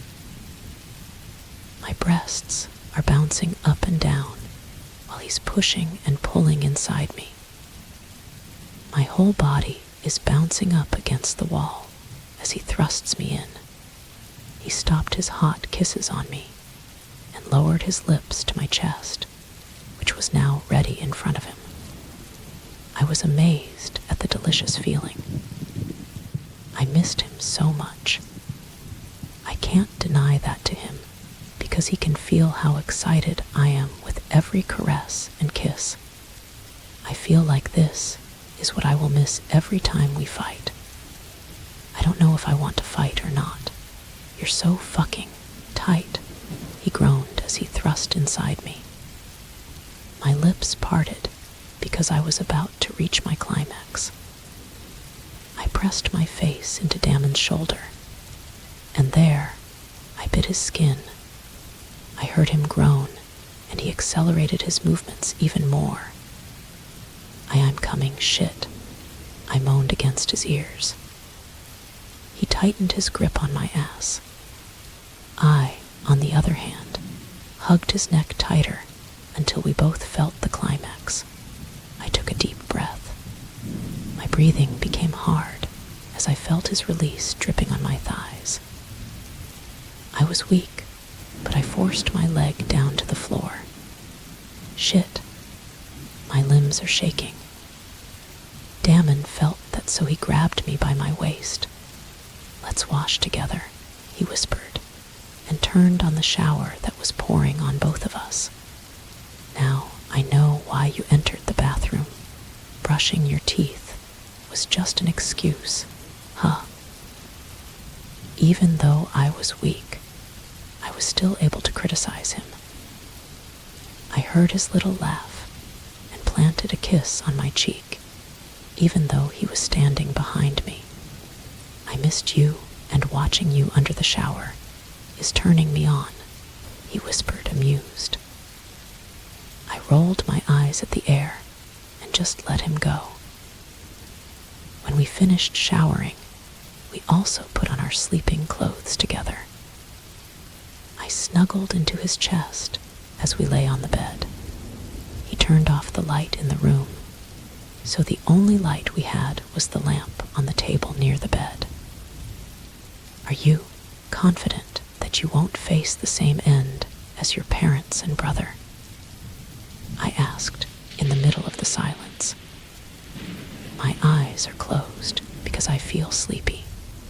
Add to that I was very comfortable in Damon's hug and warm chest. "Yes," he answered. I smiled. Somehow my fear disappeared. "It's a yes as long as you're here with me," he added. But I was so sleepy that I couldn't even process the last words he said. I Love You, Chapter 28. Why do I feel like something changed between you and the Alpha? Anna asked as she helped me finish the speech. I'm going to present at the nearing event that will happen days from now. I couldn't stop my smile at what Anna said, but I kept quiet and continued to write to supplement my speech. "I saw you smiling. Luna, this is what I expected," she teased. I removed my smile and narrowed my eyes at her. "What do you mean by that?" I raised my eyebrows. Even though others see Anna as my handmaid, for me, she's my best friend. I can only tell her all my complaints about Damon, and I feel like she knows me well, even though we've only been together for a little while. "You already fall for him, aren't you?" She smiled playfully. I blinked and just shook my head. This is one thing I don't want to let her know. I feel like it's just for Damon and me. Ever since we made up after our last fight, I feel better. Damon also treated me better. He's always the same as before, but I feel his care for me in his every move. I don't want to hope, because I know that he may still love Natisha, but I know that somehow I have entered his heart. Damn. I never thought that I would really want to enter a man's heart. If then I wanted to escape from his hand. Now, I can hardly imagine myself without him. Anna and I successfully finished my speech in the library. At the same time, Brittany entered for my study session with her. Since I was determined to help Damon as the Luna of this kingdom, I eagerly listened to Brittany. I even have a notebook with me to take down notes. When it was over, I stayed in the library looking for a book that could teach me about what happened when the former Alpha Devon died. I instructed Anna to send the speech I made to Delta Robin and proofread it if there was anything wrong. I was stunned when I saw a strange book, because it doesn't have anything on the cover page. Its cover page is just plain brown, and the papers used here are obviously old. I opened it and was stunned to see who its author was. Alpha Devon Tristan Scott, I read. Then Damon's brother is writing a book. I flipped the paper to another page and started reading it. The book was just all about Scott's family. He describes how the Scott family lived and how they founded such a large kingdom. While reading, I noticed that he mentioned some names that do not seem to be included in the first family of the Scotts. This is probably Damon's cousin, who has not returned to the palace until now. Many more were mentioned there, until it ended with the birth of his brother, named Damon Timothy Scott. So, this book is about Alpha Devon's life before the arrival of his youngest brother. I was about to close the book when I saw something strange on the book's last page. I frowned when I saw that there was a torn page there. I opened the book, but the torn page was not there. Why is this page torn? Also, is it possible to tear a page here? I doubt it. Athena. I quickly put the book back on the shelf when I heard Damon's voice enter the library. I went out from the shelves, and I saw Damon in front of the door and is wearing his usual royal cape. Even though he came from work, why is he still handsome? He looks so fresh. I never saw him haggard. And it's so unfair. "What are you doing there?" he asked when I got close to him. "Just reading some books," I shrugged. "Are you done?" He asked softly and reached my waist to hold me closer to him. My heart started beating out of my chest again. His simple move like this is making me excited and damn nervous. "Yeah, the case is it's still early for dinner," I said, and even though I was nervous, I forced myself to look directly into his eyes. I don't know why he can look at me straight when I'm struggling. I just feel like his eyes are like a million audiences staring at me, trying to read me, or taking my soul. Then, "Let's go somewhere," he said, and pulled me out of the library. I let him take me somewhere. I saw Stone follow us. "Just stay here, Stone." "We'll leave alone," Damon stopped him. Damon didn't seem to want us to be with anyone else to where we were going. I'm more excited. An alone time with Damon is very precious to me. Damon is very busy, and he hardly has time for other things, now that he is with me. Having time for each other is very important to me. "But we'll go now." Stone was speechless when Damon suddenly changed his form. He's transforming into his wolf form. Damn it. I blinked when his appearance completely changed. Compared to other wolves I see in this palace, or even in Stone, he is much bigger and more elegant. He looks majestic in front of my eyes. "Hop in," he talks to me in my mind. I smiled at him. He lowered his body so I could ride on his back. I clung tightly to his soft fur as he began to walk. "Where are we going, Damon?" I only asked now because I was overcome with amazement at what was happening. "To my favorite place," he said in my mind, and started to run faster. A strong wind blew my hair as Damon ran fast. I feel so light and happy while feeling the cold wind touching my face. I can't stop smiling because I can see the beautiful scenery again from here, behind Damon. Damon is very agile. He can jump into the big rocks that block the way. Even on the broken roads, he can jump until we reach the other side of the place. Isn't it dangerous, Damon? I worriedly ask because the roads we're taking are getting more dangerous. I didn't know that the road to his favorite place was so dangerous. I will never put you in danger, Athena, he said to assure me. Something touched my heart. I felt like I was floating on air.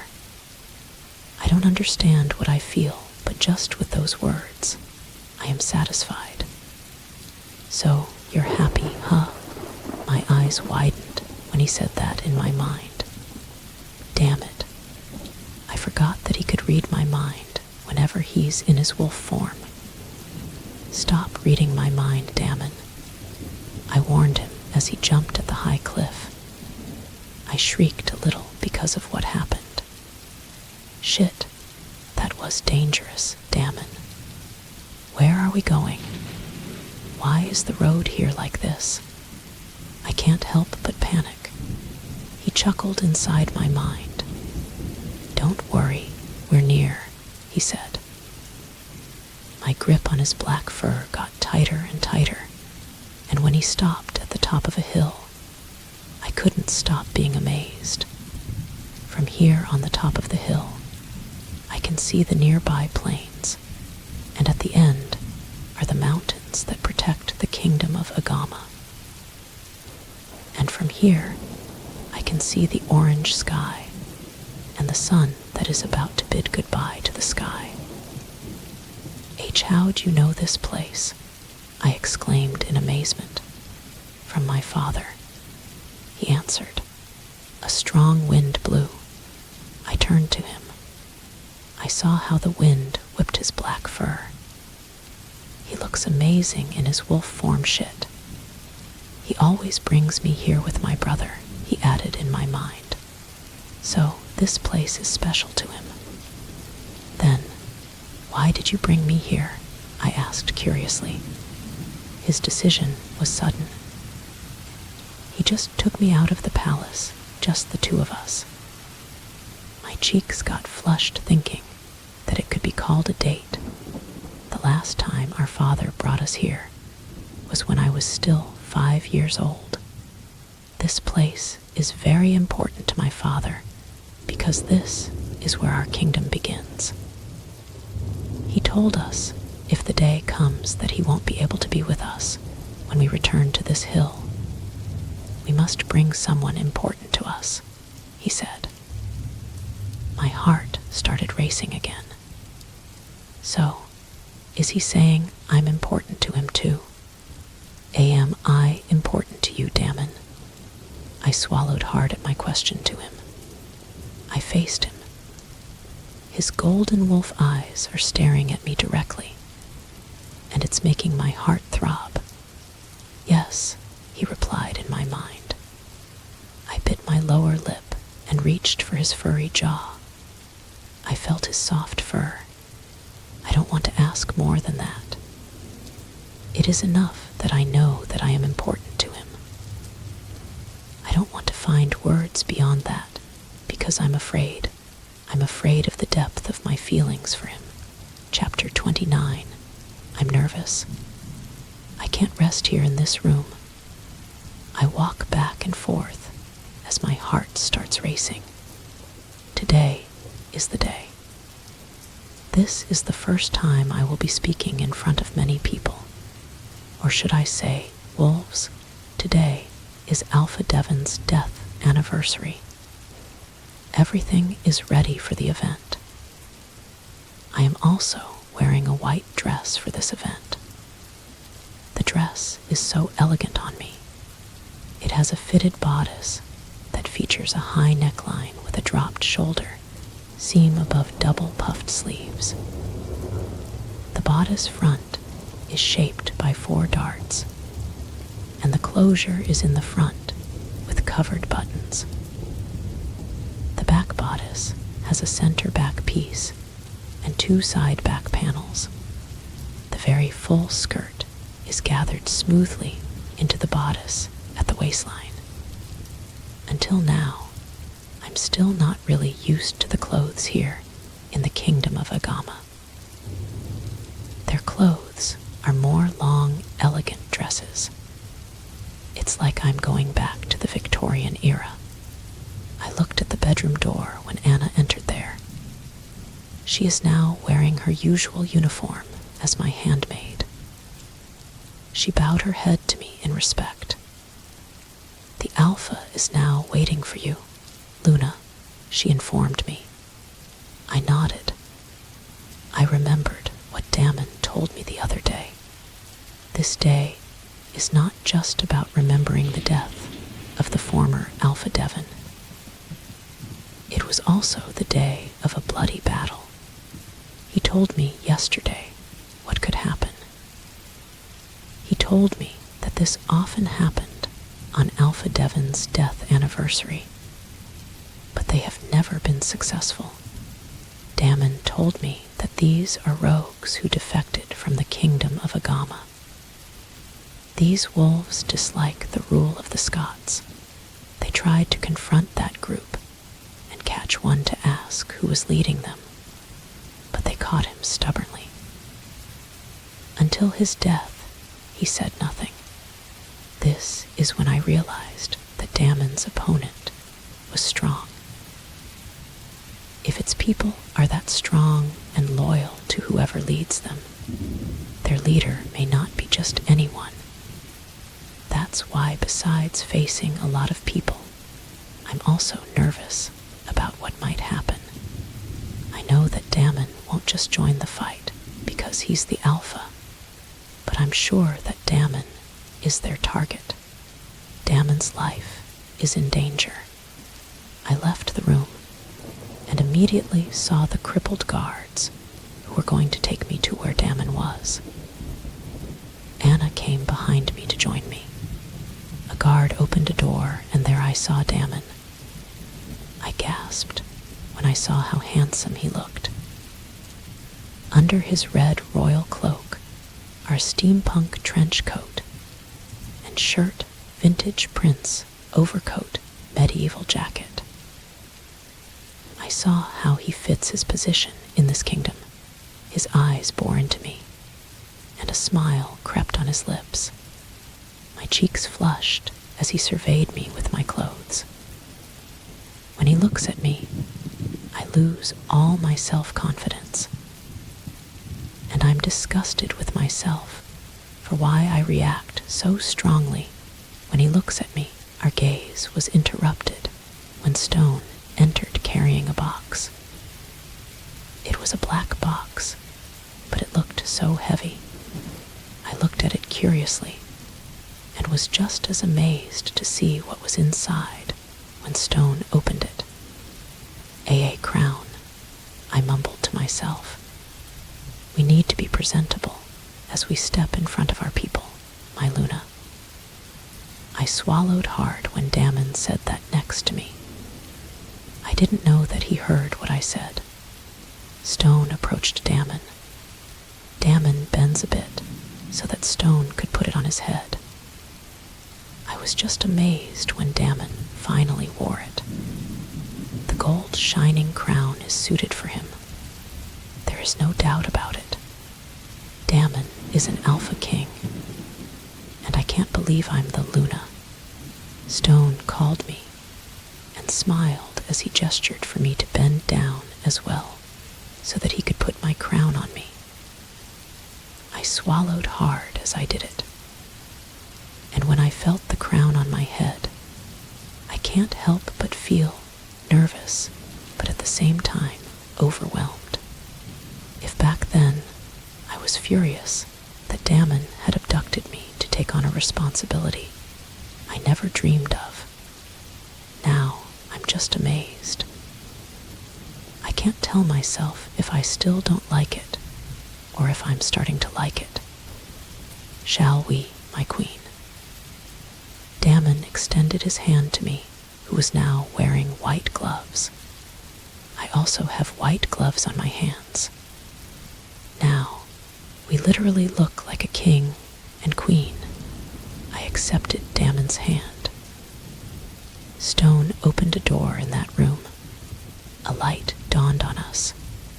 Damon and I went out there, and I couldn't stop being amazed as I watched the thousands of people standing in front of the palace, while Damon and I were here on a large terrace. The trumpets blew loudly as we came out. The people cheered. The wolves roared and howled. It was amazing and breathtaking. I held Damon's hand tightly as we stood in front of the wolves that Damon had under his control. Let's bow our heads to our Alpha King and his Luna our Queen, someone announced. Everyone bowed and paid their respects. It is nice to see you all again in the palace, my fellow men. I know that in the past few days we have faced many problems. But as wolves, we are strong, and giving up is never our choice. A loud howl of wolves and shouts of people in human form was heard all over the place after Damon said that. And as we gather here, we will remember my brother, our friend, a king and an alpha. I felt the sadness in Damon's voice. I held his hand and intertwined our fingers. It hurts me whenever I see Damon hurting.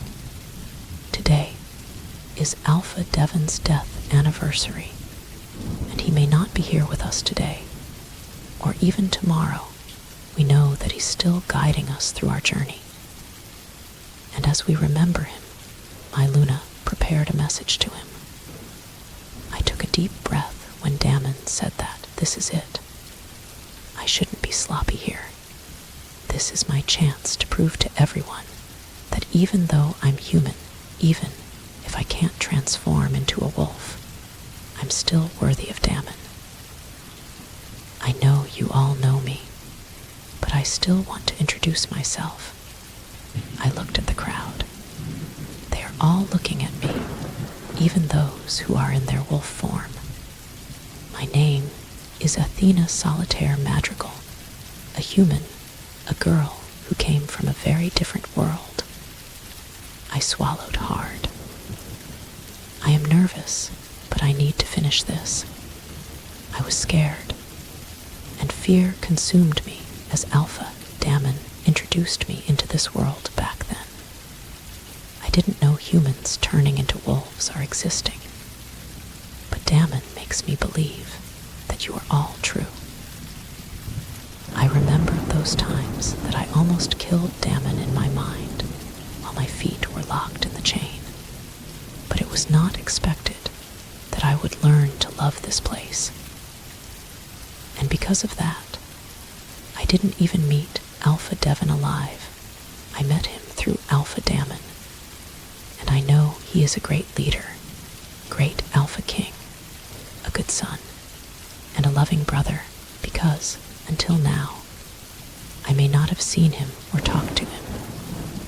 I can still feel his presence all over the palace, and it is enough to conclude that he lives his life according to what he wants, to what he wants to become. As Alpha Damon's Luna, I thank you, Alpha Devon, for taking good care of him, to this kingdom, and to your men. That's all. I smiled at everyone, and I didn't expect loud applause and the noise of the wolves after I spoke. I felt Damon reach my hands and intertwined our hands again. You're awesome, he whispered to me. I looked at him and saw his eyes softly staring at me. Something touched my heart, and I don't know why it's aching. I didn't know that I could feel the pain while I'm happy, but our gaze stopped when a gong and the bell at the palace gate thundered loudly. Rogues are coming. They are on their way to attack the palace. Someone shouted out of his lungs, heart beat faster as Damon's eyes turned like a hawk. "Stone, bring Athena to the basement." Damon's words widened my eyes. "What? Basement, Damon? Just listen to me, Athena, or else you'll be hurt," he told me firmly. I gritted my teeth. I want to help him. I want to do something to help him. "Stone, take her inside," he ordered Stone, and I couldn't complain anymore when Stone took me by the arm. And before I was finally brought inside, I saw Damon change into a wolf form. And the last thing I heard was his howl and the words he whispered in my mind. "I love you," Chapter 30. "Stone, please, get me out of here. I want to help Damon, Luna. It is not advisable for you to go out. You can't help Alpha Damon," Stone explained to me. I shook my head and looked at him pleadingly. "But what if something happened to him while I'm not around?"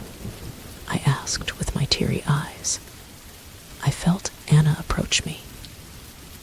"Anna and I are here inside the basement where Stone took me. I didn't expect that there was such a place in the palace. I remember we went through a tunnel inside the library. I didn't expect that there was a hidden tunnel in the library. Perhaps it has long been made for this situation. In that tunnel, a large room opened up to us. It was just a square and empty except for a long chair. Luna, Alpha Damon will not be an alpha if he will be easily defeated. Trust me, Luna, he is strong. He has won many battles, especially now that there is a woman waiting for him." Anna calmed me down. I bit my lower lip and sat on the chair tiredly. Anna is right. I should believe Damon.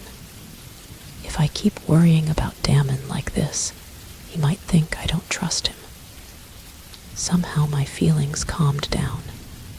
"Anna, you know, how can they be stopped from attacking the palace? How can they be stopped from targeting Damon?" I asked Anna. Anna sighed next to me. I also feel her concern about what is happening. I know she has a lot of respect for the Scott family. I know how much she treasured this family, because this family saved her. The truth is I also don't know, Luna. It all started when Alpha Damon's father sat on the throne. Since then, the Alpha King's life has been a series of attacks and hardships, until she took a deep breath. I saw fear in her eyes. Why is she afraid? What is it that scares her? Until what? I couldn't stop asking what she was going to say next. I saw her fist clenched.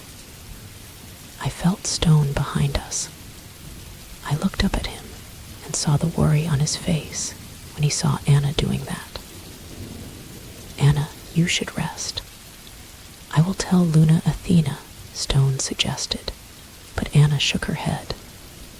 My lips parted. "What is going on, Luna?" I saw how Alpha Damon and Alpha Devon's parents got killed, she said painfully. Tears welled up in her eyes. I swallowed hard when I heard her sobs. I tried to protect them, but Anna sobbed even more. Damon's parents were killed, and Anna witnessed it. I can't imagine the pain she felt. I was raped. I felt like time stopped when she said that. It was like a bomb exploded in front of me. Anna whined more, and I was surprised when Stone hugged her tightly. I even saw the anger and hatred in his eyes. "Don't tell me, Anna." My voice trembled when I called her. I felt the stinging pain in my chest as I watched her cry. I didn't even realize that my tears were falling. "Anna is is a nice and beautiful girl. What did she do wrong to go through all this? I'm sorry, I said with a trembling voice. I feel like it's my fault because she remembered that bad memory. I was insensitive. I shouldn't have asked that. If only I knew this would happen. Don't feel sorry, Luna. I just can't help getting emotional while. She closed her eyes tightly and held Stone's hand to say she was fine. I bit my lower lip while watching the two. I just realized that they suit each other so much. They should be punished. I felt the anger running through my veins. Neither Anna nor Damon deserves to experience all this. It shouldn't be like this. They deserve justice. They deserve that. That's what we want. Luna, but the enemy is cautious. They know we're hunting them down, and they are taking extra care not to be caught, Stone said grittily. I thought of Damon's search for justice in the deaths of Alpha Devon and Natisha. Perhaps that. Do you think the one who killed Damon's parents and Alpha Devon are the same person? I asked. Stone's jaw clenched. That's what we're speculating, Luna, Stone said. I gritted my teeth. For the throne and power, they can do everything. And they even use the rogues to attack the palace. Whoever is behind all of this is not just anyone. They are dangerous. I approached Anna and hugged her tightly. I felt her shock, but she let me hug her. You're so strong, Anna, I whispered to her. She pressed her face on my shoulder and wept silently there. I caressed her back to comfort her.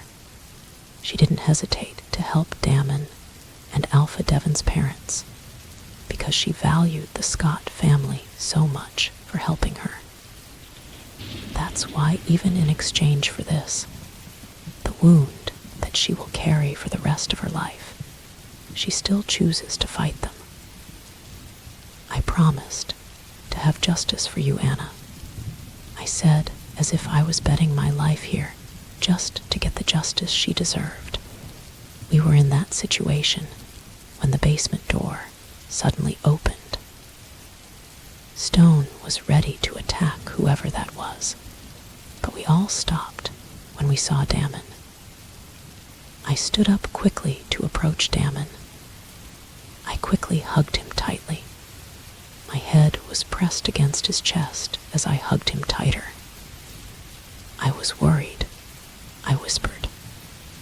I felt that some of his men entered the basement, but I didn't care anymore. I just want to hug Damon as my life depends on it. I felt his hand touch my back. I felt him kiss the top of my head. That's why I raised my eyes, so that our eyes met. Didn't I tell you? I will always come back alive, he said softly. Tears formed in the corner of my eyes. I love you too, I whispered to him, but enough for him to hear. I just want to bring back what he said in my mind before we got separated earlier. I heard it very clear. That's why I want him to know that I feel the same way. His lips rose for a smile. My heart skipped a beat. I want to kiss you right now, but we have so many audiences, he smirked. My eyes widened and I looked around. My cheeks warmed when I realized he was right. They were all looking at us and smiling hugely at us. Damn it. I want to be alone in our room, my Luna, Damon whispered, and pulled my hand to storm out of the basement. Chapter 31. Tangled together in the sheet of a blanket over the bed. I feel so safe and secure inside Damon's arms. We just finished our hot lovemaking, and I was relieved that he wasn't wounded from what happened between the rogues. told me the attack ended quickly because the rogues' forces weakened immediately. Unfortunately, they didn't catch any rogues today to put in the investigation room. All the attacking rogues escaped. I feel Damon's peaceful breathing next to me. I know he was tired from what happened. That's why he slept so deeply. I want to sleep, but my brain doesn't stop thinking. Even more, I learned what Anna went through. I didn't think Damon's past was this complicated. The enemy is targeting Damon just as it is targeting Damon's parents and Alpha Devon, and they have only one goal. This is to have the power as the Alpha King of Kingdom, Agama. I knew it was going to be a bloody battle, and I was sure myself that I would do anything to help Damon and get justice for Anna. Until now, the enemy has not been recognized, which is one of the problems. It's like we're fighting blindly, and worst is we don't know even the shadow of the enemy. That's why Damon is frustrated. I took a deep breath and looked at Damon's handsome face. He looks so peaceful. I never imagined I would fall for someone like him. I hated him at first, but I can't help myself falling in love with him. Maybe our heart is like that, difficult to decide. Sometimes it doesn't match your wishes. But in the end, you will be able to follow, because you gradually will like it too. The next day, the palace was busy repairing the damage to the area. Damon woke up early, and Anna just informed me that he left early to visit the gate where the rogues entered yesterday. I was combing my hair in front of my vanity table when an idea came up to my mind. Anna was behind me and watching what I was doing. I finished breakfast earlier today, and since I'm not busy anymore, I moved my session with Brittany to the morning. My eyes darted to Anna. I remember her saying that she witnessed how Damon's parents got murdered and tried to save them, but unfortunately, she was violated. But I wonder if she saw the murderers. I can't ask her right away. If I ask now, it might affect Anna's emotions again, and I don't want her to suffer from that painful feeling. Is there something wrong, Luna? I blinked when she called me.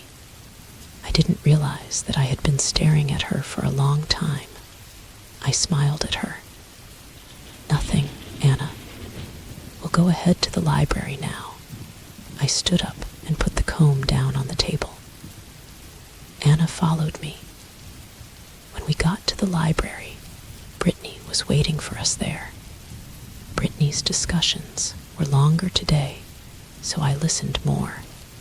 When it was over, I was left alone in the library because I ordered Anna to bring my lunch here to the library. While waiting for Anna, I thought of leaving the library and walking toward the back door of the palace. Because from here in the library, there is a back door here, and the back part of the palace will open to you. And behind the palace, you can see the acacia trees that serve as decorations in the area. Because of their fine color and size, I guess a guard didn't notice me, because they didn't follow me. But it's okay, I won't go far. And I'm sure there's no danger here. There was a strong wind around me, and I felt the coldness of its breeze. My long dress touched the small grass lying on the ground as I walked closer to an acacia tree. Behind these trees can be seen the high and lofty wall. This acts as a barrier to the palace from the outside. I looked at the blue sky as I took shelter in an acacia tree. It must be hard for Damon. His parents have murdered his brother as well. Another one was Natisha, a woman who was also important to him. What exactly can I do to help him? I am just a human. I can't turn into a wolf, a human girl, huh? I stopped in my thoughts when I heard a voice. I looked around but didn't see anything. Was it just part of my imagination? "I'm up here," said the voice. My eyes widened and turned to the top of the tree and were stunned to see a man standing there. He's wearing a blue coat and boots, tall, and has an aura like Damon's. He also resembles Damon in some ways. It's a shame to know that my cousin is mated to a human. He smirked. I was surprised when he jumped to get down from the tree. I quickly backed away from him. Cousin, does it mean he's Damon's cousin? I stared at him more. He has brown hair, black eyes, dark features on his face. He's handsome, but Damon is much better, I think. I saw how his eyes went from my feet up to my face. He has an intimidating aura, just like Damon. "You're Damon's cousin," I tried to speak. He raised an eyebrow. What a disgraceful mouth. "Don't you call your Alpha Damon?" He raised an eyebrow. "I know that, but I'm used to calling him by his name now." I didn't know it was such a big deal to him. Damon doesn't even complain when I call him. Who is he to complain? I would have wanted to glare at him, but I didn't know him well yet. And another thing, I wasn't with Anna, or even at least a guard. If you don't like the way I call the Alpha, then complain it to the Alpha. I'll accept any punishment, I said bravely. I was surprised by his sudden laughter, and then he looked at me amused. As if an Alpha could hurt his Luna. "Anyways, you're a human. You don't know what the bond means to us," he said, and walked past me. My jaw tightened.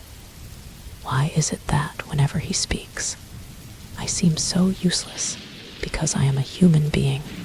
Bond is a string attached to one another. One could not live without the other. The other could not breathe without his mate. A bond is where you will do anything to protect your mate, even if it costs your life. I said seriously. I faced him because I felt him stop walking. Of course, I know what bond means. I am just a human, but because of that bond, I felt love. And it's because of Damon, so who the hell is this man to think that I'm naive to not know about it? I heard him chuckle and slowly turned toward me. I saw his smiling lips. I am starting to hate that smirk. I am starting to hate this man. Excellent, but you're weak. Sooner or later, Damon will meet his downfall because of you. He must be cursed by the moon goddess for giving him a mate like you, he said, turning his back to walk away. My jaw tightened even more, and my anger intensified for that man. Damn it, by the way, I'm Jules Simpson. Don't forget it. The man said before he disappeared from my sight. Chapter 32. My jaw could not stop tensing because of my annoyance at what happened earlier. Jules Simpson, he's Damon's cousin, and he's much worse than Damon when I first met him. Is that really the attitude of those people? They're always sloppy at the first meeting. Are you okay, Luna? I stopped when Anna suddenly appeared in front of me. I'm now inside the library waiting for Anna didn't realize that she was already here with a tray of food for me. She placed the tray on my table and sat in front of me. Nothing. I was just thinking, I told her. She nodded and took my food. I ate quietly while Anna waited for me.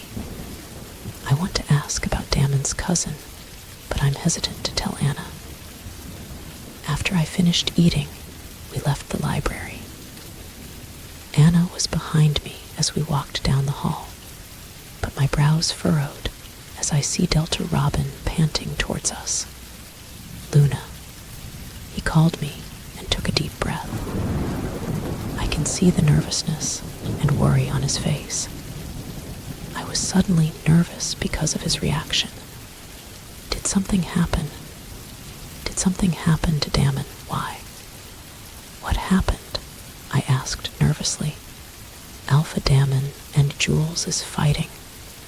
My eyes widened at what he said. What?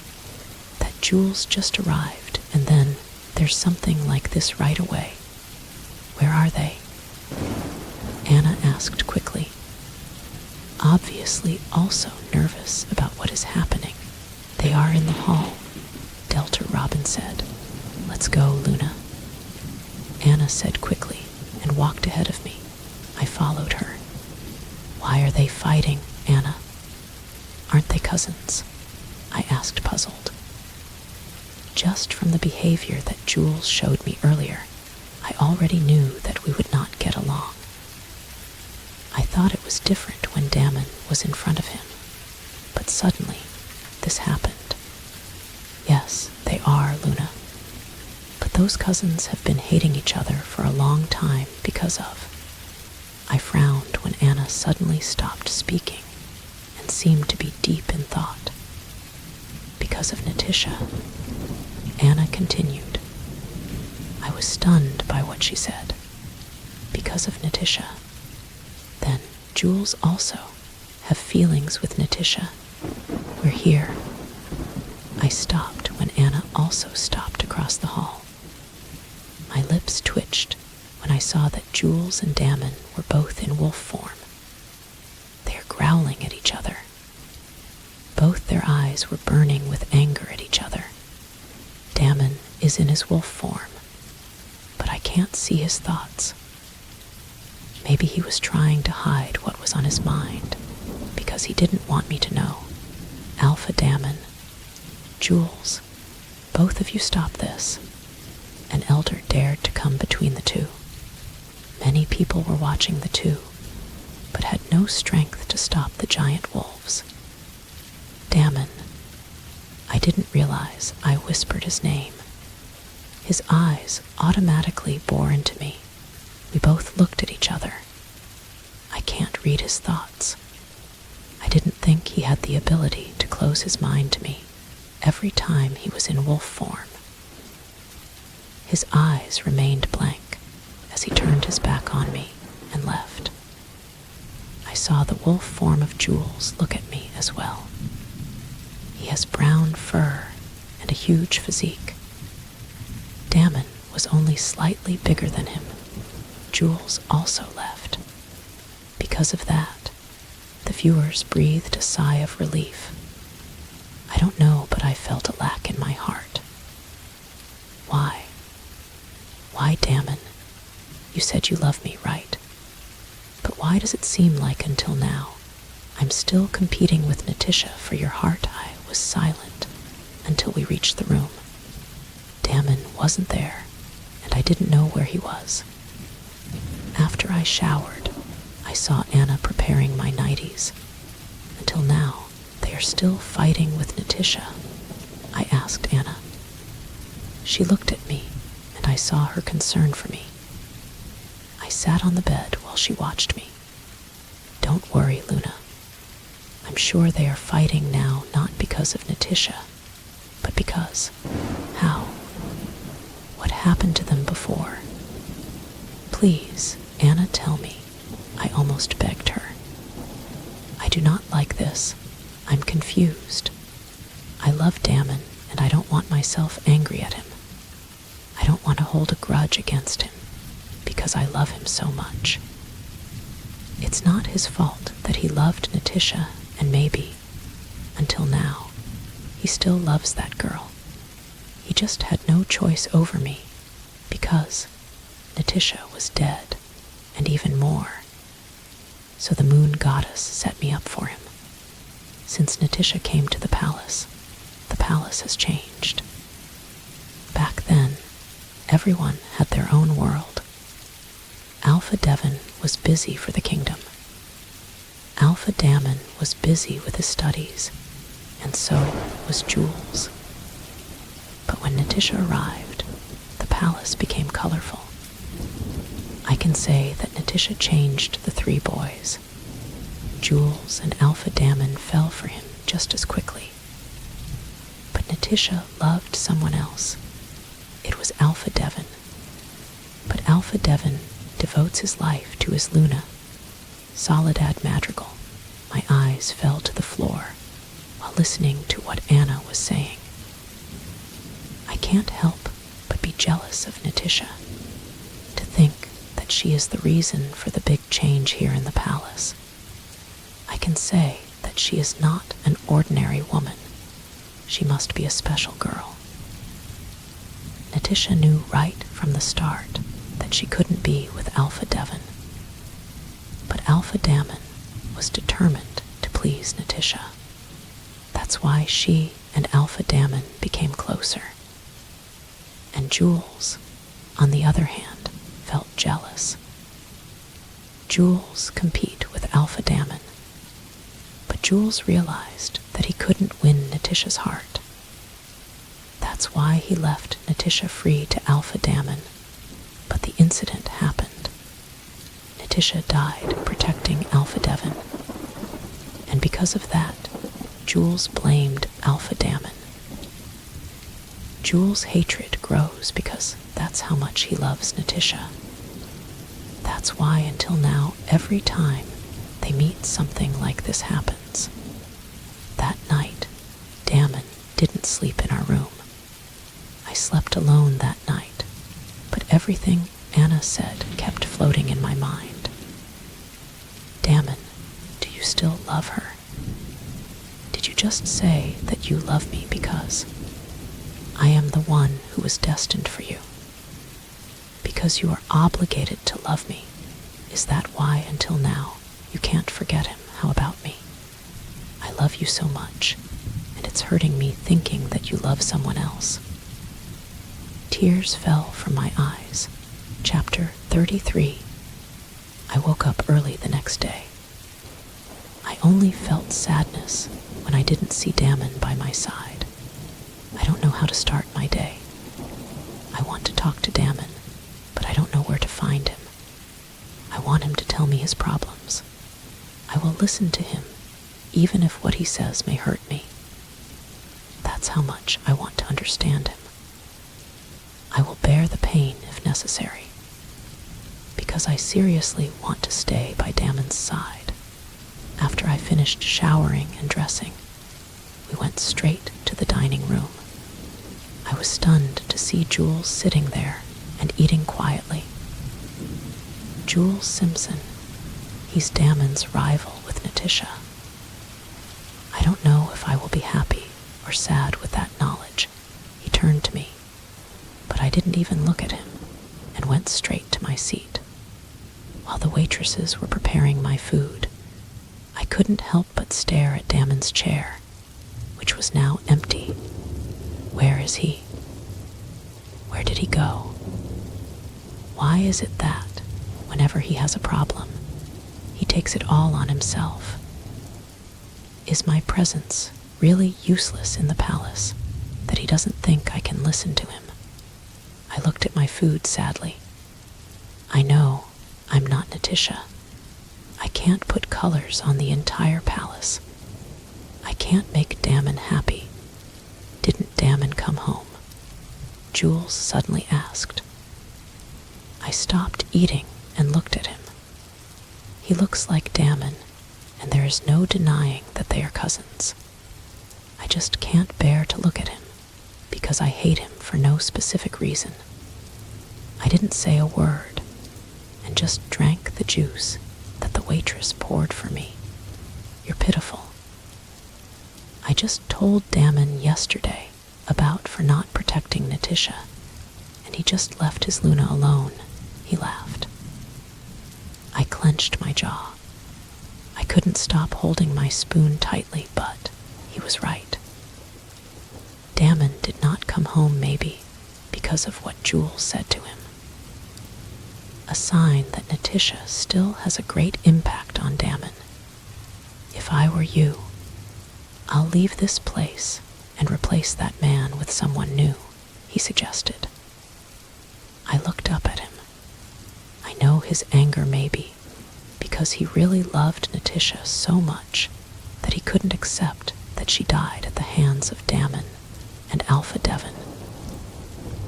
I can't blame him, but messing with Damon's mind and hurting him is something I can't accept. I will never leave Damon, Jules, I said firmly. I stared at him coldly. I saw the raising of one of his eyebrows at me, really. Even he loves someone else, he challenged me. Damon loves someone else. I know that. But he told me he loved me too, didn't he? I would grip even with that faintness of hope. I will never get tired of staying by Damon's side no matter what. Damon is all I have, so no matter what happens, I will not leave him. I'll pursue him until he loves me too, I said seriously, and stood up. He followed me with his gaze.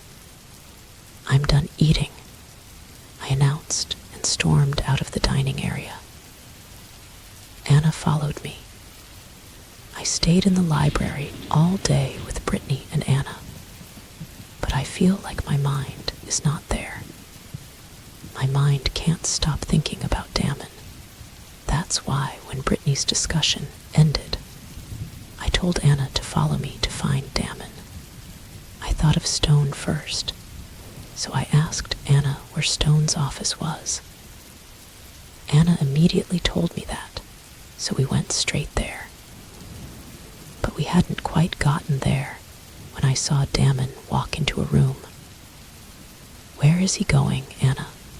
I asked Anna in surprise. I turned to Anna and saw her staring dumbfounded at where Damon had entered. We were hiding behind a wall, so I'm sure Damon didn't see or feel us. Is there something wrong? I asked Anna. She looked away and headed. That room was Natisha's room, she said softly. I was stunned by what she said. I felt the cold flow through my whole body. I felt a pain in my heart. And maybe because of frustration and mixed feelings, I ran away from there, even though I knew Anna was calling me. Just now, I was ready to talk to Damon to comfort him. But I didn't think I would be so hurt by what I saw. It was as if I had been stabbed with a million knives, because this proved that I still have no place in Damon's heart. I didn't realize that my feet took me to the flower garden. Under the orange sky, I sat opposite the flower garden. I am trying to hold my tears. I don't want to cry. I don't want to cry. Because I am so pathetic to hope he has the slightest feeling for me. But I was wrong. Maybe he will never love me because Natisha will always be irreplaceable inside his heart. Our Luna is alone in this secluded area. Alpha probably doesn't care about you, I heard someone say. Without looking at who it is, I already know. It was Jules. Leave me alone, I said firmly. But I felt him getting closer to where I was sitting. You were so brave earlier. Where did that bravery go? He mocked. My anger at this man just filled up even more. Can you please leave me alone? I raised my tone to him. at each other. He raised an eyebrow while I looked at him badly. Fine. I won't push your button anymore, but I will still stay here, he insisted. I looked at him and just looked back at the flowers. You and Natisha were very different, he said. What he said only irritated me more, because we are different. I can't help but be pissed. I know. And maybe that's why Alpha Damon can't set his eyes towards you, he said bluntly. Damn him. He really wanted to make me look like Damon would never love me. And maybe this attitude of yours was the reason why Natisha can't like you back, I said harshly. He was stunned by what I said. The smile disappeared from his lips. His lips pursed and stared coldly at me, but my eyes also remained cold towards him. You're good at finding information, huh? He said, and chuckled without humor. Let's be honest here, Jules. I know you and Damon's past, I said. Well, you're right. I loved Natisha. And that's why, until now, Alpha Damon and I can't get along, he said. And I believe it's Alpha Devon and Alpha Damon's fault. Actually, from this moment, I can erase you from this world so that Alpha Damon can experience how to lose a mate. My eyes widened at what he said, not for the reason that he wanted to kill me, but for the truth that he told me.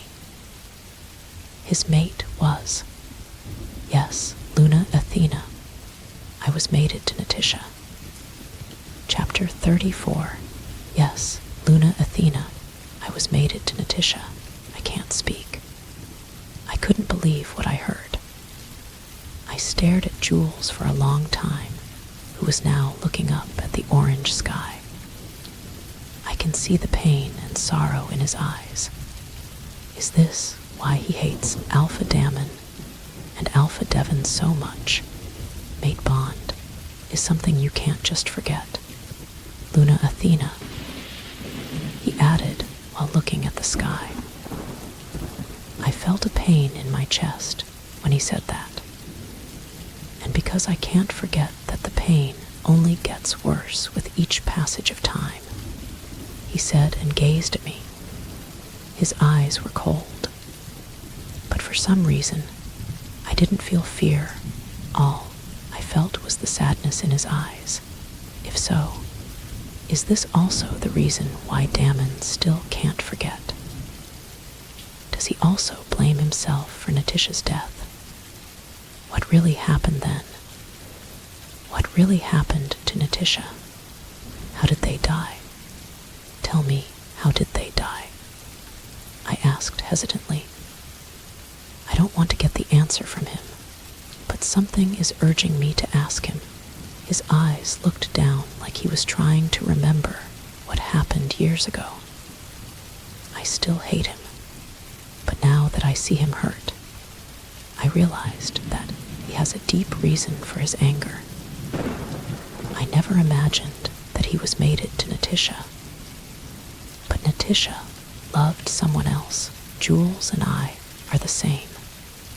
Long ago, when Alpha Damon's parents were still alive, they instilled with Alpha Devon's mind that he will be the next Alpha King.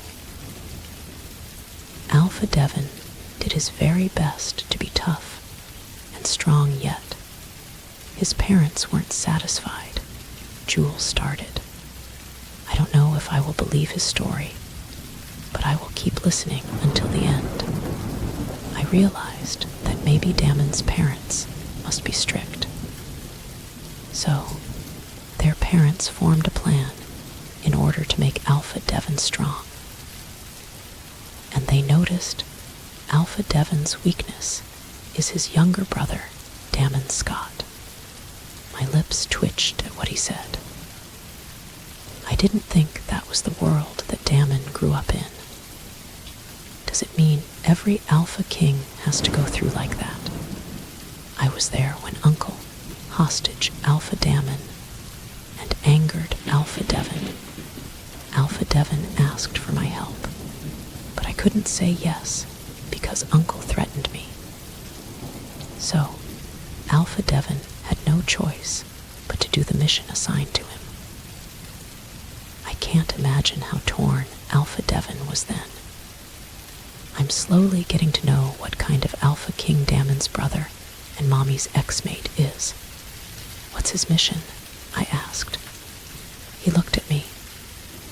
His mission was to kill the queen of the Ramak kingdom, a kingdom near here. They are also one of the large packs of wolves, one of the strong ones since then. They became a fierce enemy of our kingdom. What the hell? Then, Alpha Devon really killed the queen of the Ramak kingdom. He did that to save Dammon from his own parents. How cruel, I mumbled under my breath. That's how the Alpha King must live, Luna Athena. You have to be ready to kill someone in order to save someone you love. If you're wondering why Uncle wants to kill the queen of the Ramak kingdom, is because she was strong a threat to the Scott family, Jules continued. I can't believe that so much has happened in the past. And it's not just a coincidence. It also left a big wound in the people who were left behind by those who died before. And that's when everything started. Alpha Devon's parents were killed, and it was so sudden that the Agama kingdom blamed the Ramak kingdom. A war ignited between the largest kingdom of wolves, and that was the time Alpha Devon met Natisha. Natisha was an orphan. She was one of the products of the war. Alpha Devon welcomed her in, and then I met her. Natisha was warm, and she brought joy to the whole palace. Dammon, who was quiet and gloomy, started to smile because of Natisha. The war was stopped because of Alpha Devon's settlement with the Ramak kingdom, after getting evidence that the Ramak kingdom may not have killed their parents. He looked at the sky again. And then Alpha Devon came back home with a girl. A human girl, Soledad Madrigal. Alpha Devon announced that he was mated to Soledad Madrigal. Then Natisha became sad. Dammon and I knew how Natisha loved Alpha Devon. I was jealous of him, actually, but we can't do anything about it. Alpha Devon was already mated. Like I said, mate bond is not something you can easily forget. I thought it was my chance to be with Natisha, but Dammon was a pest hindering me to get close with Natisha. I saw his clenched fist. Because of Dammon, Natisha started to smile again. And that's when I realized maybe I wasn't the one who can make her happy. I can't make her happy even though I know I was mated to her. I knew she could feel the sensation towards me because we are mated, but she was refusing it. She was denying it. She sticks with Dammon, and I know the reason why. It was because when she's with Dammon, she can also be close with Devon. Jules smiled sadly. I felt pain because of what he said. She's a fool to still hope for Devon when she knows that it was already hopeless. I tried to pursue her, but in the end, she ignored our mate bond and stayed with Dammon because she wanted to be close to Devon, even though he knows that Devon is happy with Soledad. I left the kingdom and decided to travel around the world to forget Natisha, but news broke me down. Everyone says it was an accident, but I know it wasn't. His voice trembled. I saw even more sorrow in his eyes. was hunting season when Alpha Devon led the pack to the forest. Someone reported to him that Soledad was in danger on the end of the Agama's land. That end was a high cliff. When you fall, there is no water to catch you but a rocky land. Anyone who falls there will die immediately. I couldn't process the words he was saying. In that case, Alpha Devon died because of someone falsified reports that Soledad was in danger on that cliff while Alpha Devon was in the middle of hunting. Without thinking twice, Alpha Devon ran to the hills just to save his beloved. Luna and Natisha was there to follow the Alpha. She was in that group of hunters when that happened. But what they found there was not Soledad, it was a trap. An unknown creature sent an arrow flying. Alpha Devon tried to evade it, but he was out of control that he fell on that cliff. But it didn't end there. Natisha saved him. Natisha managed to grab Alpha's hand to keep him from falling off the cliff. But Natisha was weak to save the Alpha. Alpha Devon yelled at her to go back and leave him already, but Natisha was stubborn. Natisha willingly died along with Alpha Devon. The cold wind blew hard. In that case, Alpha Devon didn't accidentally fall off that cliff. I stared at Jules. How? Are you wondering why I know the details of it? He raised an eyebrow. I swallowed hard. Because he stopped speaking when I felt someone behind me. My eyes widened when I smelled his familiar scent. I blinked when in an instant I was behind Damon. D. Damon. I uttered his name. Because you were the one who threw the arrow, aren't you? Damon's words caught my breath. I looked at Jules, who now had a big smile on Damon. No wonder you're Alpha Devon's younger brother. You're both smart, Jules said mockingly. My eyes widened. Then, he really shot Alpha Devon. Why, you'll pay for this, Jules, Damon said firmly. I can feel Damon's anger towards Jules. Jules laughed in front of us, and because Damon was holding me, I could feel his grip tightening on me. Don't be too angry, Alpha Damon. If you thought I did it alone, you're wrong, Jules chuckled. I clenched my jaw. What does he mean? That he wasn't the only one planning to take Damon down. What the fuck do you mean? Damon asked in shock. Why don't you check the people you think are faithful to you? Check them if they are loyal.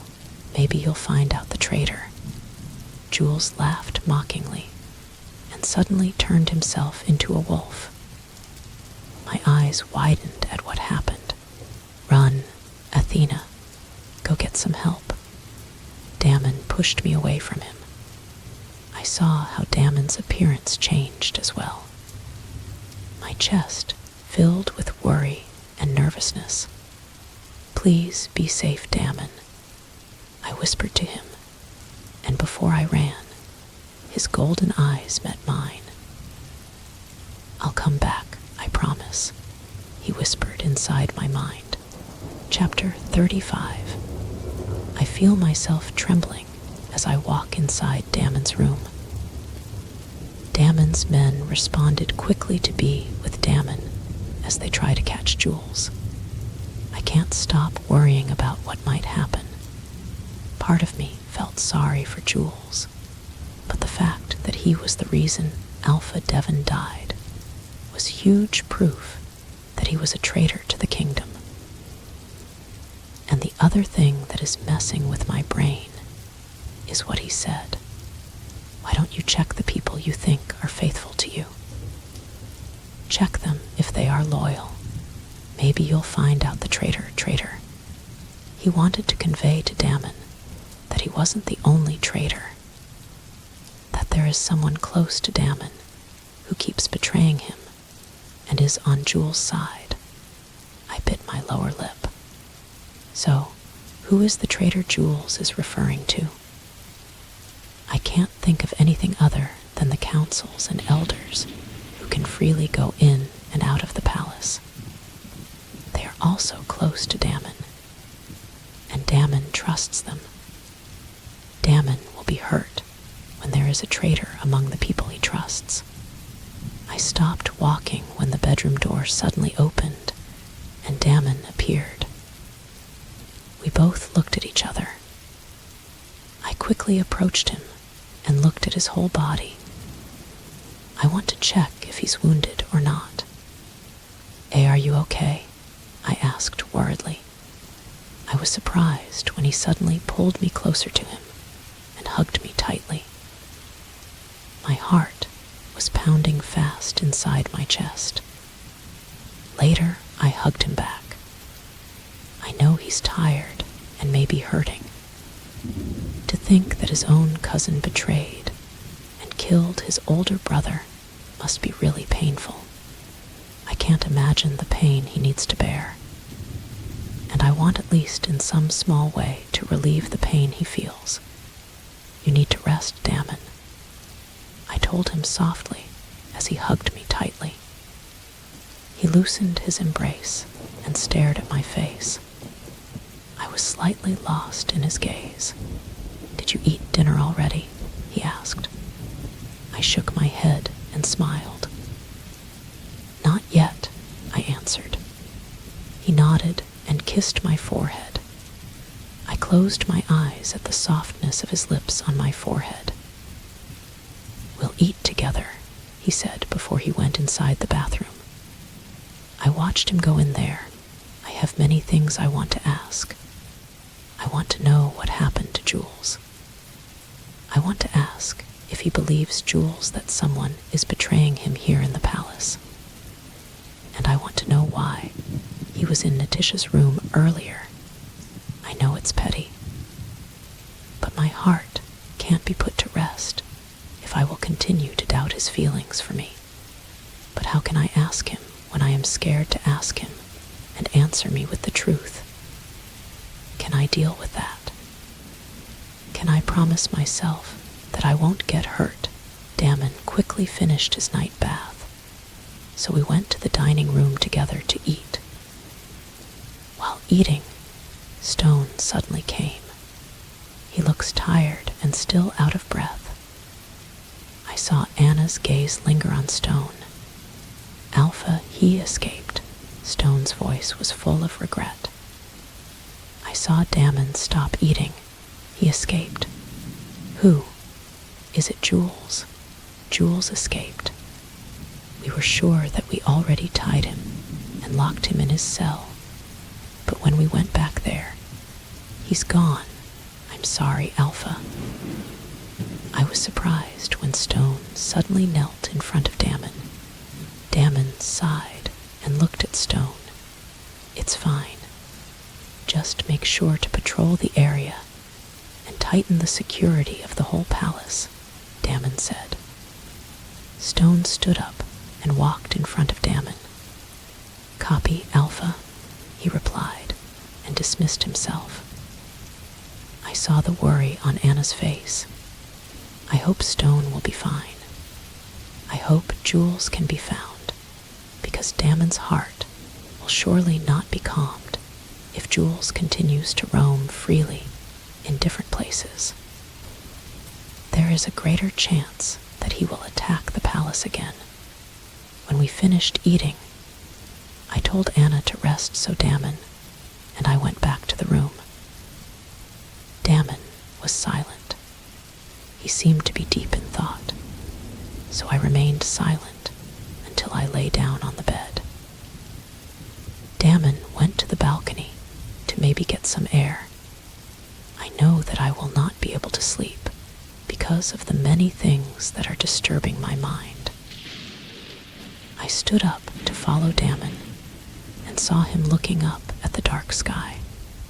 The half moon was shining in the sky while stars were surrounding it. I slowly entered there and stood beside Damon. I feel like it's been so long since we last talked. Ever since Jules arrived, I feel like he's been away from me for a long time. You think he's gone too far? My first question.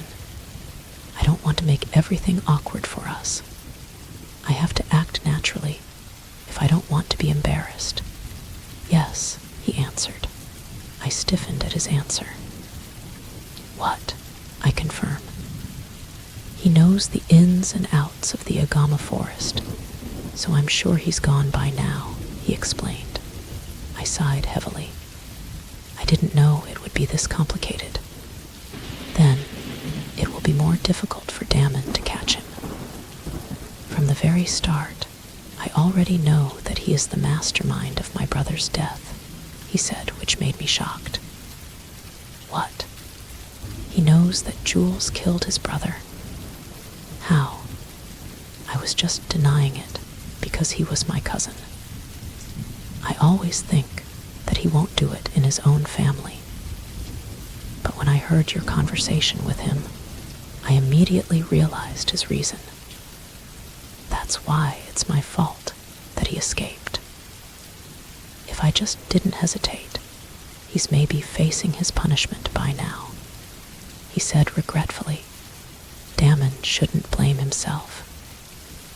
It's only natural that you have a hard time making a decision because Jules is his family. Jules was the last person on his list who would do harm to their family. But now it's happening, and he was confused for the first time because he didn't expect everything. Don't blame yourself, Damon. Everything happens for a reason. We can't really tell what will happen, so let fate decide for us, okay? I encourage him. He turned to me and smiled briefly. A pain went through my chest. I want to ask about Natisha. About his feelings for Natisha, because he really confused me. D. Damon, I called him. His dark eyes focused on me. His eyes surveyed my whole face, so I felt my face heating up. His eyes are like a million audiences. They are intimidating, but it was heartwarming. What is it? He asked. I took a deep breath and worked up the courage to ask. It's now or never. If he doesn't answer my question, it's okay, and if his answer hurts me, I will accept it. There is no turning back. I saw you entering Natisha's room earlier. You really love her, aren't you? Even though there was bitterness in my chest, I forced myself to smile at him to show him that I felt good, that I won't be hurt no matter what he answers. His lips pursed as his eyes turned serious, and his eyes pierced through me. I was about to look away because of my overflowing emotions that are mixing up inside my chest when he suddenly grabbed my arm and pulled me close to him. My heart started beating fast. I feel like I was in the middle of a marathon trying to reach the finish line, but I couldn't see it. Not as much as I love you, he whispered, which weakened my knees. Chapter 36. The whole palace became busier because of searching for Jules, who has not been found until now. Damon also got busier. He made the palace guards focus on our surroundings. Every village was also more prepared because of the impending danger that Jules was carrying. Brittany's coming to the palace was also temporarily stopped because Damon was careful about those who came in and out of the palace. So now, the only ones in the palace are the guards, elders, councils, and others who have duties in the palace. While Anna and a guard stayed by my side while I tried to distract myself through reading, I am now here in the library, and in front of me is the mountain of books that Anna gave me to read. I was bored earlier, and I couldn't do anything. That's why I thought of reading books, even though I knew I would only get more bored with this.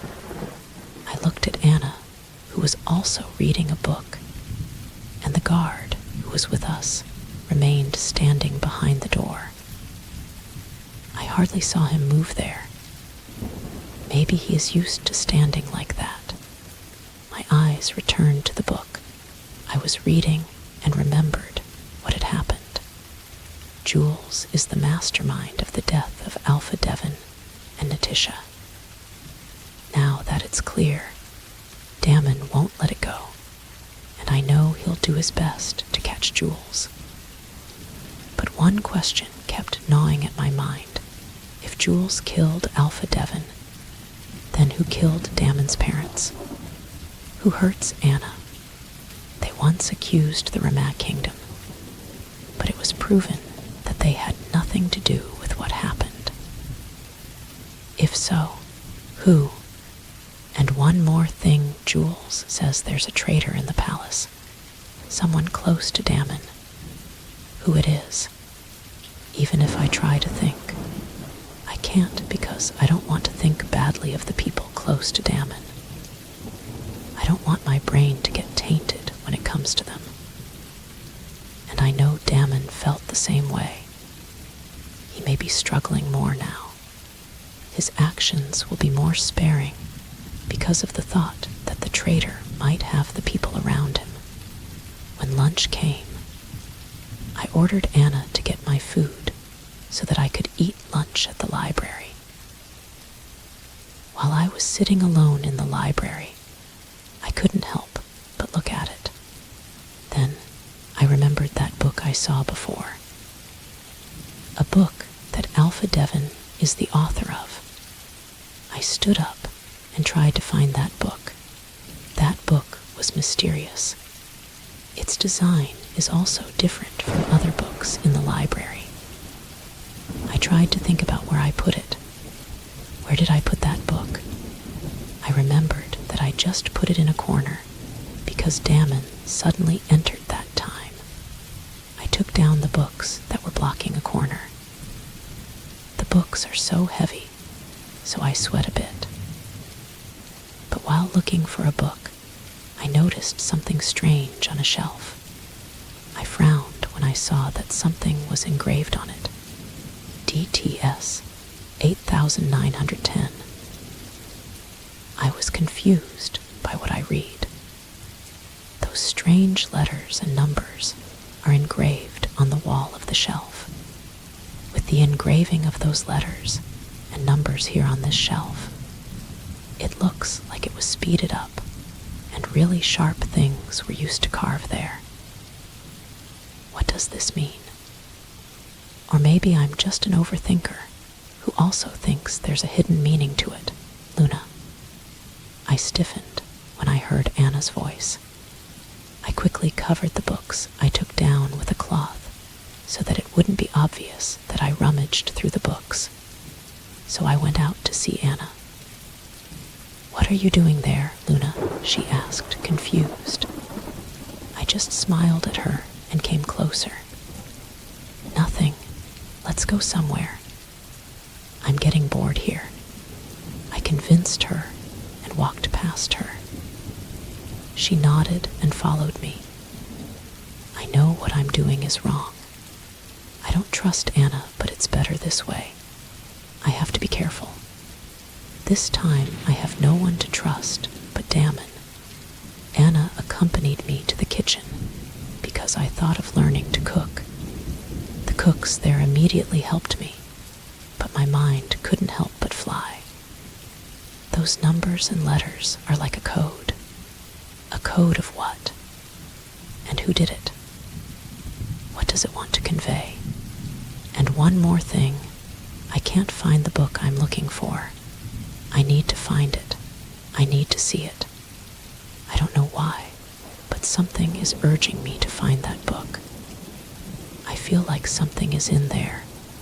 We cooked well, and in the end, Damon and I had dinner quietly that night. Damon's silence at my side is usual. If you look at it, it doesn't seem like a problem, but I already know Damon. I know he is deep in thought.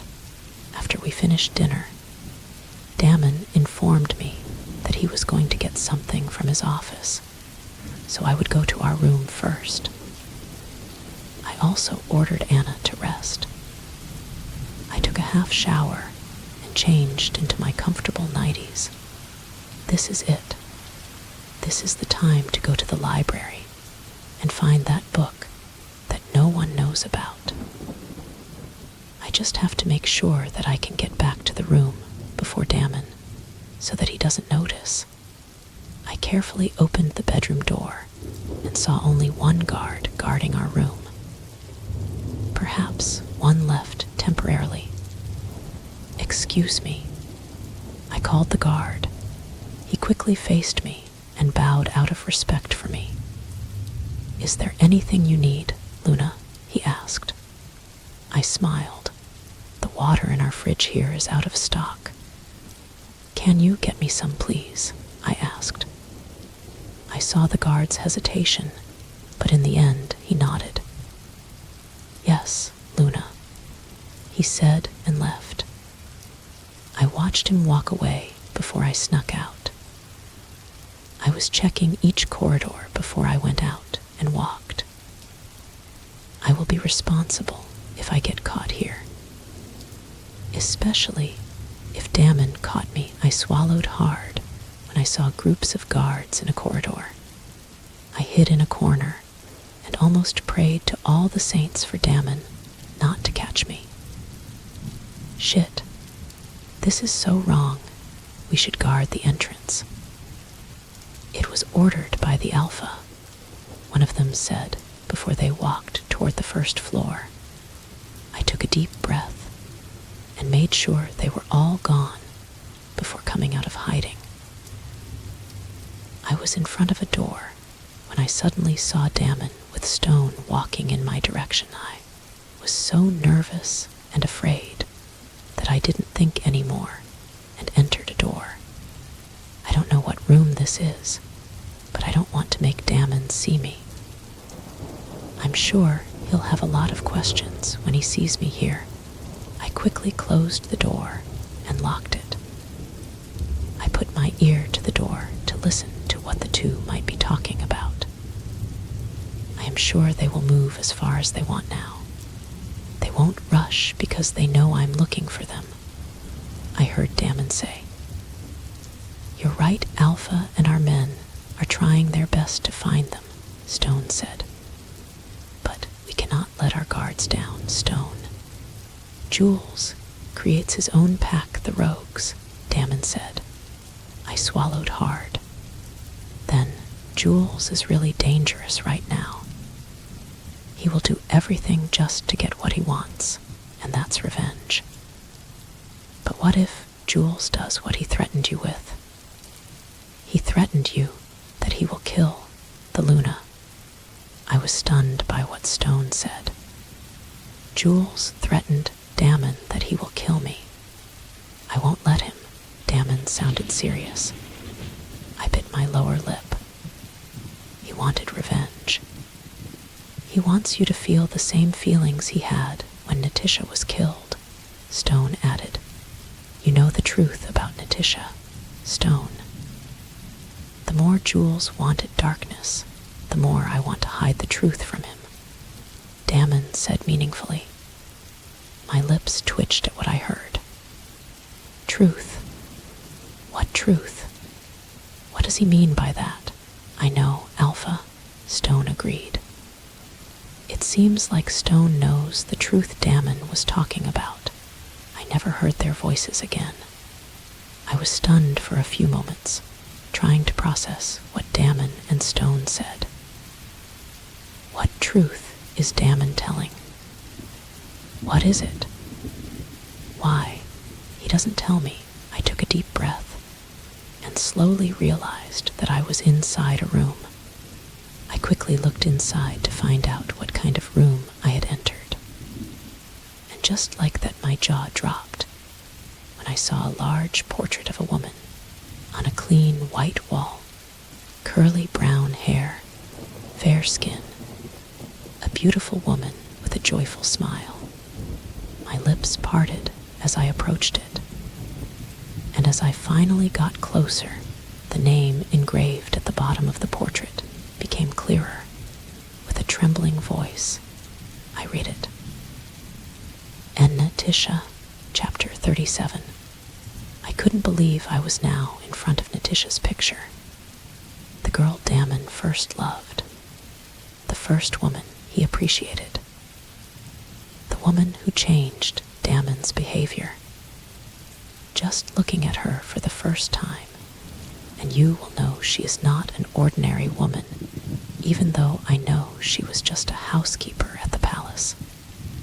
I turned around the room where I was now. Then, this room belonged to Natisha. I explored every corner of the room, and just thinking that many memories of Natisha were formed here made my chest ache slightly. Her room looks cozy and neat. Just take a look at her room, and you will immediately see that it belongs to a beautiful woman like Natisha. I looked again at the large painting hanging on the wall of this room. Damon missed you, you know that. I talked to her picture. I swallowed hard as I felt the bitterness running down my throat. I sighed heavily and smiled a bit while staring at her stunning face. Why, Damon was always beside you, yet you still want to follow Alpha Devon until his death. I couldn't help but be emotional. I don't know if I will be happy that she loved Alpha Devon or hurt, because I know that Damon secretly cared for and loved her during those times. I know it hurts. To love someone who doesn't love you back, it must be painful. And I know Damon really felt bad at that time. There's nothing wrong with Damon. Damon has it all. So, I don't understand why Natisha didn't see him as a lover. What am I thinking? I don't know why I am asking Natisha like this now, when I know I will be hurt. What if Natisha loved Damon back then? How about me? Damon will probably reject his mate bond with me. I might not be able to reach this place either. Thinking that I won't be able to meet Damon leaves my heart broken. I closed my eyes tightly. I don't have to think about all that anymore. What matters now is what is happening in the present. I will not let Damon end up like his parents and Alpha Devon. I will protect him. And that's one thing that Natisha missed doing. I was about to leave the room when I heard something fall down from the floor. I looked behind me and saw a pen holder. It was a different pen holder, though. Even though it is a pen holder, there is no pen in it. Maybe because some of Natisha's things have been taken. So maybe until now, Natisha's room is here and still alive and well. It is out of respect for her as a woman who gave her life for Alpha Devon. I picked up that pen holder and was about to return it to its place when I heard something inside it. It was as if there was a small object inside the pen holder because it was shaking. I checked the pen holder, but there was nothing inside. So I don't know where that sound is coming from. I shook it again and looked at the body of the pen holder. Was it coming from the inside of the pen holder? I was about to try to open it when I heard some footsteps outside the room of Natisha. I stopped approached the door to better hear what the people who passed by were talking about. I don't know where to find her. Damn. The Alpha was furious. I heard them outside. I frowned at what I heard. Why did you leave Luna alone? Now Alpha Damon is mad at us again. My eyes widened at what the other said. Damon found out that I was out. Shit, she asked me to get some water for her. I didn't know she would use that time to leave her room, the other voice said. I closed my eyes tightly. I am fucking dead. When the conversation and footsteps ended, I quickly returned the pen holder to the vanity table in the room and quickly opened the door to leave. Damn it. I really need to go. I quickly ran towards Damon's room, and I was about to open the door when it opened first. And Damon spat out there with his eyebrows meeting, and the irritation and darkness on his face were so obvious. My face got cold because I knew I was going to face intense interrogation. What are you fucking thinking, Athena? His every word was full of emphasis and madness while I sat like a kitten on the bed facing him. He's staring at me like daggers. I feel a mixture of worry and anger from him. I am sorry. I was just bored and tried to roam around the palace, and then I lost walking around, but fortunately I found my way again. I lied. Damn it. It's so hard to lie in front of him. I can't look directly at him. Really.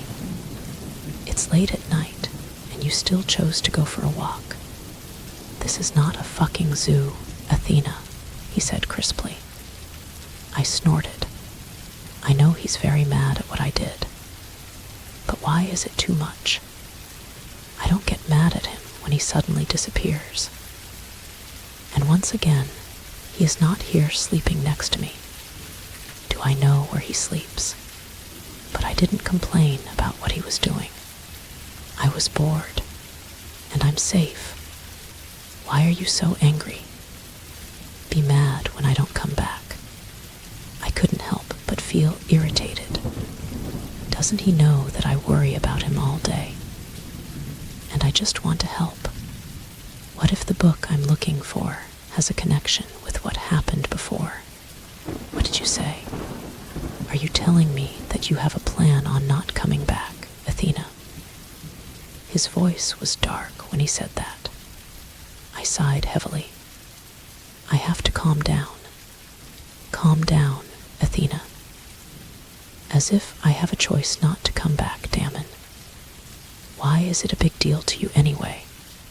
I mean, every time you suddenly disappear and don't sleep in our room, do I complain? Did you hear me whine? Complain about it. You're so unfair. I lowered my eyes to the ground. I bit my lower lip. I shouldn't have said that. He becomes silent. The silence lasted so long that I could hardly bear it. Did he realize it now? How unfair is he to me? I was just worried, Athena. You know that it's dangerous hours for both of us, especially you. Jules is just around the corner, and I can't afford to lose you either, he softly said as he stepped toward me.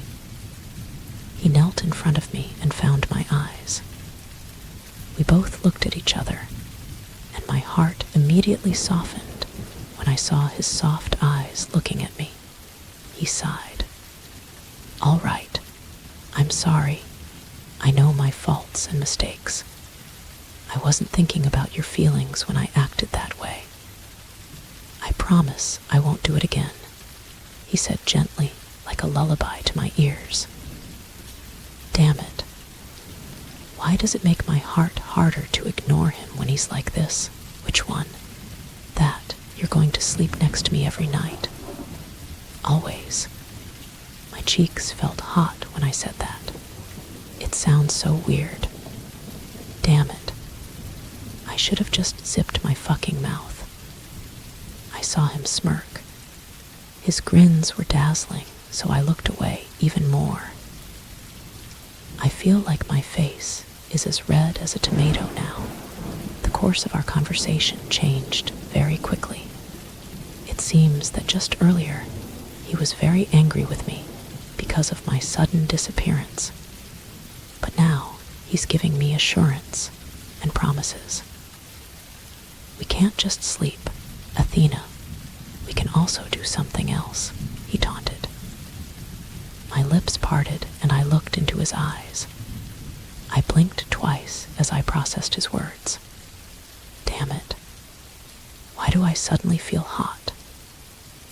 A tingling sensation is building up inside me. A sensation that only Damon can awaken. We're still talking, Damon, I swallowed when I saw the gradual change in his eyes. His eyes became intense and fiery. We can continue our talk after this. You've been seducing me, Athena. And this is also your punishment for making me worry, he said steely. And less than a second later, he pushed me onto the bed and lay on top of me. My chest heaved in shock at what he did. His eyes burned with desire as his eyes traveled on my lips down to my chest. I just closed my eyes when I felt his flamed attack of his lips on me. His dominating lips are kissing every corner of my lips.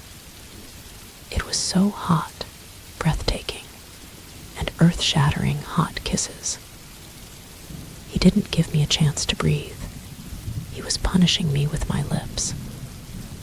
But I was enjoying it so damn much.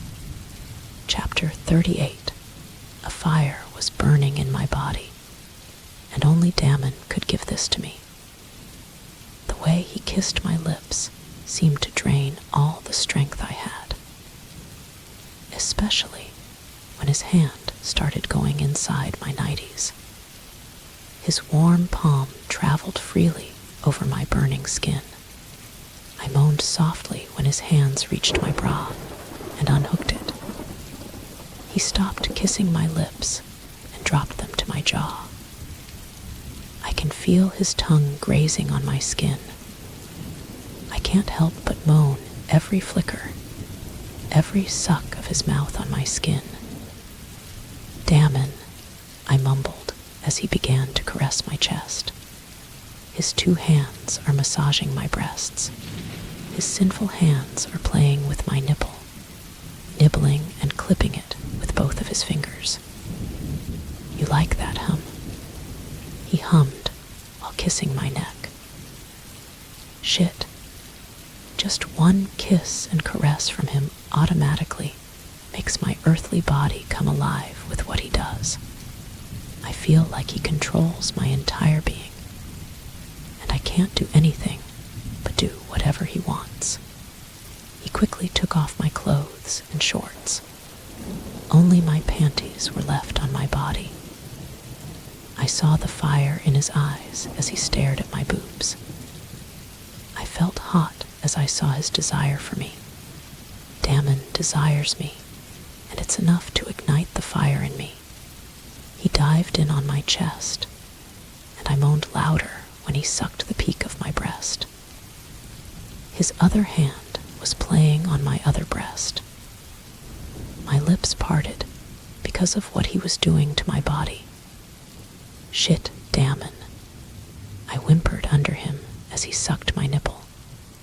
His tongue is also playing with it like a fucking candy. My back arched because of the pleasure I felt. His tongue circled my nipple, and on the other side of my chest, he pressed his palm even more. I can feel his grip on both of my breasts, and because I couldn't take it anymore, I grabbed one of his hands so he could hold me on my bottom. I've been feeling my need there for a while now, and it needs a lot of attention from Damon. guided his other hand on my soaking panties. I felt him stop. He stopped playing with my boobs and looked me in the eye. I was crazy about him and got even crazier when I saw his jaw clenching. "I am the boss here, Athena," he said sternly. I was surprised when he lifted me off the bed and threw me up. He took both of my hands as he unbuckled his belt. What are you doing?" I asked, confused. His eyes lingered on me. His eyes were full of lust when he looked at me. "I'm gonna tie you, my Luna," he smirked, and without further ado, I felt him tightly tie my 2 hands above the bed. "How can I hold you?"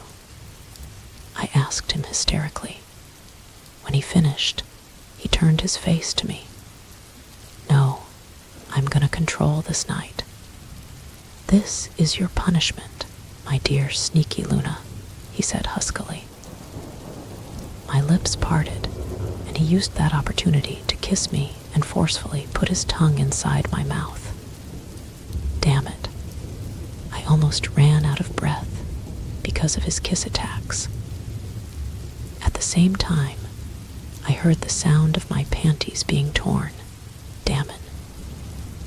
There was resistance in my voice, but it was replaced by a loud growl when he poked my womanhood. His finger rubs the entrance of my femininity before suddenly inserting it inside me.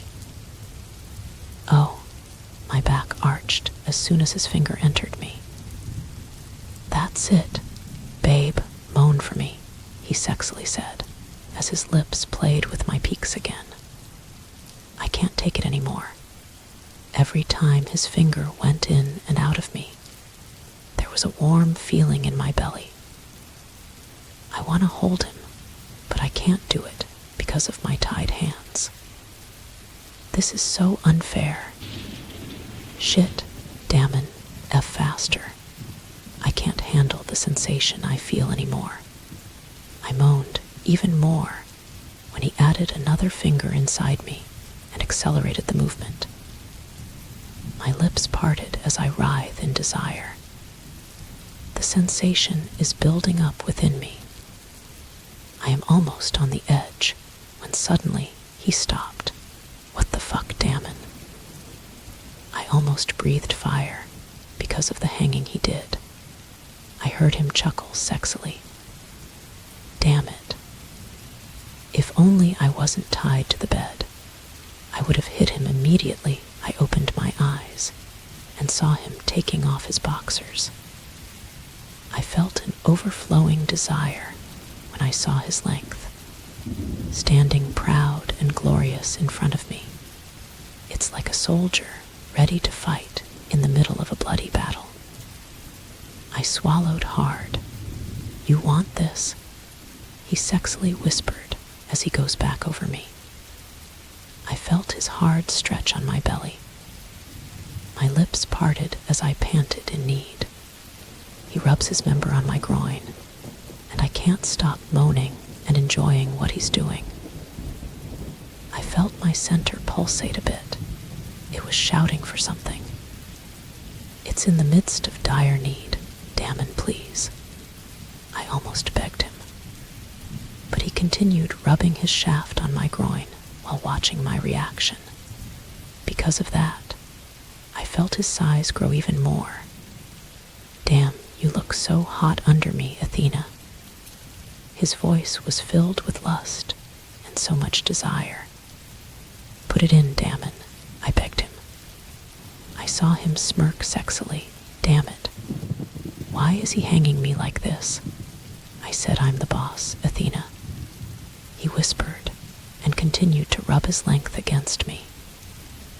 I closed my eyes tightly and lifted up slightly to align it with my center. But he grabbed my waist and fixed me in my previous position. "I want you. I sound so in need." Damn it. His eyes darkened as he watched me pant under him. "I gasp in surprise when he inserted his length into me without saying a word. It was so deep and hard inside me. I moaned louder and clenched my walls around his cock. "Fuck, I'm gonna come if you do that, Athena," he groaned. And because of that, I felt his frustration, lust, and need. He firmly holds my waist, and with his fast pace, he pushes and pulls his member inside me. I want to dig my nails on his fucking back, but this fucking belt is tying me to the bed. Damn. "You're so tight," he groaned and thrust into me. My eyes widened at the tremendous desire I'm feeling. Every thrust he made at me was violent and unrepentant. He rocked my body without inhibition. My body is vibrating with every push and pull he does. I felt the bed squeaking as he moved on top of me. Beads of sweat formed on the side of my forehead as he continued pounding on me. He was tireless. He's so full of energy that he didn't stop until my third climax. He continues to destroy my sanity and claim me again and again. He was not satisfied there. He finally untied me, but he flipped me up to face the bed. He made me kneel, bent my body, and pulled my butt towards him. And suddenly, he thrust from behind me. I moaned louder as I felt him hit my G-spot. Damn it. That was so amazing. He grimly held my waist as he rocked my body behind me. I turned to him, and I felt hot seeing the fire and desire on his face. He was closing his eyes facing upwards as he entered me harder. I couldn't stop being filled with desire as I watched him enjoy pounding on me. My breasts are bouncing as he enters me hard and fast. Oh, damn. Oh. I grunted one after the other as he continued to move behind me. Damn it. This is so fucking satisfying. I imagined the stars in my eyes as I reached my climax. I felt Damon's erection behind me and his explosion inside me. I felt weak after. I lay down on the bed while Damon crawled behind me. My chest was stuck between the bed, but I didn't care anymore because of the tiredness. But I hadn't even caught my breath when I felt Damon's kisses on my neck and shoulders again. "Aren't you tired, Damon?" I whispered weakly. He chuckled on my ears. A tingling sensation arises again. I closed my eyes tightly when I felt his once again erect weapon behind me. It was pointing and hard on the face of my butt. "I told you, it was your punishment.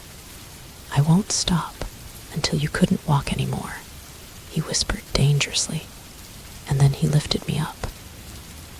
He lifted me towards him.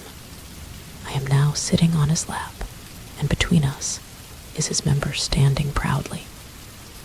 "Ride me," he huskily said. Chapter 39. It was punishment indeed. Damon didn't let me sleep all night. He fucks me so hard until I'm exhausted. He finished just as the sun was beginning to rise a little in the sky. That's why when I woke up the next day, I was shocked to see the time on the big wall clock. It's already 12 noon, what the hell? I moved a little and immediately winced when I felt the pain in my femininity and pain all over my body. Shit. It was even more painful than before. Damn it. Next time, I will definitely not make Damon catch me when I do something he doesn't know about. I looked at my body under the thick blanket. I'm already wearing my night does it mean Damon dressed me? I don't remember anything. My body stiffened when the bathroom door opened, and I was right.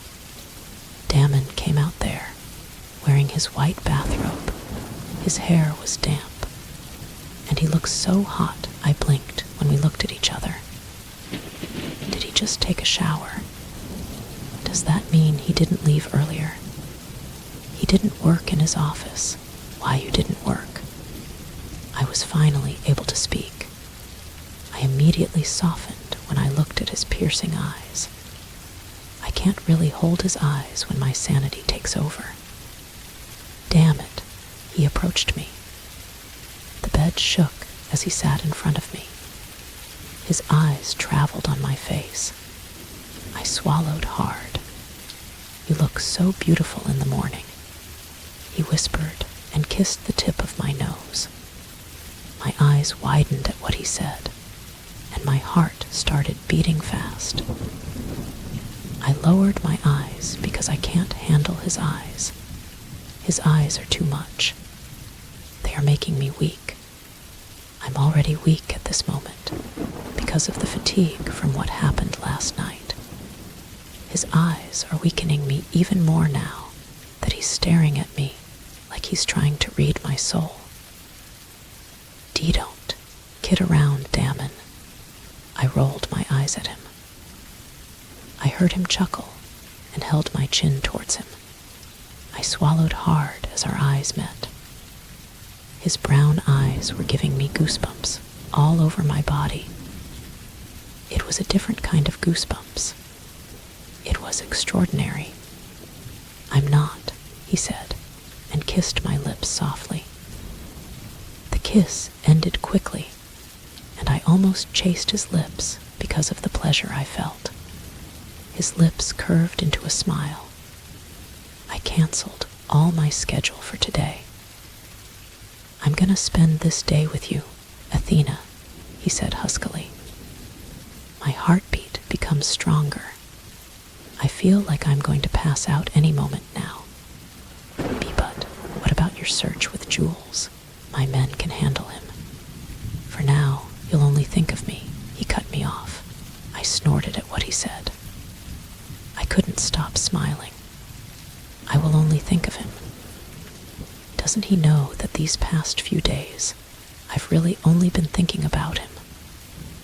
Then, where are we going? I asked. He raised an eyebrow. Can you do it? He asked with his lips smirking.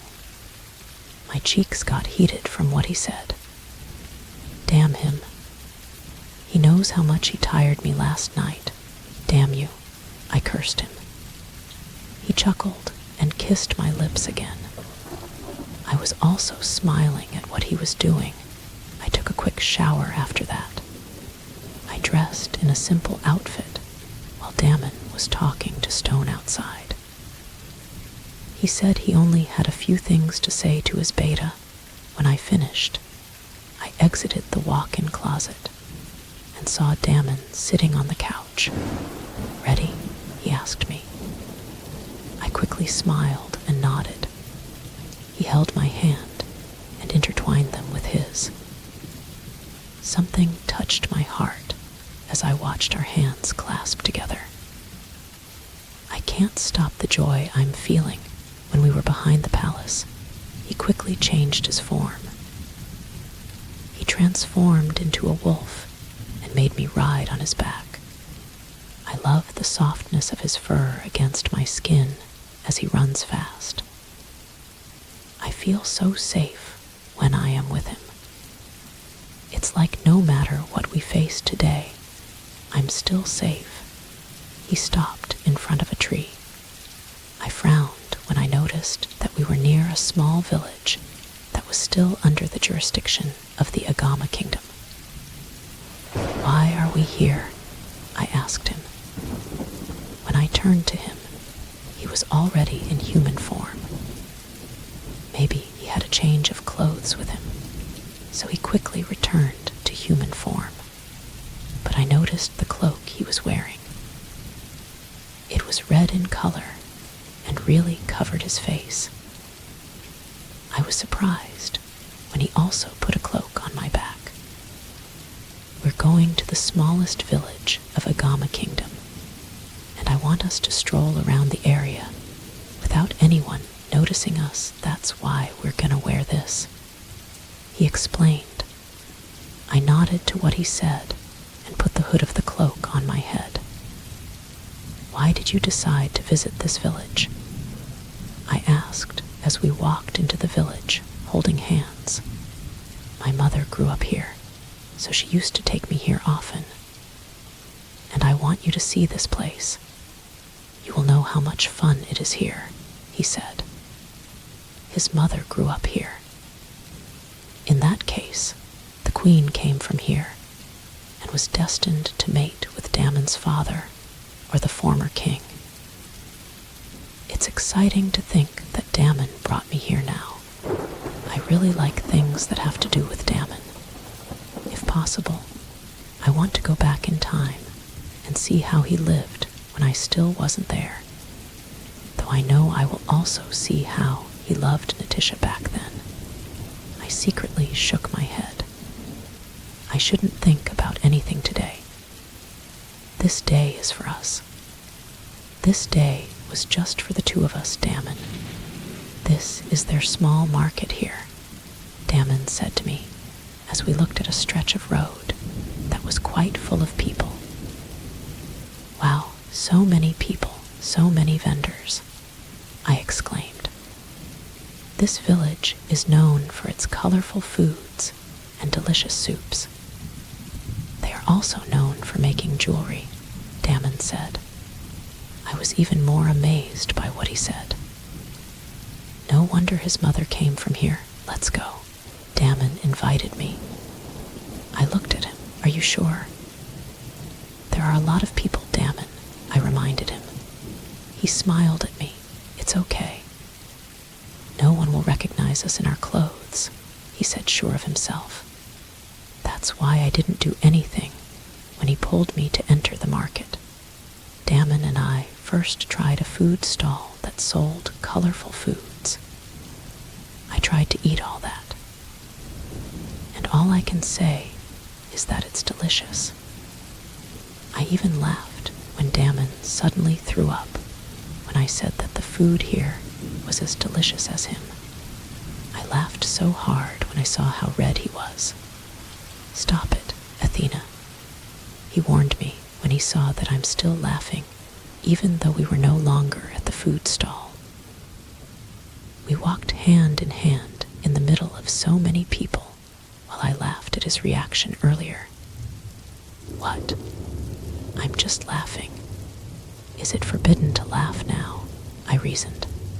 It's not funny, he said seriously, but I still can't stop myself. He was so cute. I should have recorded his reaction. Aren't you proud of yourself?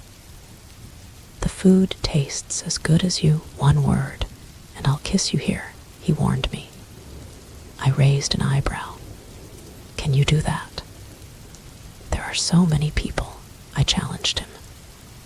He turned to me. Even though we were wearing a cloak, I could still see his eyes staring intently at me. And in just one moment, I didn't notice him coming closer to me and reaching for my neck to kiss me.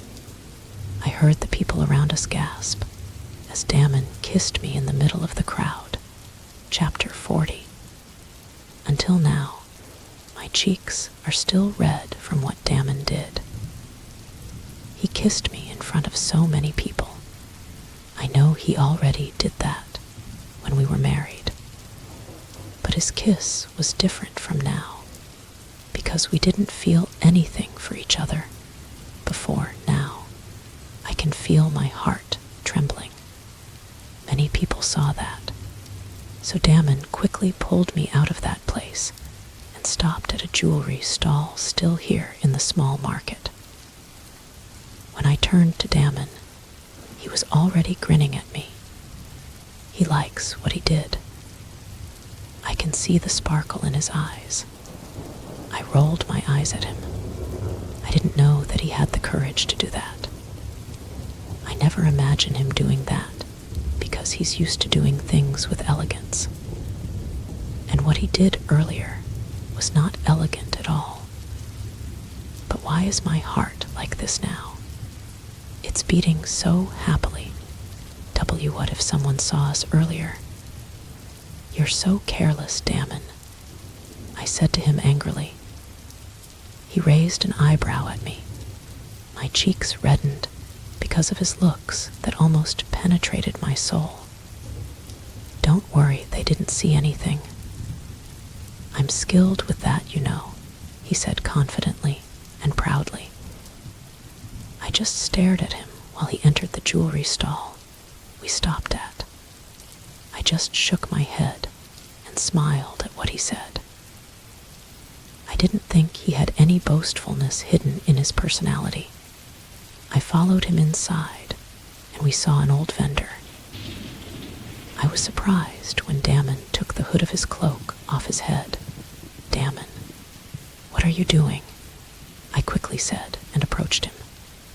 I was stunned when I saw the smile on Damon's lips while looking at the old man.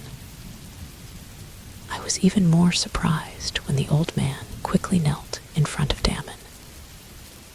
It's my pleasure to see you again, King Damon, my lips parted as I watched the old man pay respect for Damon. You can stand up, Grandpa. I blinked twice when I heard Damon mention Grandpa. Grandpa. I stared at the old man.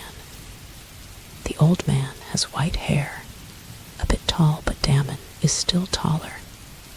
The old man has heavenly eyes, and he definitely has the handsomeness of his youth, because you can see his manly body, even though he's old. You didn't tell me you're going to visit Alpha, the old man said. I'm sorry it's a sudden visit.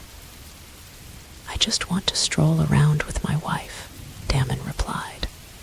The old man immediately turned to me and smiled widely. He bowed in respect to me. It's finally nice to meet you, Queen Athena. He greeted me. I was still surprised by the situation when Damon held my hand. I looked up at him and saw his gentle eyes looking at me. He's my mother's father. He's my grandfather. My eyes widened at what he said and turned my eyes to the old man. I quickly took his hand to shake hands. Shit. It's a shame. He was actually the first to greet me because I did nothing but be stunned. I'm sorry. I'm Athena Solitaire Madrigal, Damon. I mean Alpha Damon's El Luna, I said nervously. He gladly accepted my hand, but when I heard his laughter, I stiffened. He let go of my hand and continued to laugh. I looked at Damon and saw that he just shrugged his shoulders at me. You're funny, Queen Athena. I'm just his grandfather. No need to use honorifics, he laughed. My lips parted. But he's Damon's grandfather. She's a human, Grandpa. She grew up in a different way, Damon explained for me. The old man stopped laughing, but the smile remained on his lips. I know humans are used to respecting the old ones, he said. I snorted because he was right. But that's not all. I was nervous earlier because this was the first time I saw Damon's relatives besides Jules. I'm Brandon, Queen Athena. Grandpa Brandon introduced himself to me. I nodded and smiled at him. He happily welcomed us into his jewelry store. He temporarily closed the store for us to avoid people who might see us. Grandpa Brandon told us many stories. He says that he has been living well for the past 100 years after Damon's parents died. I saw that Damon was quite close to his grandfather. He told me earlier that his mother often brings him here. So maybe that's why he is close to the old man. He told us a lot about the village, and somehow the whole place is going well. It's just that, in the past few days, since there was a threat from Jules, the villagers have been in a bit of trouble. There was fear among each other, which is why the armed forces of the village weakened a bit. That's also the reason why I visited this place, Damon said. I turned to him. I know we're not doing this just to have fun. I understand Damon. He is concerned about his constituents. Alpha, I don't want to be negative, but I want to warn you. I stopped when Grandpa Brandon said that. I can smell danger and blood all over the kingdom, Grandpa Brandon continued. I felt Damon stop. I also smell betrayal. That's when I was completely stiffened. Betrayal. I remembered what Jules had said, that there was a traitor among the people Damon trusted so much. I got nervous. I stared at Damon, who remained silent and dark. Then, what Jules said might be true. There is indeed a traitor in the palace. But who? Which of the people did Damon trust betrayed him? Something throbbed in my chest. Why does someone else have to be a traitor to the people Damon trusts? I'm already hurting at the thought of that. I know Damon, who has been with the people in the palace longer, was surely hurting more. Damon, I softly called him. I held his arm to calm him down. I saw his face change softly when he felt my touch. We both looked at each other. Are you okay? I asked him worriedly. He smiled at me and nodded. I'm okay, Damon answered.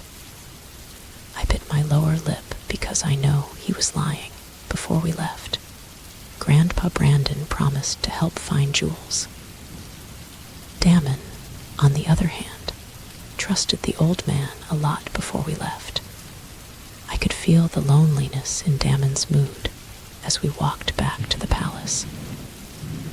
Even though he was in wolf form, I couldn't read his thoughts. He closed our mind link.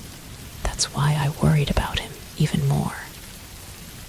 Damon, I called him when he led me to the palace gate. I knew he was leaving to get dressed. He cannot return to human form in front of me. And I don't want either, because he'll be naked. He stopped when I called him. His golden brown wolf eyes are staring at me intently. I walked up to him and touched his soft black fur. I kissed his forehead as the wind blew toward us. A strong wind whipped my hair as my lips felt his forehead covered with soft black fur. I'm always here, no matter what happened. I will always stay beside you. Remember that, I whispered to him.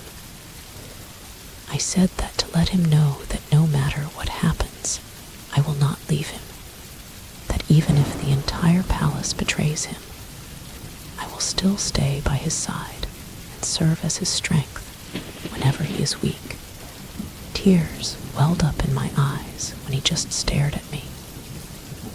He didn't open our mind link, but I said enough to make him feel that I love him very much.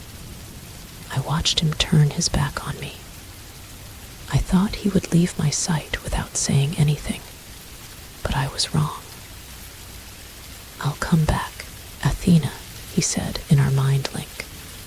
And at that moment, my tears started to fall. Chapter 41. The guards were more vigilant in the following days. I also noticed Damon's frequent departures from the palace to join the search for Jules' scent trail left in the Agama forest. Every time I see him tired, I can't help but feel sad and worry about him. He he's been working too much. We hardly slept together anymore because he always entered our room late. I'm so worried about him, even though he always told me that he was fine. But I know he's not. He will never be. Moreover, he knew that someone might be betraying him, and until now, Jules can move freely. I want to help him, but I don't know how. I do not know how. I bit my lower lip as I stared at the book I'm reading. As usual, I'm here in the library to read and study, even though Brittany has stopped visiting the palace. I'm the only one here in the library today, because I told Anna to get snacks from the kitchen. I feel safe being alone here, because I know there are 2 guards outside the library. If only I could do something to help Damon. If only I had the ability to recognize who betrayed Damon. I put down the book I was reading on the table and looked at the high shelves in the library. And suddenly, the book I saw before came to my mind. That book was written by Alpha Devon, and there is a faint suspicion that there is a torn page in that book. I know it's not unusual for a book to be torn, because it's natural for a book to tear and get old. But that book was strange. The book is old, but you will know that every paper used is durable. It can't just be torn because of its old age, unless it was purposely torn off by someone. I quickly stood up and walked towards the shelves where I saw engraved letters and numbers. DTS 8910, I read. I stared at it carefully. If only I knew what it meant. If only I knew who did it. Why are there so many questions that are difficult to answer? I turned to the library door when I saw someone coming in. I quickly returned to my table and saw Anna carrying the tray of snacks I ordered. Come eat with me, Anna, I invited her. I'm fine, Luna. I just ate earlier, Anna said. I nodded and let her go. I turned my eyes back to what I was reading, but noticed Anna's agitation for some unknown reason. Anna, I called her. She quickly looked at me. Her smile returned, but I knew she was just forcing it. Yes, Luna, she asked politely. What's the problem? You seem off, I commented to her. She took a deep breath and looked away. She knew she couldn't lie because I had noticed her earlier. It's about Stone. She lowered her gaze. I can see the worry on her face. I was suddenly nervous. Stone and Damon are always together. Did something bad happen? What happened to him? I quickly asked. He has not spoken to me for 2 days. What he always says is that he is busy with Alpha, he said. I was relieved. I thought it was something. Don't worry, he's fine. Damon was often gone to look for Jules, but I know they'll surely find him, I assured her. But the concern on her face did not diminish. I know, but I asked Delta Robin. He's been with Alpha Damon the whole time, and he told me that Stone was absent 2 days already. Although he assured me that maybe Alpha Damon ordered Stone to do something secretly. Anna said worriedly. I patted her shoulder. Delta Robin is right. Maybe Damon just ordered something from Stone. Damon often ordered Stone because she was his right-hand man. Anna needn't worry anymore. Don't worry, okay? I will ask Damon later about Stone, I assured her. Anna nodded and smiled at me. went straight to the dining room to eat. I saw Damon, but I noticed that Stone was not with him. I sat on Damon's right side as we prepared our meals for tonight. I turned to Damon, who was now staring at me. He's like waiting for something. I raised an eyebrow at him. "What?" I asked, confused by his stares. "You forgot to greet your husband," he said, with furrowed brows and thin lines on his lips. I couldn't stop smiling at what he said. Even though we are in this situation, he still doesn't really forget to flirt. That's why I stood up to kiss him on the cheek, just to get what he wanted. "Hello, my alpha king." I greeted him with a very wide smile. I immediately returned to my seat after finishing preparing our meals. I looked back at Damon. I saw that he was eating seriously. I just shook my head. Damon and I ate in silence. When it was over, I told Anna to rest. Wearing a white bathrobe and hair damp, I saw Damon sitting comfortably on our couch. He also just finished taking a shower earlier. He's still not dressed in his night clothes. I saw his gaze pass over me. I softened in his eyes burning for me. Why does he always look like that? I am automatically burning whenever he did that. "It's a miracle that you're here early," I commented to him because we were going to sleep together again. I approached the vanity table to take my body lotion from there, even though it was a little awkward because Damon was watching me. I still forced myself to wipe the lotion on my thigh. My thighs are exposed in front of him, but I ignore his hot stares at me. I sent Stone to lead the pack to find Jules. "I'm gonna rest for tonight," he said. I nodded at what he said and quickly finished applying the lotion. I'm getting too soft with Damon's eyes on me, so before I squat down, I left in front of the vanity table and almost had a heart attack when I saw the large chest in front of me. My eyes widened as Damon quickly grabbed my waist and pressed our bodies together.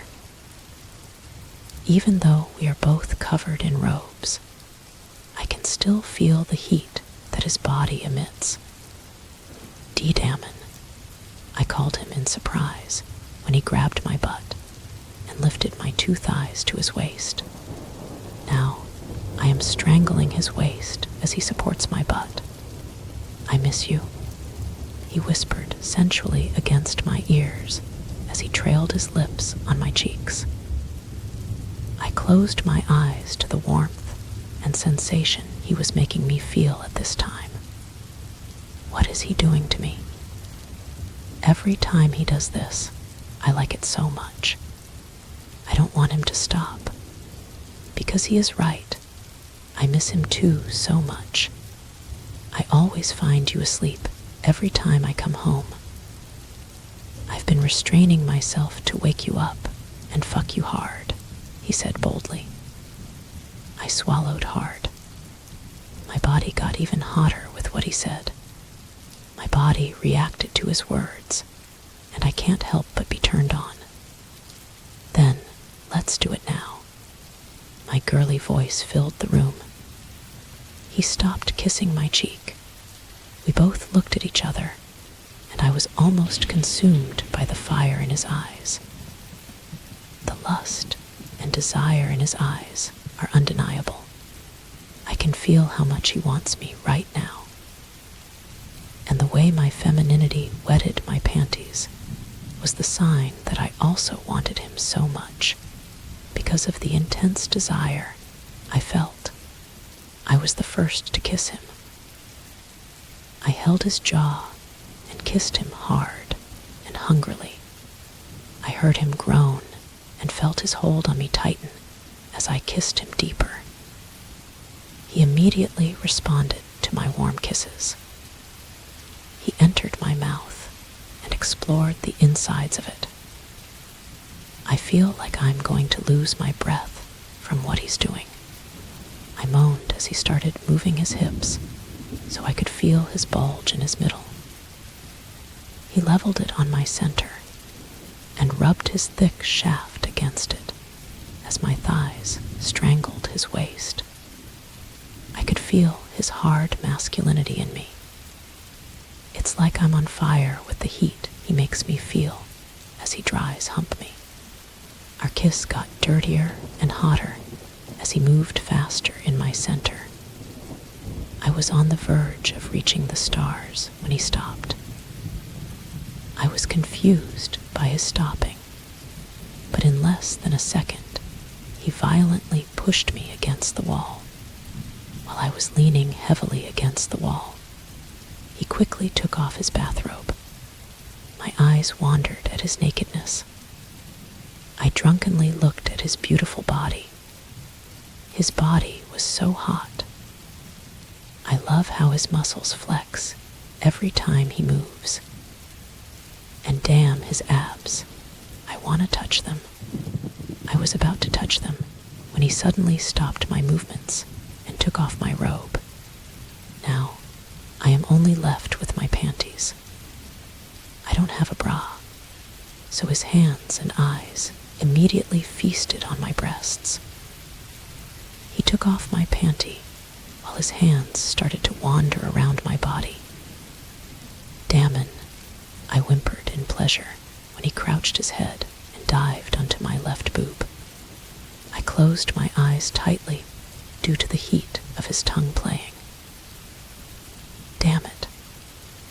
I am lost while he's sucking and licking my nipple, while his one hand is massaging and kneading my right boob. My body arched against the cold wall behind me. Damon seemed to have no intention of putting me to bed. But then, I like this position. I can clearly see his magnificent body. Ah, Damon, I moaned when his other hand traveled down to my belly, and when he reached my womanhood, that's when I got even hotter. I know he felt my strong need for him when he touches me there. His finger slid inside and felt my wetness. I panted at what he did. You're so fucking wet, he groaned. I bit my lower lip. I felt ashamed. At least he knows now how I am fucking lusting over him. He continued to pleasure my boobs while one hand roamed around my bottom. I clung tightly to his shoulder when I felt his finger enter me. My lips parted and moaned softly when he started to move his finger. Every breath I took became deep with every out and in of his finger. Little by little, I felt like I was reaching for something. My toes curled and my back arched. My hands holding his shoulders tightened and felt my nails dig into his skin. The sensation, the fire igniting within me, was so overwhelming that I could not contain it anymore. When he slid another finger, I lost it. I moaned louder when I reached my spasm. You like it? His voice was taunting, but it was so hot in my ears. I nodded in response because I was too weak to even speak.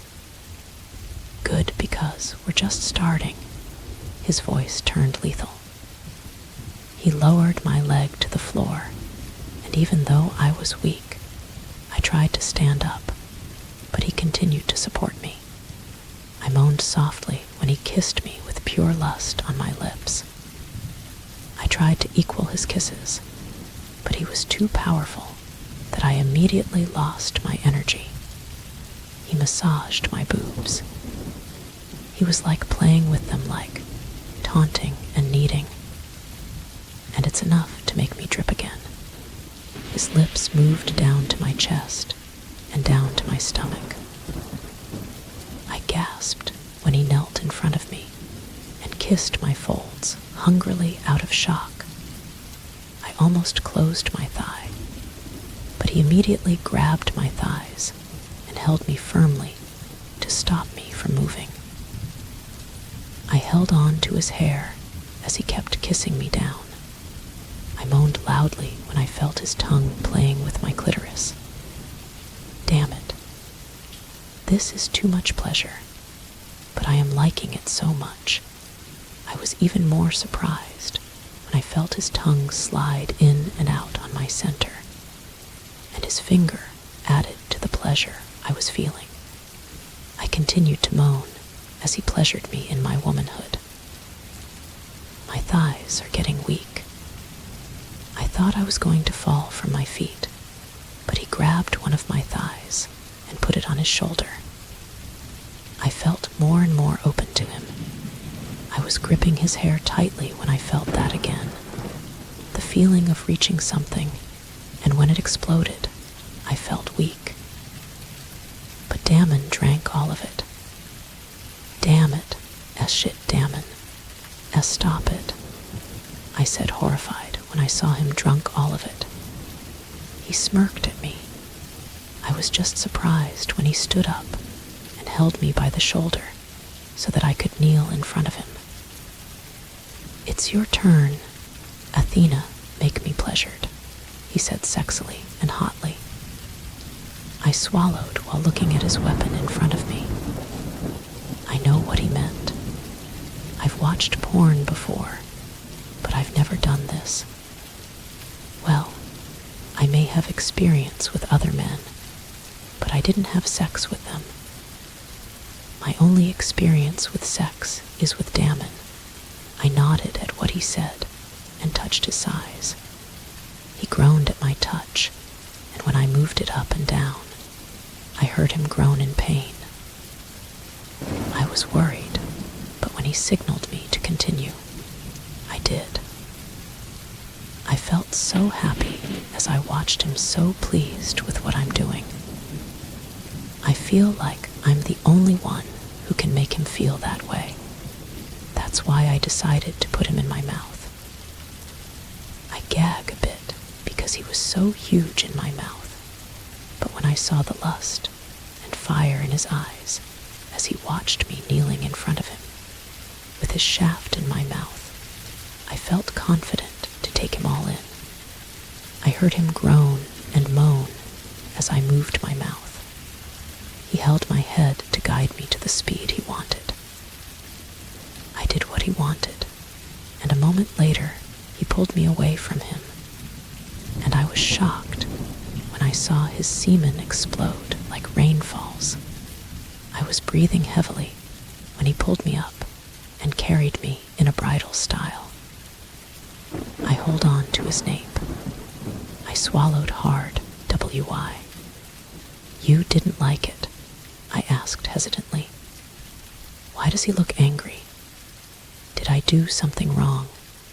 He entered the bathroom and took a tissue to wipe himself and my mouth. I followed his eyes as I felt sad for thinking that I wasn't good enough. He noticed that, so I heard him cursing again, as if he was only going to hold on to a relative. I like it so much, Athena. And because I like it too much, I am imagining myself fucking you so hard and fast, and I'm scared I might break and hurt you, he said frustratedly. My lips parted at what he said. I blinked twice. I'm ready for whatever you want to do, Damon, I said with certainty. We looked at each other. I can see in his eyes the intense restraint. So, in the past sex we've had, he hasn't released his full strength yet.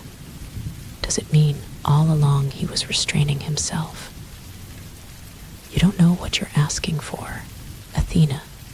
You cannot tolerate the pain of the wolf sex, Damon said. I swallowed hard.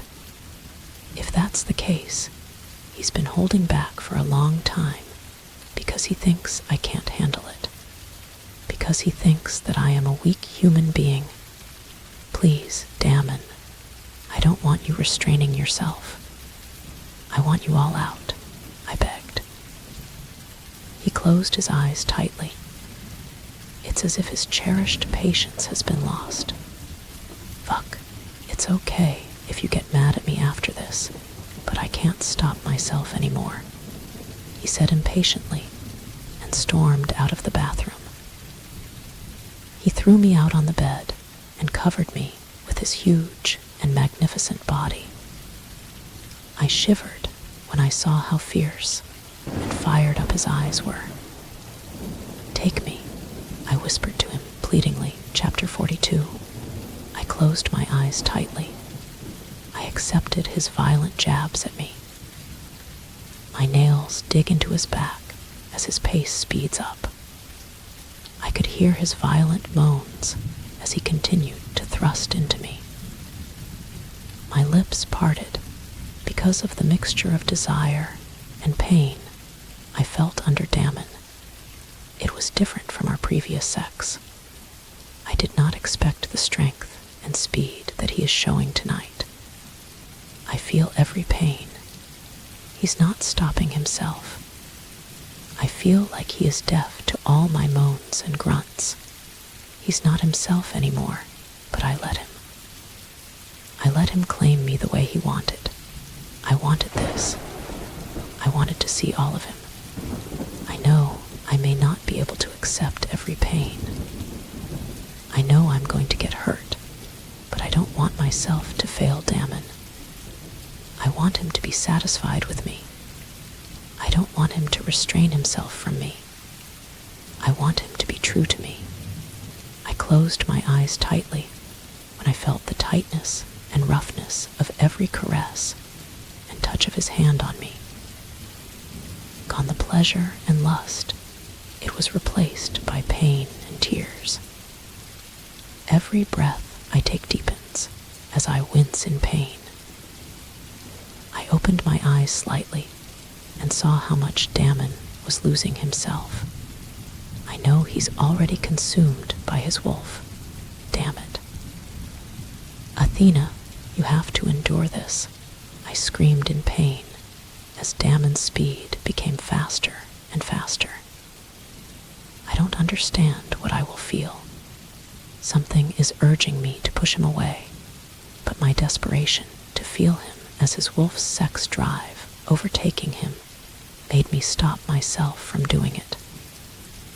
D. Damon, I called him weakly, because I felt he wasn't done yet. He keeps doing it.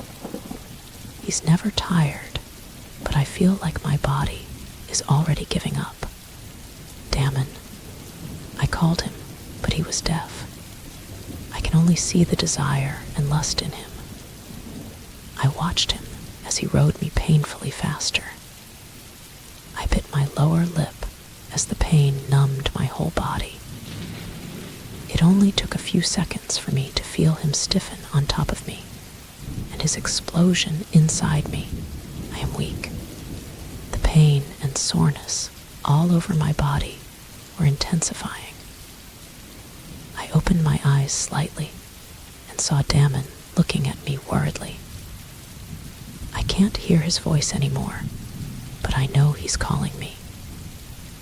I want to assure him that I'm fine, but I'm too weak to speak until darkness filled my eyes. I woke up to the sun hitting my face. I opened my eyes slightly and saw the familiar ceiling of Damon's room. I moved a bit, but immediately winced when I felt the soreness in my whole body. My legs also hurt a lot, especially my middle part. I can't even move properly because of that. Athena. I was stunned when I heard Damon's voice. He quickly came to me and supported me when I forced myself to sit on the bed. H, how are you feeling? He asked. We both looked at each other. It was the first time I saw Damon like this. He looked so worried. I can also see the regret in his eyes. I'm fine, Damon, I softly said. My voice is also a bit hoarse. He closed his eyes tightly, and I was surprised when he suddenly pulled me and hugged me tightly. I can feel how tight his embrace is. It was as if he was afraid of losing me at that time. It was as if in that hug he didn't want to let go of me. I'm sorry, I lost control. His voice was full of regret. I bit my lower lip. The serious and cold Damon is now here in front of me asking for forgiveness, regretting something I was pleased to do. Damon, you don't have to be sorry. I like it, no. We're not doing it again, Athena. I was surprised when he interrupted my words. He withdrew from the hug and looked at me intently.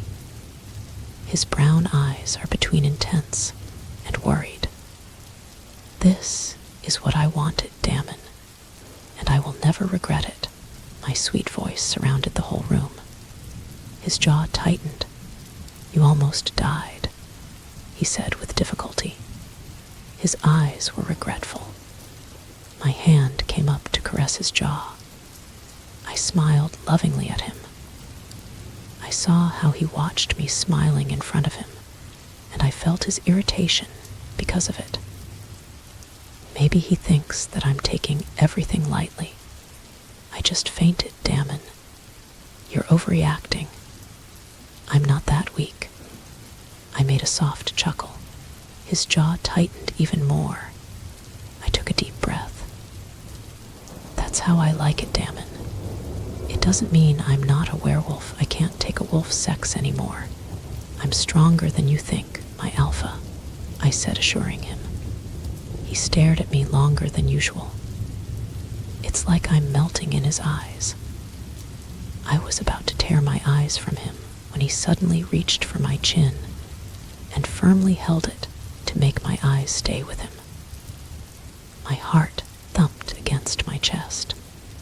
I swallowed hard. Just don't faint like that again. I was so worried. The softness in each word caresses my heart. I can't stop the joy in my heart because I know this time. I can clearly see his feelings for me. I am confident that I am now holding a special place in his heart. I am not hoping to replace Natisha's place. I just want some part of his heart for me, even if it's just a tiny bit of feelings. I just want a little piece of his heart to me. I promise, I said for sure. He hugged me again, even tighter. I don't understand the happiness I feel. I feel like I'm just dreaming, but now I can see and feel Damon's concern for me. Now I can already justify his I love you to me. I love you, Damon, I whispered against his ears. I felt him stiffen. I got nervous. I closed my eyes tightly when he withdrew from the hug. His eyes were staring deeply at me. Look at me, Athena, he ordered me. I snorted and slowly looked up at him. His lips curved for a smile that made my cheeks flush. Damn it, I want to say it properly to you. He trailed off and stared at me longer. His eyes were deep, like they are reading something deep within my soul. I love you more, Athena, he said as he looked at my eyes, never tearing them off me. Chapter 43. I was in the room having breakfast, and Damon didn't leave my side.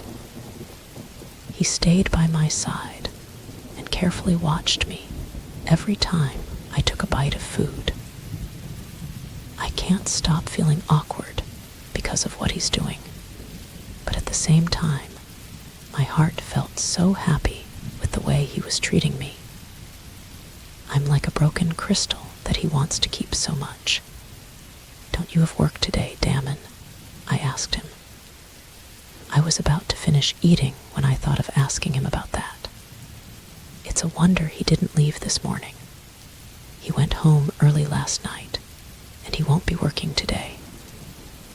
Stone might have a hard time because he has all the work. Anna will worry even more.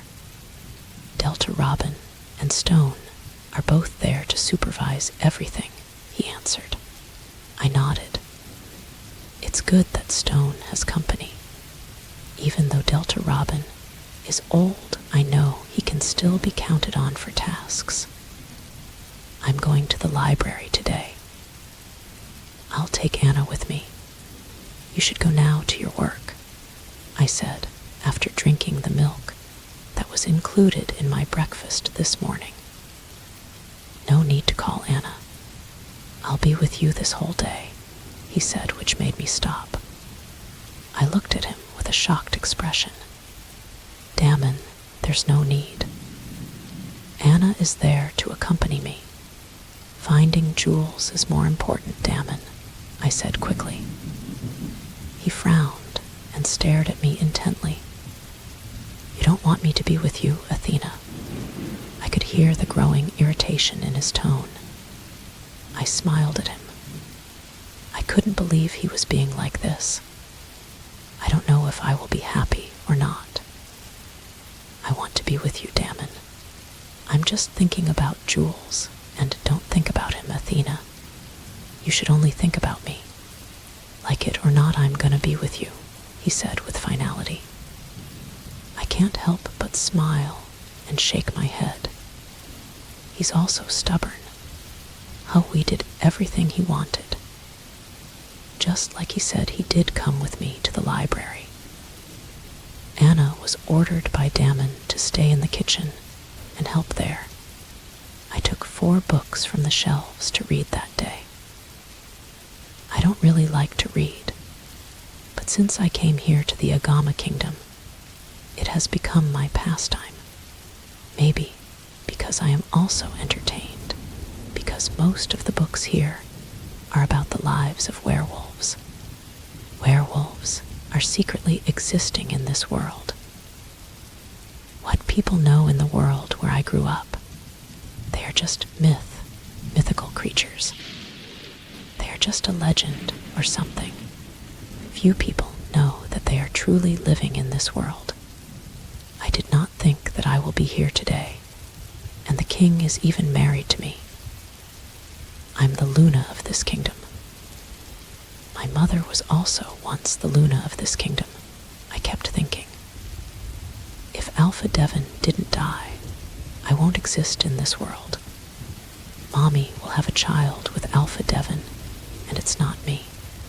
Damon's mate will definitely be different. They will be happy. Mommy with Alpha Devon as a queen and Luna of this kingdom. Thinking that I won't be Damon's Luna hurts me. It's like I can't bear to think that I won't even be able to be with him in this world. What are you thinking? I shifted in my seat when Damon spoke. He is now in front of me, and we are holding the same book. But I didn't realize that I was staring at Damon for a long time. He smirked at me when he saw my flabbergasted face. You must be staring at a book, Athena, he said with a grin. I tried my best to compose myself and rolled my eyes at him to lift myself in front of him. I am. I was just thinking something, I reasoned and avoided looking at him. I looked down at the book I was holding and forced myself to read a sentence. But I don't understand why I'm having a hard time getting the meaning of it into my mind. Should I turn myself into a wolf to read your mind? I was stunned by what he said. What? I want to know your thoughts right now, he simply said. Shall I tell him? It's nothing serious, though. It's nothing. That's not about you, I said indifferently. I looked back at the book. Then, who? Who are you thinking of beside me, Athena? He asked warningly. I can't help but chuckle a bit. Why is it a big deal to him that I think of someone other than him? It's nothing, Damon. I was just thinking about Stone, I teased him. I should try and tease him right. I laughed especially at his reaction, because I saw the irritation on his face even more. He put the book he was holding on the table between the two of us and looked at me intently. Why are you thinking about him instead of your husband, Athena? There is an emphasis on every word he says. I chuckled. He frowned at my laughter. It's not funny, Athena, he warned. It is, Damon, I smirked. How can it be fun if I find out my wife is thinking about another man? He asked, annoyed. I smiled widely at him. I leaned forward and reached his chin. I quickly kissed him on the lips. I grinned and returned to my seat. I saw the shock in his eyes because of what I did. I acted like I didn't do anything, even though I felt so nervous. Damn it. Am I flirting with Damon now? Let's go back reading, Damon, I casually said. But I can still feel him staring at me. I was surprised when he effortlessly lifted the table in the middle of us and removed it from there so that he could bring his chair closer to me. Now we are only about a span away from each other. My eyes went to him, and I melted because of the fire igniting in his eyes. The fire that consumes my entire being is there again. You're fucking seducing me, Athena, he whispered as he pressed hot kisses down my jaw down to my neck. I bit my lower lip. The book I was holding fell, and I automatically clung to Damon's chest. The heat in his body is making me horny. I don't know how he does this to my body. With just a little hold and a kiss, I fall into the blazing fire. W, were you seduced? My voice was hoarse and so girly. I heard him mutter a curse before his hand slid inside my dress and reached for my panties. His other hand is now molding my breast underneath my clothes. His lips are giving me wet kisses on my collarbone. I can feel his wet and warm tongue trailing down my skin. Shit. Damon is starting the fire again. Everything about you makes me so horny, Athena. He huskily whispered and attacked my lips with his hungry kisses. I kissed him back with equal intensity. Damn, we're in the library. What if someone suddenly walks in? D. Damon. S. Stop. I pushed him a bit. He frowned. I can see the irritation on his face because I stopped him. Why? His question exploded. It's like he's been deprived of candy. He's so cute. We're in the library. What if someone suddenly walks in? I locked this fucking library, Athena. I also warned the guards outside not to let anyone go inside, he said, and went back to kissing my jaw. He pulled me closer to him. A, are you sure? Those words were accompanied by my moans, because Damon slid his finger against my folds. He was rubbing his thumb on my clit, and it was so heavenly. Stop talking, Athena. From now on, just moan my name, he commanded, and in one snap, he scooped me onto my seat and made me strangle his waist, and made me sit on his lap. With just one movement, he took off the dress I was wearing. He was so fast that I almost skipped the time when he unhooked my bra and shattered my panties into pieces. Damon. I was beyond shocked when he did that, but it was replaced by moans when he massaged my breast and sucked my nipple while his finger was now inside me, moving fast and hard. Damn, you're so fucking tight, he groaned as his mouth was full because of my hard nipple. My hand went around her neck and pulled his hair as I reached for the warmth in my belly. F faster, I moaned as I felt myself getting close. He added another finger, and I was fucking panting under my breath. Oh, shit, I moaned louder when he hit my favorite spot. His grip on my left breast tightened, and I also felt a sting when he sucks my nipple. I felt his playing on my chest pressing, but instead of the pain, I felt the desire and my dripping lust for him. When I reached the end, I immediately bit his neck, leaving him a hickey. My every breath was deep as he removed his finger from inside me. He gently reached my jaw and kissed me hungrily on my lips. Even though I was weak, I forced myself to follow his lips. While he was taking out his weapon, he takes off his top and unbuckles his belt. He just pulled down his pants, and immediately his shaft came out. Without a second thought, he lifted me and pressed my middle to his ready manhood. And when I fell, I felt him full inside me. I moaned louder along with his moans and groans. Damn you, Damon. I felt sore again. I complain after we did it. I could barely get dressed afterward because of what we did in the library. Damn it. I can't believe we did that in the library. Well, sex is really everywhere. It was at the bar when I watched it live. He kissed me on the cheek.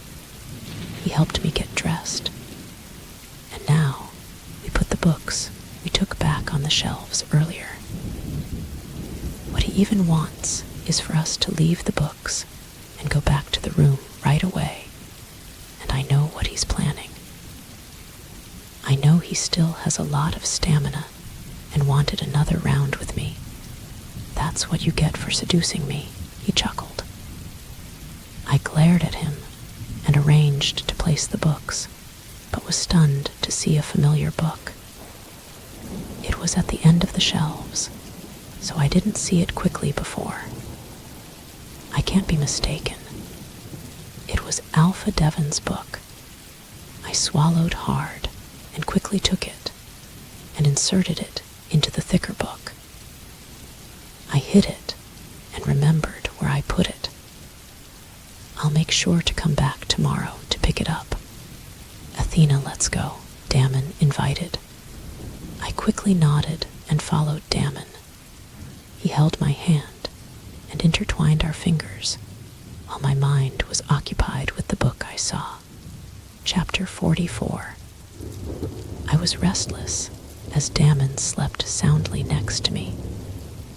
It was late at night, but my mind was still wandering to the book I found on the shelves. Hopefully, it won't go away, but I made sure that it was hidden well, so I'm sure no one will see it unless I look for it. I turned to Damon, who was fast asleep. I smiled when I felt his warm embrace me. His face is pressed against my neck, while his arms are embracing my body. We're both naked under the thick blanket, because Damon won't be satisfied in just one round in the library. My cheeks warmed up as I remembered what happened in the library. I sighed heavily as I watched his peaceful and handsome face. I promise you, Damon, that I will help find the traitor in this palace. All you have to do is find Jules. I'll take care of finding the traitor. I promise you that, Damon. I kissed his lips softly. I smiled because I felt his lips chasing mine, even if you're still sleeping. I just shook my head. The next day, Damon was punctual in his office. He also told me that they were going out of the palace to go for a walk back in the forest because there was another lead on Jules' scent. I immediately decided to go to the library. I ordered Anna to get me food from the kitchen so she wouldn't see what I was going to do. When Anna left, I quickly rummaged through the library shelves. I did it quickly while the sweat was forming on my forehead. I should be the only one who can know this. I don't know what's in this book, but I know it has a lot to do with what happened in the past. I know Alpha Devon left a message for Damon before he died. I took a deep breath when I finally saw the book.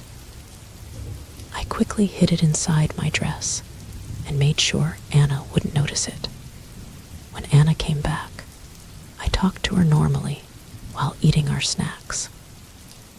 To this day, Anna is still worried about Stone. She had a chance to talk with Stone yesterday, but it was too late because Stone was in a hurry. I couldn't help feeling guilty because I knew Stone was busier yesterday because of Damon staying by my side all day yesterday. I also didn't tell Damon to give Stone a day off so that he and Anna could talk properly. That's why I take note of that while we were going to the dining room for lunch. I noticed Damon and Stone weren't there yet. There were only waiters. Where's Damon? I asked a housekeeper. The housekeeper bowed in respect to me before speaking. I'm sorry, Luna, but I don't know where the Alpha is, she said it politely. I nodded at what she said. I ate quietly, but by the time I finished, Damon wasn't there. It's unusual for Damon not to eat with me during lunch or dinner, so I suddenly got nervous. I know I shouldn't think negatively, but what if they had an encounter with Jules, and suddenly something bad happened? That's why I couldn't resist going to the palace entrance to wait for Damon. I walked back and forth as I waited for him. Luna, you shouldn't be here. Come inside. Alpha Damon will definitely come later, Anna reminded me as she stood behind me. She went with me to wait for Damon. But what if something dangerous happened to Damon? What should I do, Anna? I worriedly asked. Alpha Damon will be fine. He has men with him, and they are all reliable for protecting the Alpha, Luna. Anna tried to calm me down. I bit my lower lip and stared at the tall gate, hoping it would open, revealing Damon's wolf running towards me. I took a deep breath and just nodded to Anna. I told Anna that I would rest in the room first. Anna insists to be with me, but I told her I wanted to be alone, so she did. But when Anna left me there, I quickly locked myself in the bathroom and took the book I took from the library. Just like when I first saw it, it looks old and rusty, but it also looks fine inside. I opened it until I flipped to the last page, and that's when I saw the torn page at the end. I want to know where the last page is. What if something is written there that is hidden? That Alpha Devon wants to hide so it's torn. What if he hid the last page in any corner of the palace? I need to find it, but something suddenly occurred to me. The code, DTS 8910. This reminds me of the code engraved on the library shelves.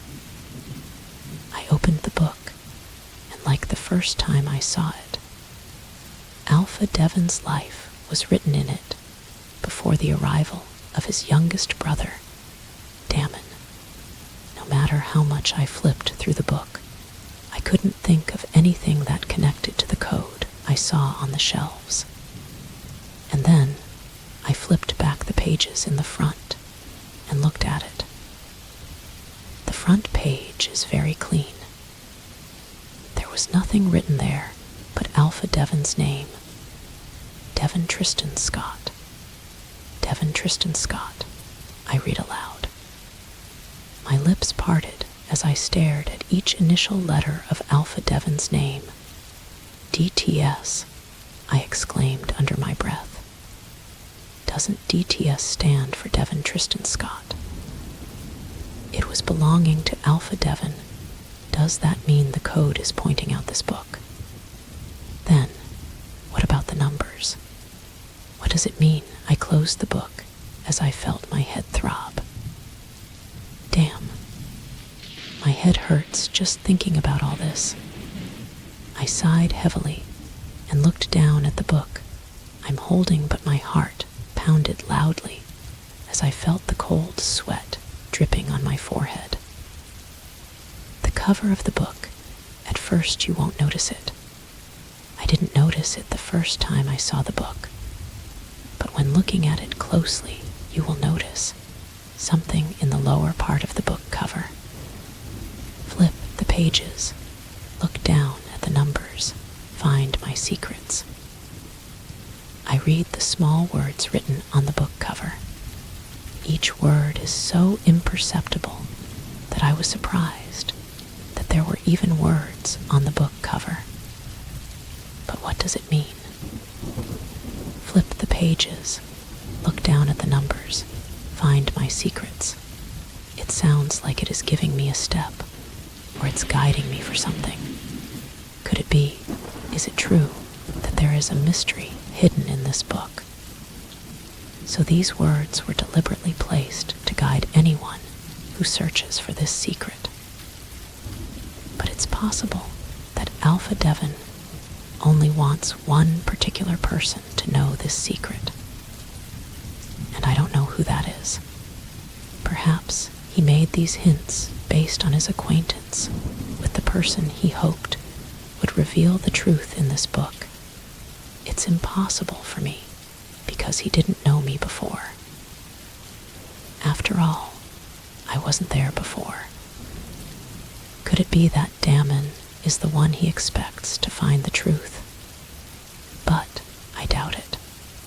One of the habits I found out about Damon is he hates reading books.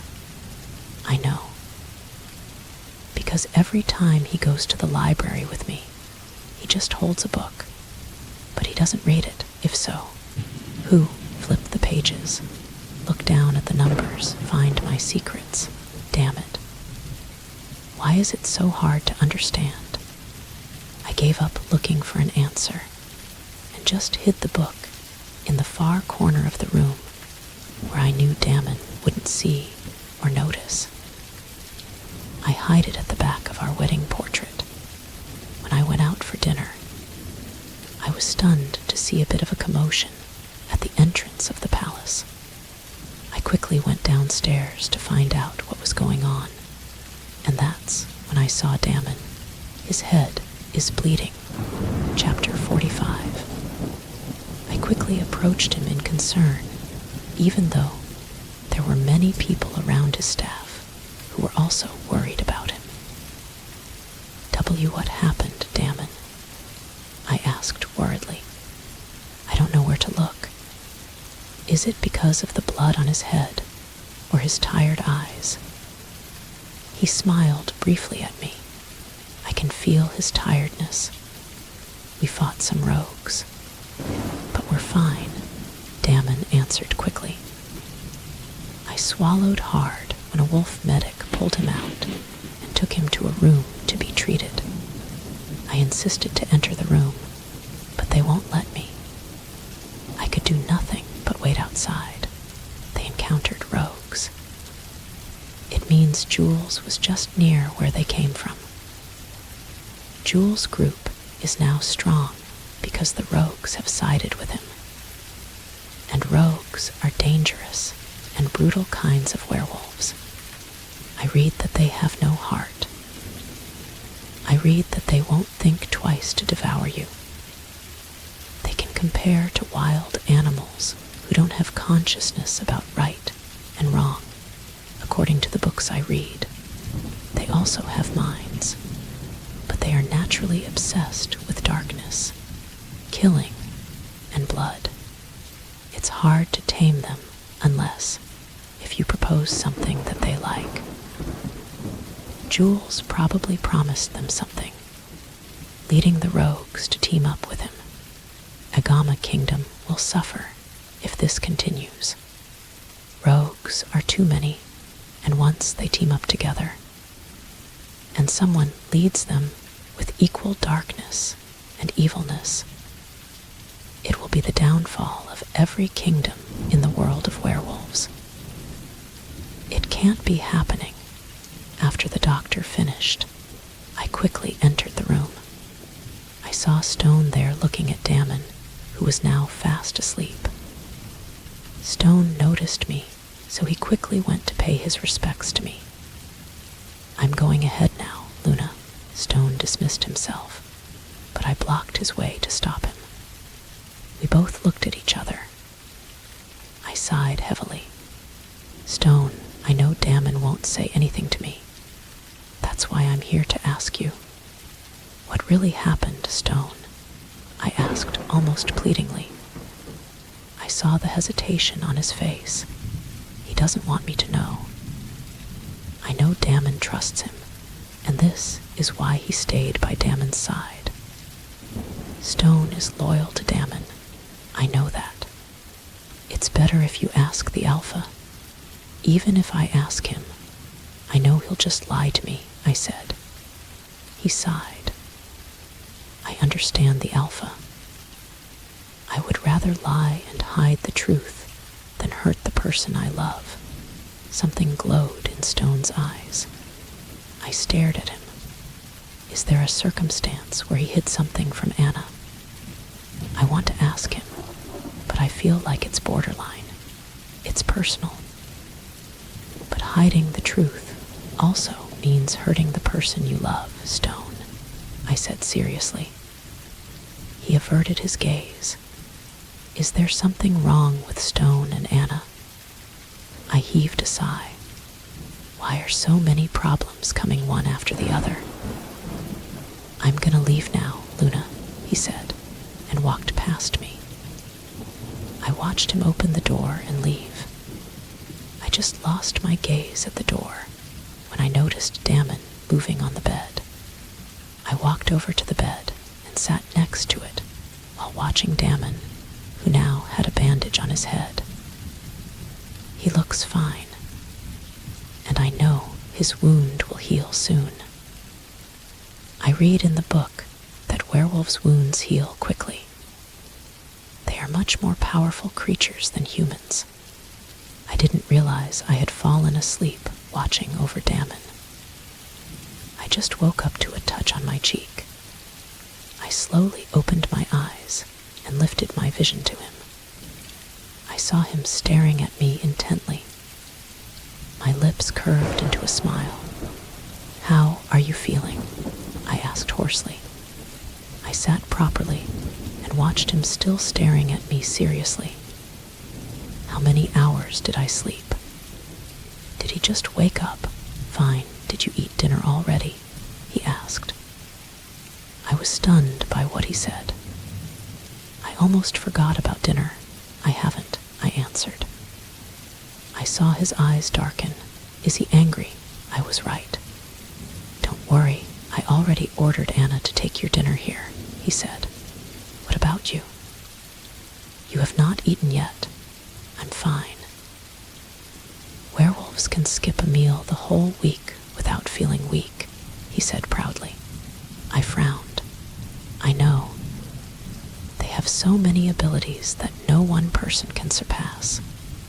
Silence filled us. I couldn't think of anything else to say, except that I was really worried about him. I know the whole kingdom is in danger now. Just thinking that Damon has a lot of problems is making me nervous, because I know Damon won't think twice to save his kingdom. Did you see Jules? I asked hesitantly. No, but We encountered his dogs. Damon's jaw tightened. I swallowed hard. Many of you are wounded. Do you think they are that strong? I asked again. Why? Do you think we can't win against them? His tone became dark and intense. His tone made me nervous. No, that's not what I mean. I was quick and lowered my head a bit. Is he angry because that's what he thought I thought about him?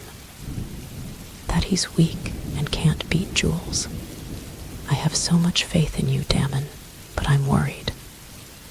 Jules is desperate and dangerous. I'm also desperate and dangerous. Athena. I won't let Jules get off the hook. I've been wanting to avenge my brother. I've been waiting for this. I will kill him no matter what happens, he said with certainty. I swallowed hard.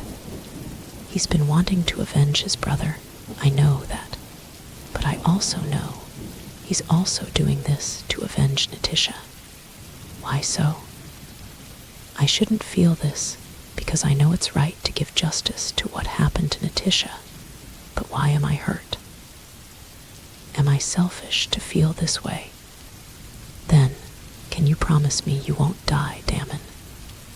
I almost begged when I said that. I want him to promise me that he won't leave no matter what happens. I want him to reassure me that his life is still more important than getting revenge on Jules.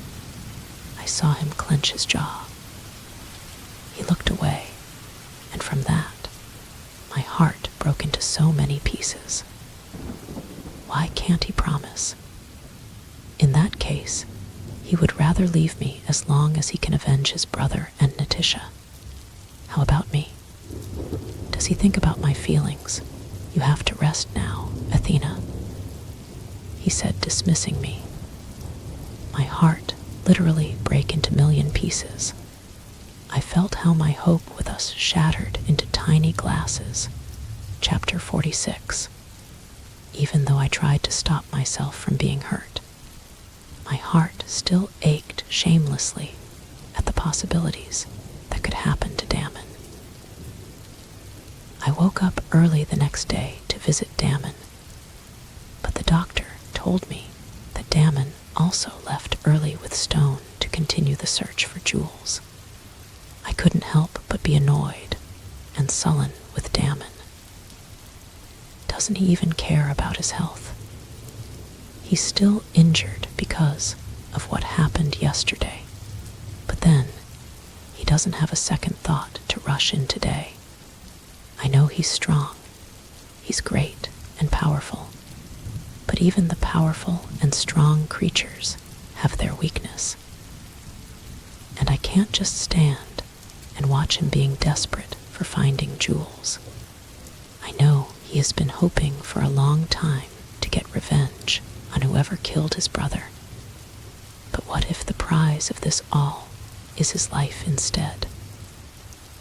Isn't he afraid? I remember what we talked about yesterday. I asked him to promise me that he will prioritize his life over everything. But he cannot promise me. That's why I realized revenge is more important to him than thinking about his life.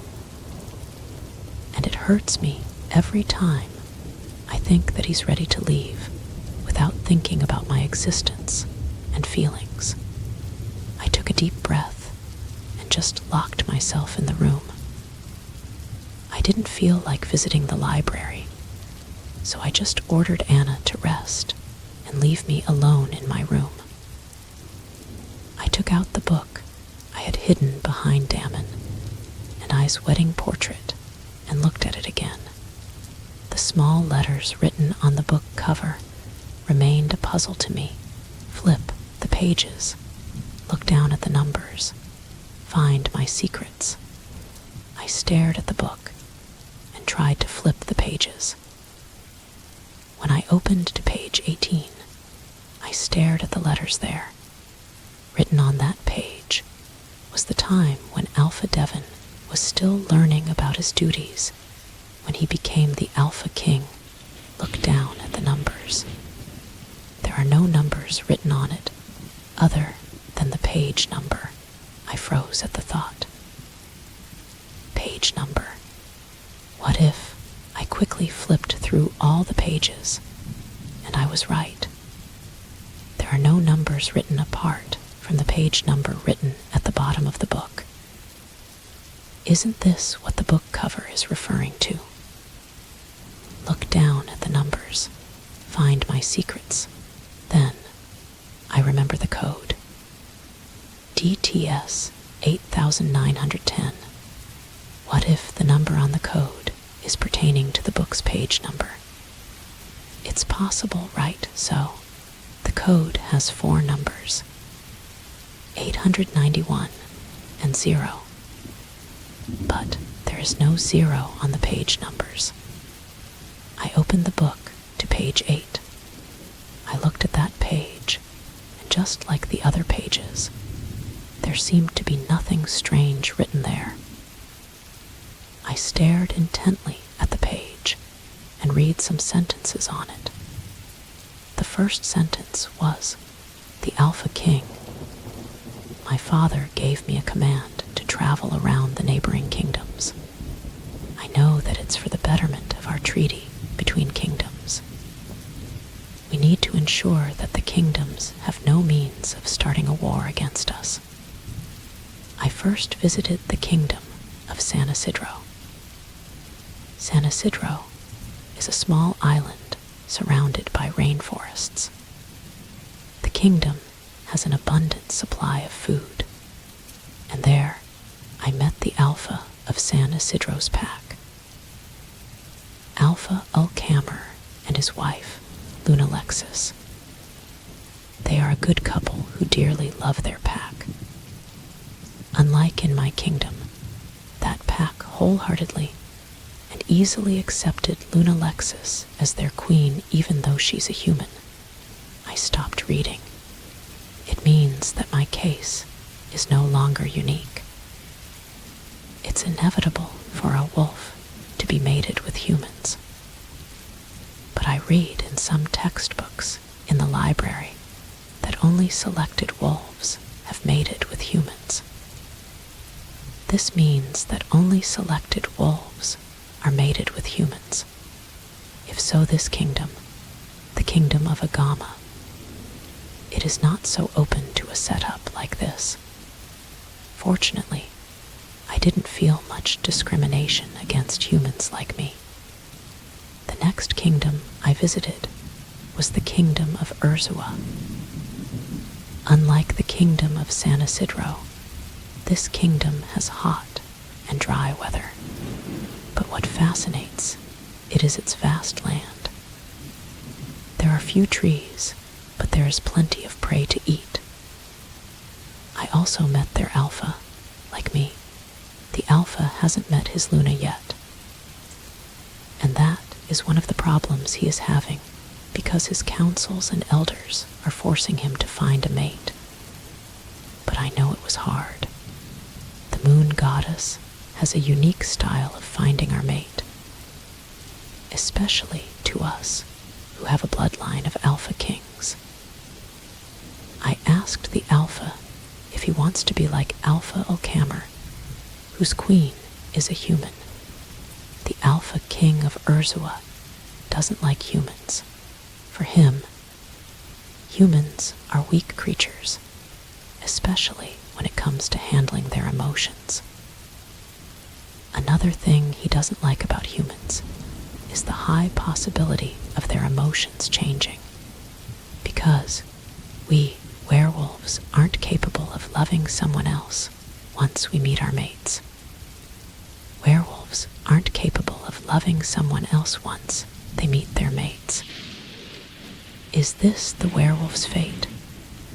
I bit my lower lip. So, they have a law for people like me who are mated with a wolf that once our mate dies, we can't leave the kingdom and love someone else. Once you broke that rule, the penalty is death. That was the punishment imposed on my mother. But it didn't go through, because Damon felt my life inside my mother's womb. elders conclude that I was Damon's mate. But my mother sneaked out and kept on hiding all over the years. But Damon found us. Damon gave him an ultimatum that once I turned 18, Damon will get me from my mother. But my mother kept breaking the promise. That's why Damon kidnapped me. Good thing Damon was still kind enough to not kill my mother. I sighed. I looked back at the book and saw that I was almost done on page 8. I was on my journey towards the kingdom of North Snow when I encountered 3 wolves. They are in their human form, and in the middle of them is a tiny little kid, a little pup, crying helplessly. It was a cold day, and the snow was pouring harshly. The kingdom of North Snow has an undeniable cold temperature. The whole place is covered in snow, but even so, this place is still one of the strongest kingdoms, because I heard that a great Alpha King rules here. He is also the youngest age to become Alpha King in the history of werewolves. I went back my eyes to the little pup. The 3 wolves are planning to sell the girl as slaves in the kingdom of North Snow. Out of pity, I was the one who bought the girl. The girl was so grateful that she promised me that she will be a loyal subject to me. I asked her name, Natisha, and she answered. I blinked twice as I finally finished reading page 8. Page 8 is about how Alpha Devon first met Natisha. Does that mean Natisha is older than Damon? I flipped the page and turned to page 9. I swallowed before I started reading. I finished my journey with Natisha. She was a bubbly and happy-go-lucky girl. She will surely bring happiness to the palace once I bring her to my kingdom. I'm still not sure if my father will approve of this, but I'm sure Jules will like her. Jules wanted a playmate. Jules is my cousin and was an orphan. He lost his parents when he was young. We've become friends and treated each other like siblings. But when my father decided to practice me as the future Alpha King of our kingdom, I didn't have time to play with Jules or to accompany him with his studies. That's why Natisha will be a great help. When I returned to the kingdom, my mother welcomed me with a warm smile. Natisha was scared, but she easily adapts to her surroundings, and she immediately earns my mother's interest. I can't help but be jealous of Natisha. Alpha's parents, Devon and Damon, met and liked her. Just like her good looks, her attitude is also attractive to others. My father, the Alpha King, immediately liked her too. Unfortunately, she had a bad first impression of Jules. Jules was originally a prankster, and Silly and Natisha became a victim of it. I thought they would get along, but it turns out Natisha immediately hated Jules. Jules, on the other hand, was also pissed. But I just convinced myself that they will like each other sooner. I'm hoping for that day to come. And then, the day came when my mother announced that she was pregnant. We all celebrated and became excited. I was happy too. I've been longing to have a sibling. That same day, my mother, the queen, went to me and asked for my suggestion about the name of my sibling. My mother has a huge feeling that my sibling will be a baby brother. Nonchalantly, a name came up to me. I want my sibling to have the same initials as me. DTS.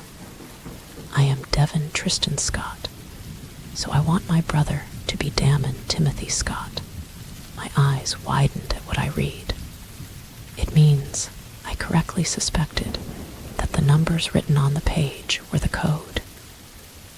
DTS was mentioned on this page. This is unbelievable. I finished pages 8 and 9. Now, what's next? I feel like something is still missing. I tried to read page 1 because the code says 1 and 0, but page 1 was just all about describing the purpose of the book, and there is no page 0. Wait, can't the code actually refer to page 1089? And 10, I flipped the page to 10 and started reading it. Week after I heard the news that Natisha and Jules were fighting, I immediately headed towards them and learned that they were fighting over the room. Jules wants to have Natisha's room because it was near the library. Natisha, on the other hand, does not want to lose. I thought they might get along soon, but I think I was wrong. Jules is kind and understanding. I don't know why there's always fire when they are near each other. I don't want my little brother to come and be welcomed by Jules and Natisha's fighting. I want everything to be perfect once my baby brother comes out. I have to settle this once and for all. So, I decided on the solution of changing Natisha's room. Her new room is now located near my little brother's room. My little brother's room was still under renovation, but I know it will be good for Natisha. I helped Natisha to clean her new room, and while arranging her things, I noticed something. It was a pen holder, but I couldn't be mistaken because it was Jules' own creation of a pen holder. It was one of Jules' hobbies. He likes to make things like this. I asked Natisha if Jules gave it to her, but she just answered me with a blush. At that moment, I knew something was going on with Jules and Natisha, because Jules never gave someone his creation. He was too selfish to give someone his pen holder. And giving Natisha his pen holder is different and unexpected. I was just stunned by what I read. Anna said that Natisha loved Alpha Devon, but why do I see something different in Alpha Devon's story? And Jules gave his own creation, the pen holder, to Natisha. Could it be that these days, based on the book, they are fighting, but they already have feelings for each other? But Natisha's love was Alpha Devon. What's happening? I'm confused, but wait, I need to concentrate on these 3 pages.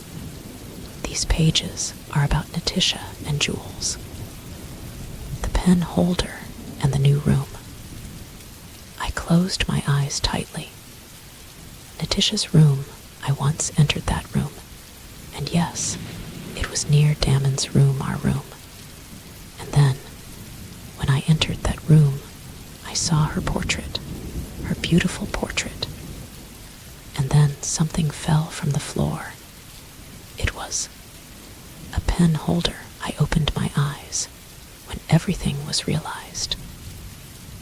No way is there a possibility that the answer in the code was the pen holder in Natisha's room. Then, the code was pertaining to Natisha's room, and the pen holder dam in chapter 47. I can't rest anymore while thinking about what I read earlier. I put the book back from hiding behind the portrait of Damon and me. I don't know what to do, but one thing is for sure, I need to go back to Naticia's room to find that pen holder again. I just hope it's still there. If only I had known in the beginning that it was the key to the missing page of Alpha Devon's book, I would have taken it as the pen holder long ago. I stopped walking when the bedroom door opened, and Anna walked in. She bowed her head a bit. "Your lunch is ready, Luna," she said politely. "Is Damon back already?" I asked, hoping that Damon had returned. I still remember his head injury. I don't know how to help. I feel like I am so useless. I'm just here, and there's nothing I can do but continue to worry about Damon. "Not yet, Luna," Anna replied.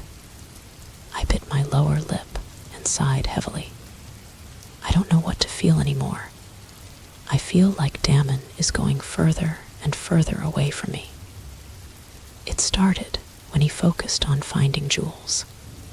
I ate lunch alone in the dining room, and Damon didn't come until I finished. I thought of going to Naticia's room to get that pen holder, but I didn't have the chance because there were many guards scattered around that part. Also, I have no excuse for Anna to leave me alone. No one can know that I want to enter Naticia's room.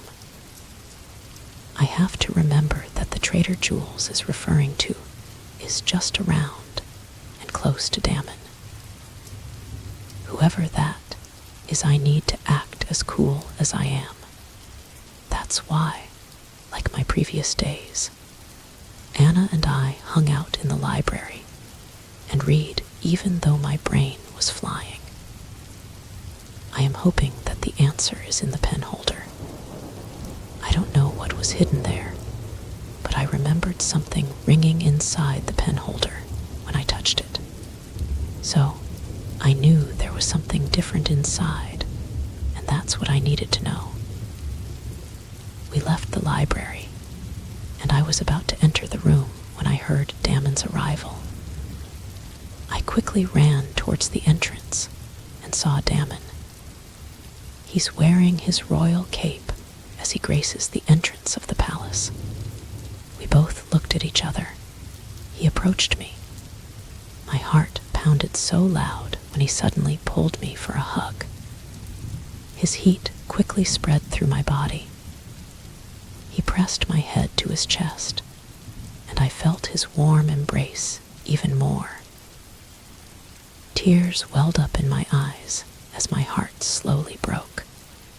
I thought he had completely lost interest in me. I thought he had completely forgotten me and was enveloped in the darkness of revenge. "I'm sorry," he whispered softly. The heat of his breath spread in my ear. My tears kept falling. Little by little, his clothes got wet on his chest because of my tears. "I am so worried, Damon," I sobbed. He hugged me tighter. I immediately felt safe and secure. He is really all I need to calm my heart and mind. He is really all I need to be happy and have peace. He's the only one I want to survive this lifetime. And I will be very hurt when he is separated from me after that scene.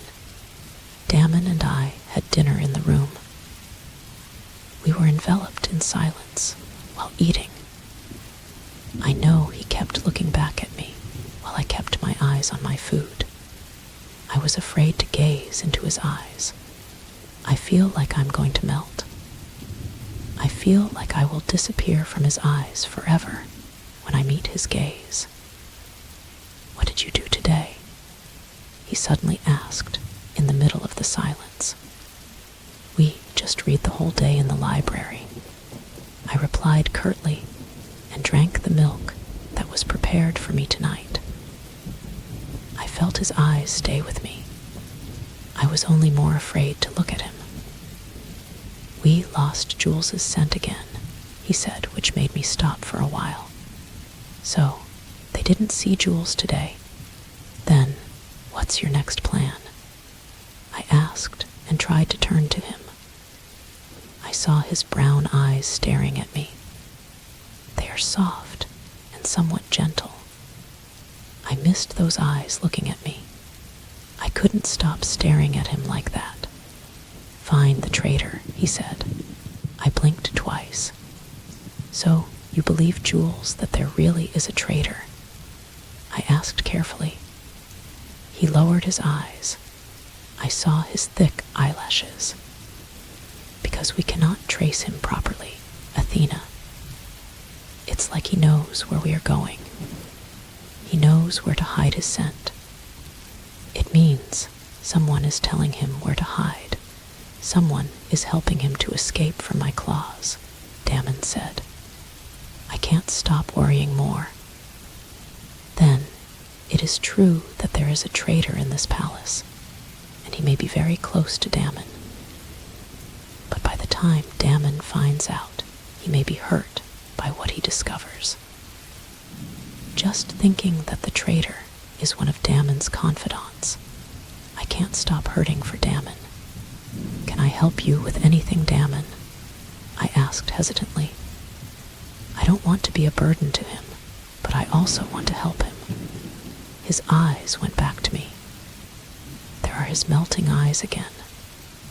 I just want you safe, Athena, he said gently. He stood up to get closer to me. He knelt in front of me. I looked down at him. His eyes are staring at me like I am the only one who matters to him. And this is the look I wanted to see from him. Because I thought he didn't care about me anymore. I thought he forgot about me, and it scared me. Thinking that he'll forget me over revenge scared the shit out of me. I caressed his jaw. I saw how he got affected by my touch. A small smile plastered on my lips. I thought I was slowly losing you, Damon. I was so scared, I admitted. I saw the pain in his eyes, and it made my heart ache a bit. He held my hands and caressed them gently. Something touched my heart with what he did. You won't ever lose me, Athena. I'm always here for you. Remember that. He said like a promise that will be engraved from the huge stone, Forever, Chapter 48. The next day, Damon did not leave the palace. Instead, he locked himself in his office with the two old men in the group of elders, while the group of hunters with stone began to trace Jules' scent. It seems that Damon's mind is now focused on finding the traitor, because I know he thinks that they won't be able to find Jules as long as Jules has a connection inside the palace.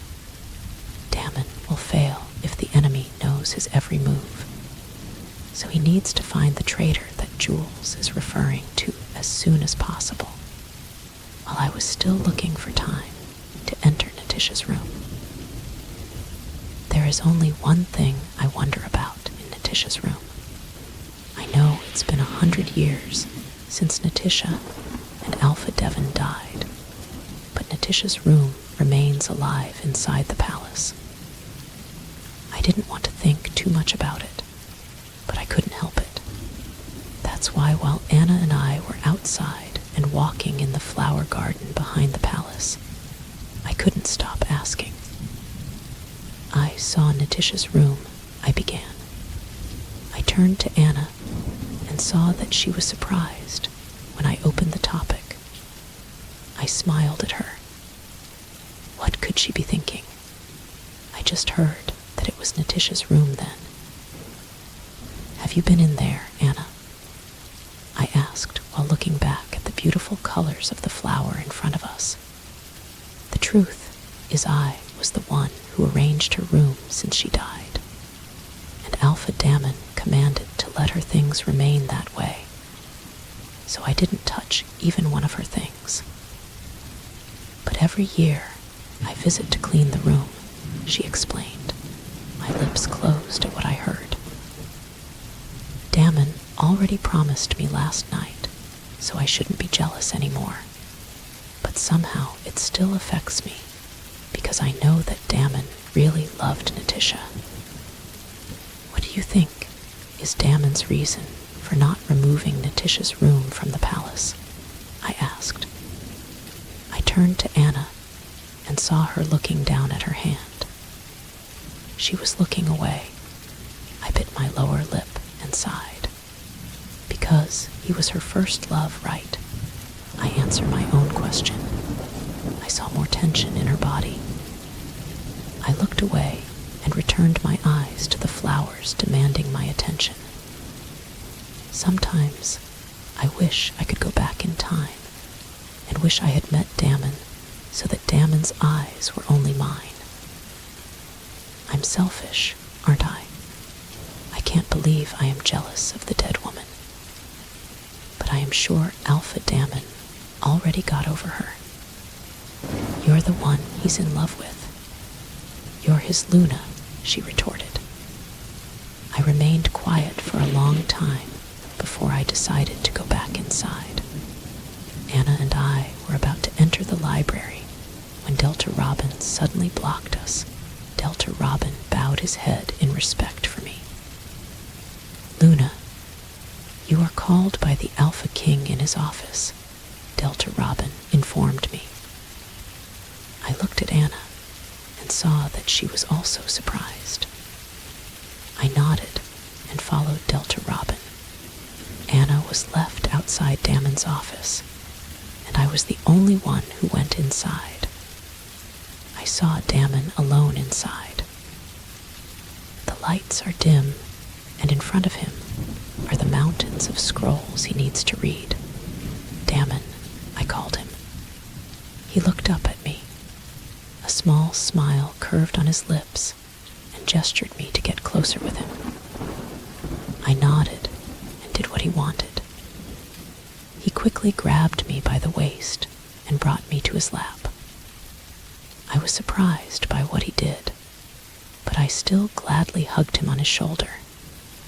Is there something wrong? I asked as he nuzzled his face into my neck. I felt him sniff and kiss that part of my skin. Damn. Why am I excited and at the same time thrilled? For Pete's sake, Athena, he looks like he has a problem. And you're here getting excited by his touch. There is a possibility that the traitor is always with me. I was stunned by what he said. I felt sorry for Damon because I knew he was having more trouble finding the traitor than he was finding Jules. I caressed his soft hair. I want to make him feel better, but how? We're suspecting 4 people. I stopped at what he said. He raised his head and looked into my eyes. His arms around my waist tightened even more. Robin, Greg, Roldan, and Anna. I narrowed my eyes at what he said. I stood up. Damon untied his arm from my waist because of my sudden move. Why? Why would he suspect Anna? Anna can't betray you, Damon. I raised my voice. How could he think badly of Anna when the person did nothing but please and serve them? I saw how Damon's eyes turned soft and gentle. He reached for my elbows, but I tried to evade his hold. We both looked at each other. I just can't accept that he thinks badly of Anna. It's just speculation. I know that Anna is kind and loyal, a speculation. You can't speculate her without proper evidence, Damon. I couldn't stop the growing irritation because Anna was included among their suspected traitors. Did Damon suggest it? Did he say that? Are you the one who's suspecting her, Damon? My eyes narrowed. He sighed heavily. I saw the pain in his eyes. Is that how you think of me, Athena? also confused and dismantled. I don't know whom to trust anymore, he said emphatically. Suddenly, I came back to my senses. The budding irritation in my chest disappeared, and I suddenly felt guilty for my accusation against Damon. I bit my lower lip as my heart throbbed. Damn, Athena, you're so self-centered. I quickly approached Damon and hugged him around his neck. He quickly wrapped his arm around my waist. His head is in between my chest as my cheek rested on the top of his head. I'm sorry, I whispered with full remorse. He sighed heavily. The elders suggested that, Athena. Of course, I defended her because I know you care for her, but they explained and told me things, Athena. We hugged each other slightly. You know her past, Athena. Did Anna already tell you? He asked. He looked up and looked me in the eye. I suddenly remembered the trembling in Anna's body as she told me what happened to her in the past. The night when my parents died, she tried to save them, but ended up violated, he said. My heart aches for Anna. I don't know what it has to do with Anna being a suspect, but I kept listening to Damon. My brother suspected the kingdom of Agama, and then the war began between the kingdoms because of that. But suddenly, the Alpha King of Ramah at that time scheduled a peaceful talk with Alpha Devon after that a treaty was created between the kingdom of Agama and Ramah. Alpha Devon announced that it was all a misconception. Kingdom of Ramah didn't kill and infiltrate the kingdom of Agama, and it was just some rogues, Damon said in his cold baritone. But Alpha Devon lied. The wolves under the kingdom of Ramah really killed our parents and violated Anna. My eyes widened at the truth I heard. What the hell? What? Why would Alpha Devon do that? I cannot believe it. Alpha Devon was a good leader, an Alpha King. He won't do such a thing. He cares for Anna, and especially his parents. Damon snuggled into my shoulder again. I thought he wouldn't speak, but I was even more surprised by what he said. To protect me, Athena. I was only months old at that time, and the elders said I was kidnapped and threatened my brother. The kingdom of Ramah wanted their name to be clean because that incident spread like wildfire in our neighbor kingdoms. They are seen as criminals, so they wanted to make amends with Alpha Devon, but Alpha Devon refused. He wanted justice, but the Ramah got me. I can't believe it. I don't know whether to be angry with Alpha Devon or to thank him for a decision that I think also broke his heart. Is it really like this? Is this really the destiny of an Alpha King? And Anna knew it from the start, so the elders are suspecting her that she might be having her revenge on me, Damon said. I cannot believe it. I don't know what to think anymore. If I were with Alpha Devon, then, what decision would I make? Is it to seek justice for my parents and violated friend, or to save and protect my dear brother? A tear escaped my eyes and hugged Damon tightly. I can't bear to lose Damon from me now. I can't imagine myself without him anymore. What would I have done if I hadn't met him? And Alpha Devon had chosen justice for his parents and Anna, but is that reason enough for us to suspect Anna when we know she is the one who is really hurting from the start? why I can't give this up. Athena. Alpha Devon has a lot of explaining to do with me, and I can't forgive Jules for killing him, Damon said firmly in my ear. I closed my eyes tightly. But how long, Damon? How long will you pursue an act of revenge that slowly swallows you into darkness? That's why I'm sure now. A plan was carved into my mind. I need to enter Natisha's room and get that pen holder. I will do everything to find out what is hidden there. Chapter 49. I went with Damon to rest that afternoon. I just sent our dinner to the room and Damon, and I ate together inside. We ate in silence. Maybe because we have the same deep thoughts. We're both occupied with something. I just wanted to end it all. I want Damon to be freed from the past. I want everything to be finished, so I'll do everything just to get it done. I watched Damon fall asleep, and when I saw that he was sound asleep, I got up to do my plan. I breathed heavily. I know I can do it. I just need to sneak out and get away from the guard roaming around the palace. Natisha's room is quite close, so I know it's only a few minutes to walk. I slowly took the tray of what Damon, and I ate before opening the door. A guard guarding Damon and I's room quickly looked at me. "Can you get this back from the kitchen?"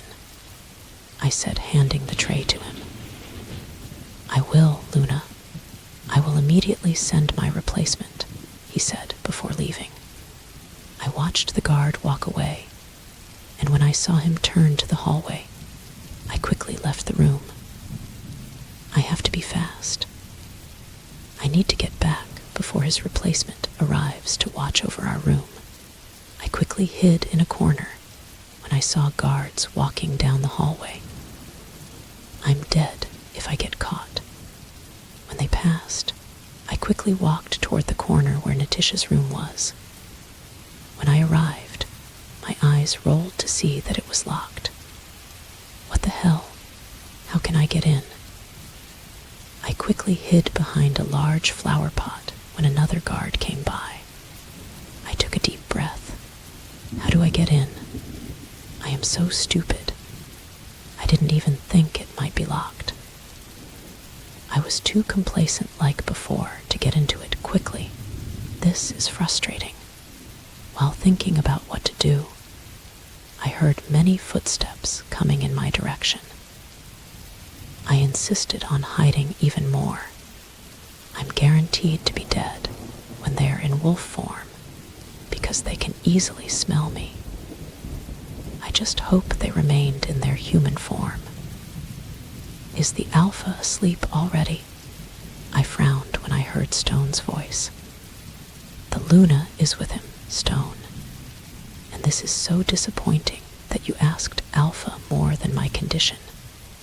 I stiffened when I heard Anna's voice. Stone and Anna. I heard them stop, walking right in front of the flower pot I was hiding. Look, Anna, I am busy. I don't have time for drama. Then, when will you have time for me? And why do I feel like you've been avoiding me these past few months, Stone? Anna's tone rose a little. I can feel her pain the way she said it. I know Anna has been worried about the state of her relationship with Stone for a long time. I don't even know what's wrong with them, but I'm a bit guilty because the search for Jules and Damon's orders to Stone made Anna's heart drift away from her mate. Why can't you understand that I'm busy? You weren't like this before. Stone sounds mad too. I bit my lower lip. It's bad to eavesdrop on someone's conversation, but I can't help it. If I go out now, they will surely ask me why I am here. Because you didn't like this before, Stone. Even though you were busy, you always made time for me, for the two of us. What is really happening to you? And don't you dare lie to me, because I know." I heard Anna sob. My lips parted because I felt sorry for Anna. So how could the elders suspect Anna of betraying Damon? Anna can't do that to Damon. The two were silent, and all I could hear were Anna's sobs. "I'm sorry," Stone said almost in a whisper. I peeked a little and saw that Stone pulled Anna closer and hugged her tightly while Anna was crying nonstop in front of her. Anna is hurting. Damon should stop giving all the work to Stone. Why are you sorry? Are you doing something wrong, Stone? Are you doing something you couldn't tell me? What is it? You can tell me." Anna almost begged him. "I am an Alpha King's loyal subject, Anna. But there are things I want to do, and please, always think that everything I do is always for you," Stone softly said. Anna cried even more and tightened her grip on Stone. "Why do I feel like I am slowly losing you, Stone?" Anna's last word struck me.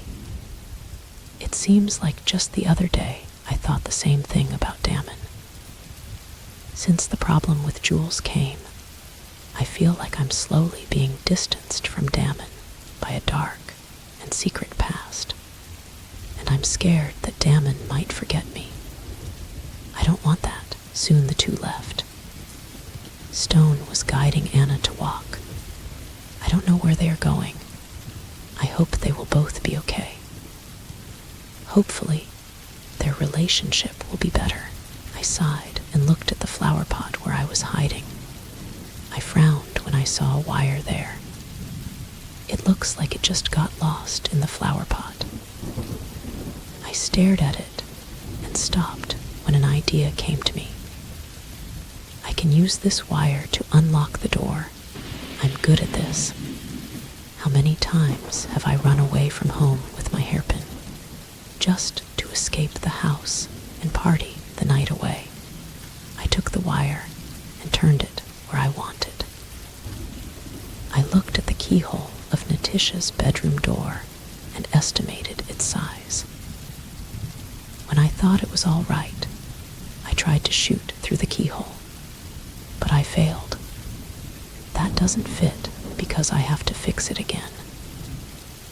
I was fixing the wire when I heard some footsteps coming in my direction.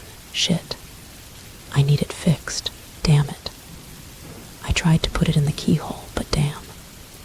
It's not opening. The footsteps are coming closer. My heartbeat pounded so fast against my chest. Fortunately, before the footsteps could reach me, I opened the bedroom door and closed it quickly. I sighed in relief as I finally opened the door. Damn it. That was close. I was stunned when I looked around Natisha's room.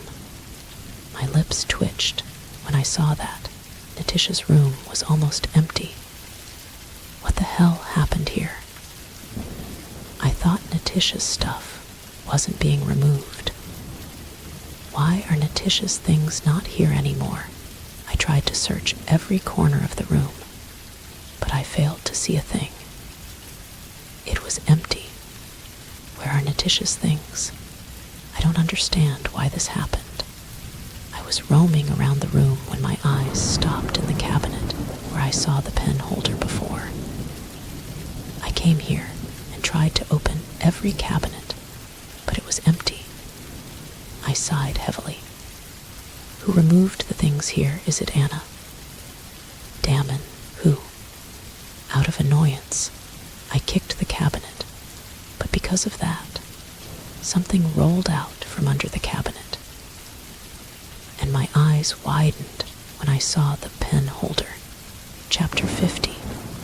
I picked up the pen holder and stared at it for a long time. I can't believe I'm seeing it right now. I feel like this is the way I can help Damon. I feel close to the truth. I took a deep breath and quickly approached the door to leave, but was stunned when I saw how the doorknob moved. Someone is coming inside. I trembled. I felt so nervous. Who is it? I looked around to find a place to hide, and when I saw another door, I quickly opened it and hid there. And then, right after I heard some footsteps outside, inside Natisha's room, I put my ear to the door where I was hiding to hear what was happening outside. Who is it? Who could be in this room at this hour? I bit my lower lip as my heart pounded so fast. I feel like I ran a marathon. My forehead and hands are already sweating. What if this person who entered Natisha's room right now is the traitor that Damon wants to catch? I do not know what to do, because surely if I come out here and show the person outside everything will not go well. I really have a bad feeling about this. I hold out my breath when I hear footsteps coming near the door where I am hiding. Damn it. Is he going here? What am I going to do? My grip tightened on the pen holder I was holding. When I heard the footsteps move away, I breathed a sigh of relief. My brows furrowed when I heard the door shut open and close. As he left, I felt like a big thorn was suddenly pulled out of me because of what happened. I thought I was going to die of nervousness. Damn, I opened my eyes and realized that I was hiding inside a door, so I quickly looked around. The whole room was in only dim lights. My lips twitched when I saw the many paintings placed in this room. I mean, the whole room was filled with canvas full of colorful and beautiful paintings. But what I noticed the most was the painting in front, because the man painted in it is so familiar.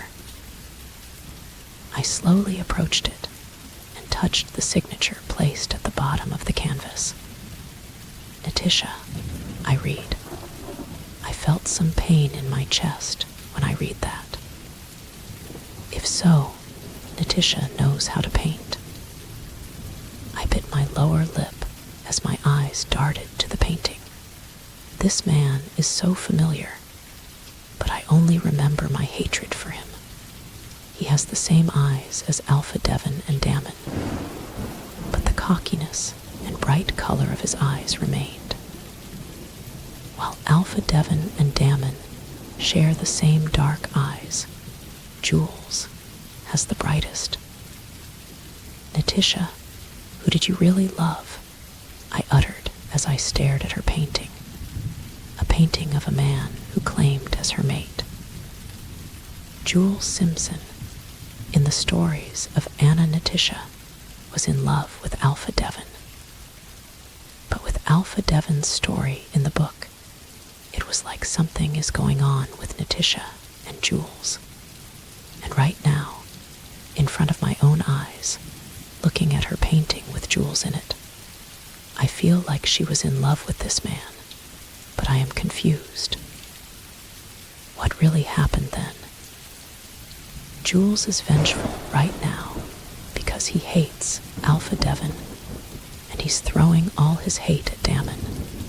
Jules killed Alpha Devon because he thought that Natisha only loved Alpha Devon. What have you done, Natisha? Why am I feeling this way? Why do I feel like this is all Natisha's fault? Why do I feel like everything is messed up because of what Natisha did? Why do I feel like Natisha was the one who created hatred and anger inside Jules and Damon? Why do I feel anger toward Natisha? I took a deep breath and now looked from his painting of Jules. He doesn't have any other portrait paintings. Everything I see now is just nature and some random painting. There was a group of wolves looking at the full moon. And then I saw a painting of the palace and the town. I also saw a painting of a hill, and that hill was so familiar that my heart thumped so fast inside my chest. I can't be wrong. This is the hill Damon brought me. It was the hill, Damon's favorite place. A stinging pain stabbed my chest as I stared at the painting because it was so detailed. The way the sun sets behind the mountains, and the sky turned orange, the wind blowing and the trees dancing. Did Damon brought her here too? I swallowed hard and was about to leave when I noticed something behind a painting. I saw something written there. It was the painting about the wolves gathering around under the full moon. The night when I first saw his wolf. Then I saw Natisha's small signature under it. My lips parted in realization. Natisha has a message on the back of her paintings. I quickly looked at the painting about there in the hills, and I froze when I finally read it. The place where the kingdom begins, and the three wolves' favorite place. 3 wolves. I stopped when everything sinks into me in that case. The king, the Alpha King Damon's father, brought the 3 here. Alpha Devon, Damon, and Jules. And maybe Jules brought Natisha there. Alpha Devon probably brought my mother to the hills. Damon brought me there, and Jules brought Natisha. What is this? What is this all about? Natisha seems like very in love with Jules. Then, why is it happening? I looked at the pen holder I was holding, and with a quick movement, I forced the pen holder to open to get whatever was in it. I need to know the truth. I feel like I won't be able to sleep peacefully if I don't know what really happened then. I can't let everything hang in my mind. I really need to find out everything. My heart beat faster when I finally opened the pen holder. I feel like my heart is about to run out of my chest. I do not understand what I'm feeling. I want to know the truth, but a part of my heart is afraid to know all this. I looked inside the pen holder and was stunned to see a piece of paper inside. If I'm not mistaken, it's the color of Alpha Devon's book paper. In that case, this is where the torn last page of Alpha Devon's book is hidden. I took a deep breath and took the paper. It folds neatly. It's as if you put it there on purpose, so that even after many years, it remains intact and alive. I slowly opened the paper and felt cold when I read the first sentence. To my beloved little brother Damon. For more audiobooks like these, join my Patreon. Link in comments.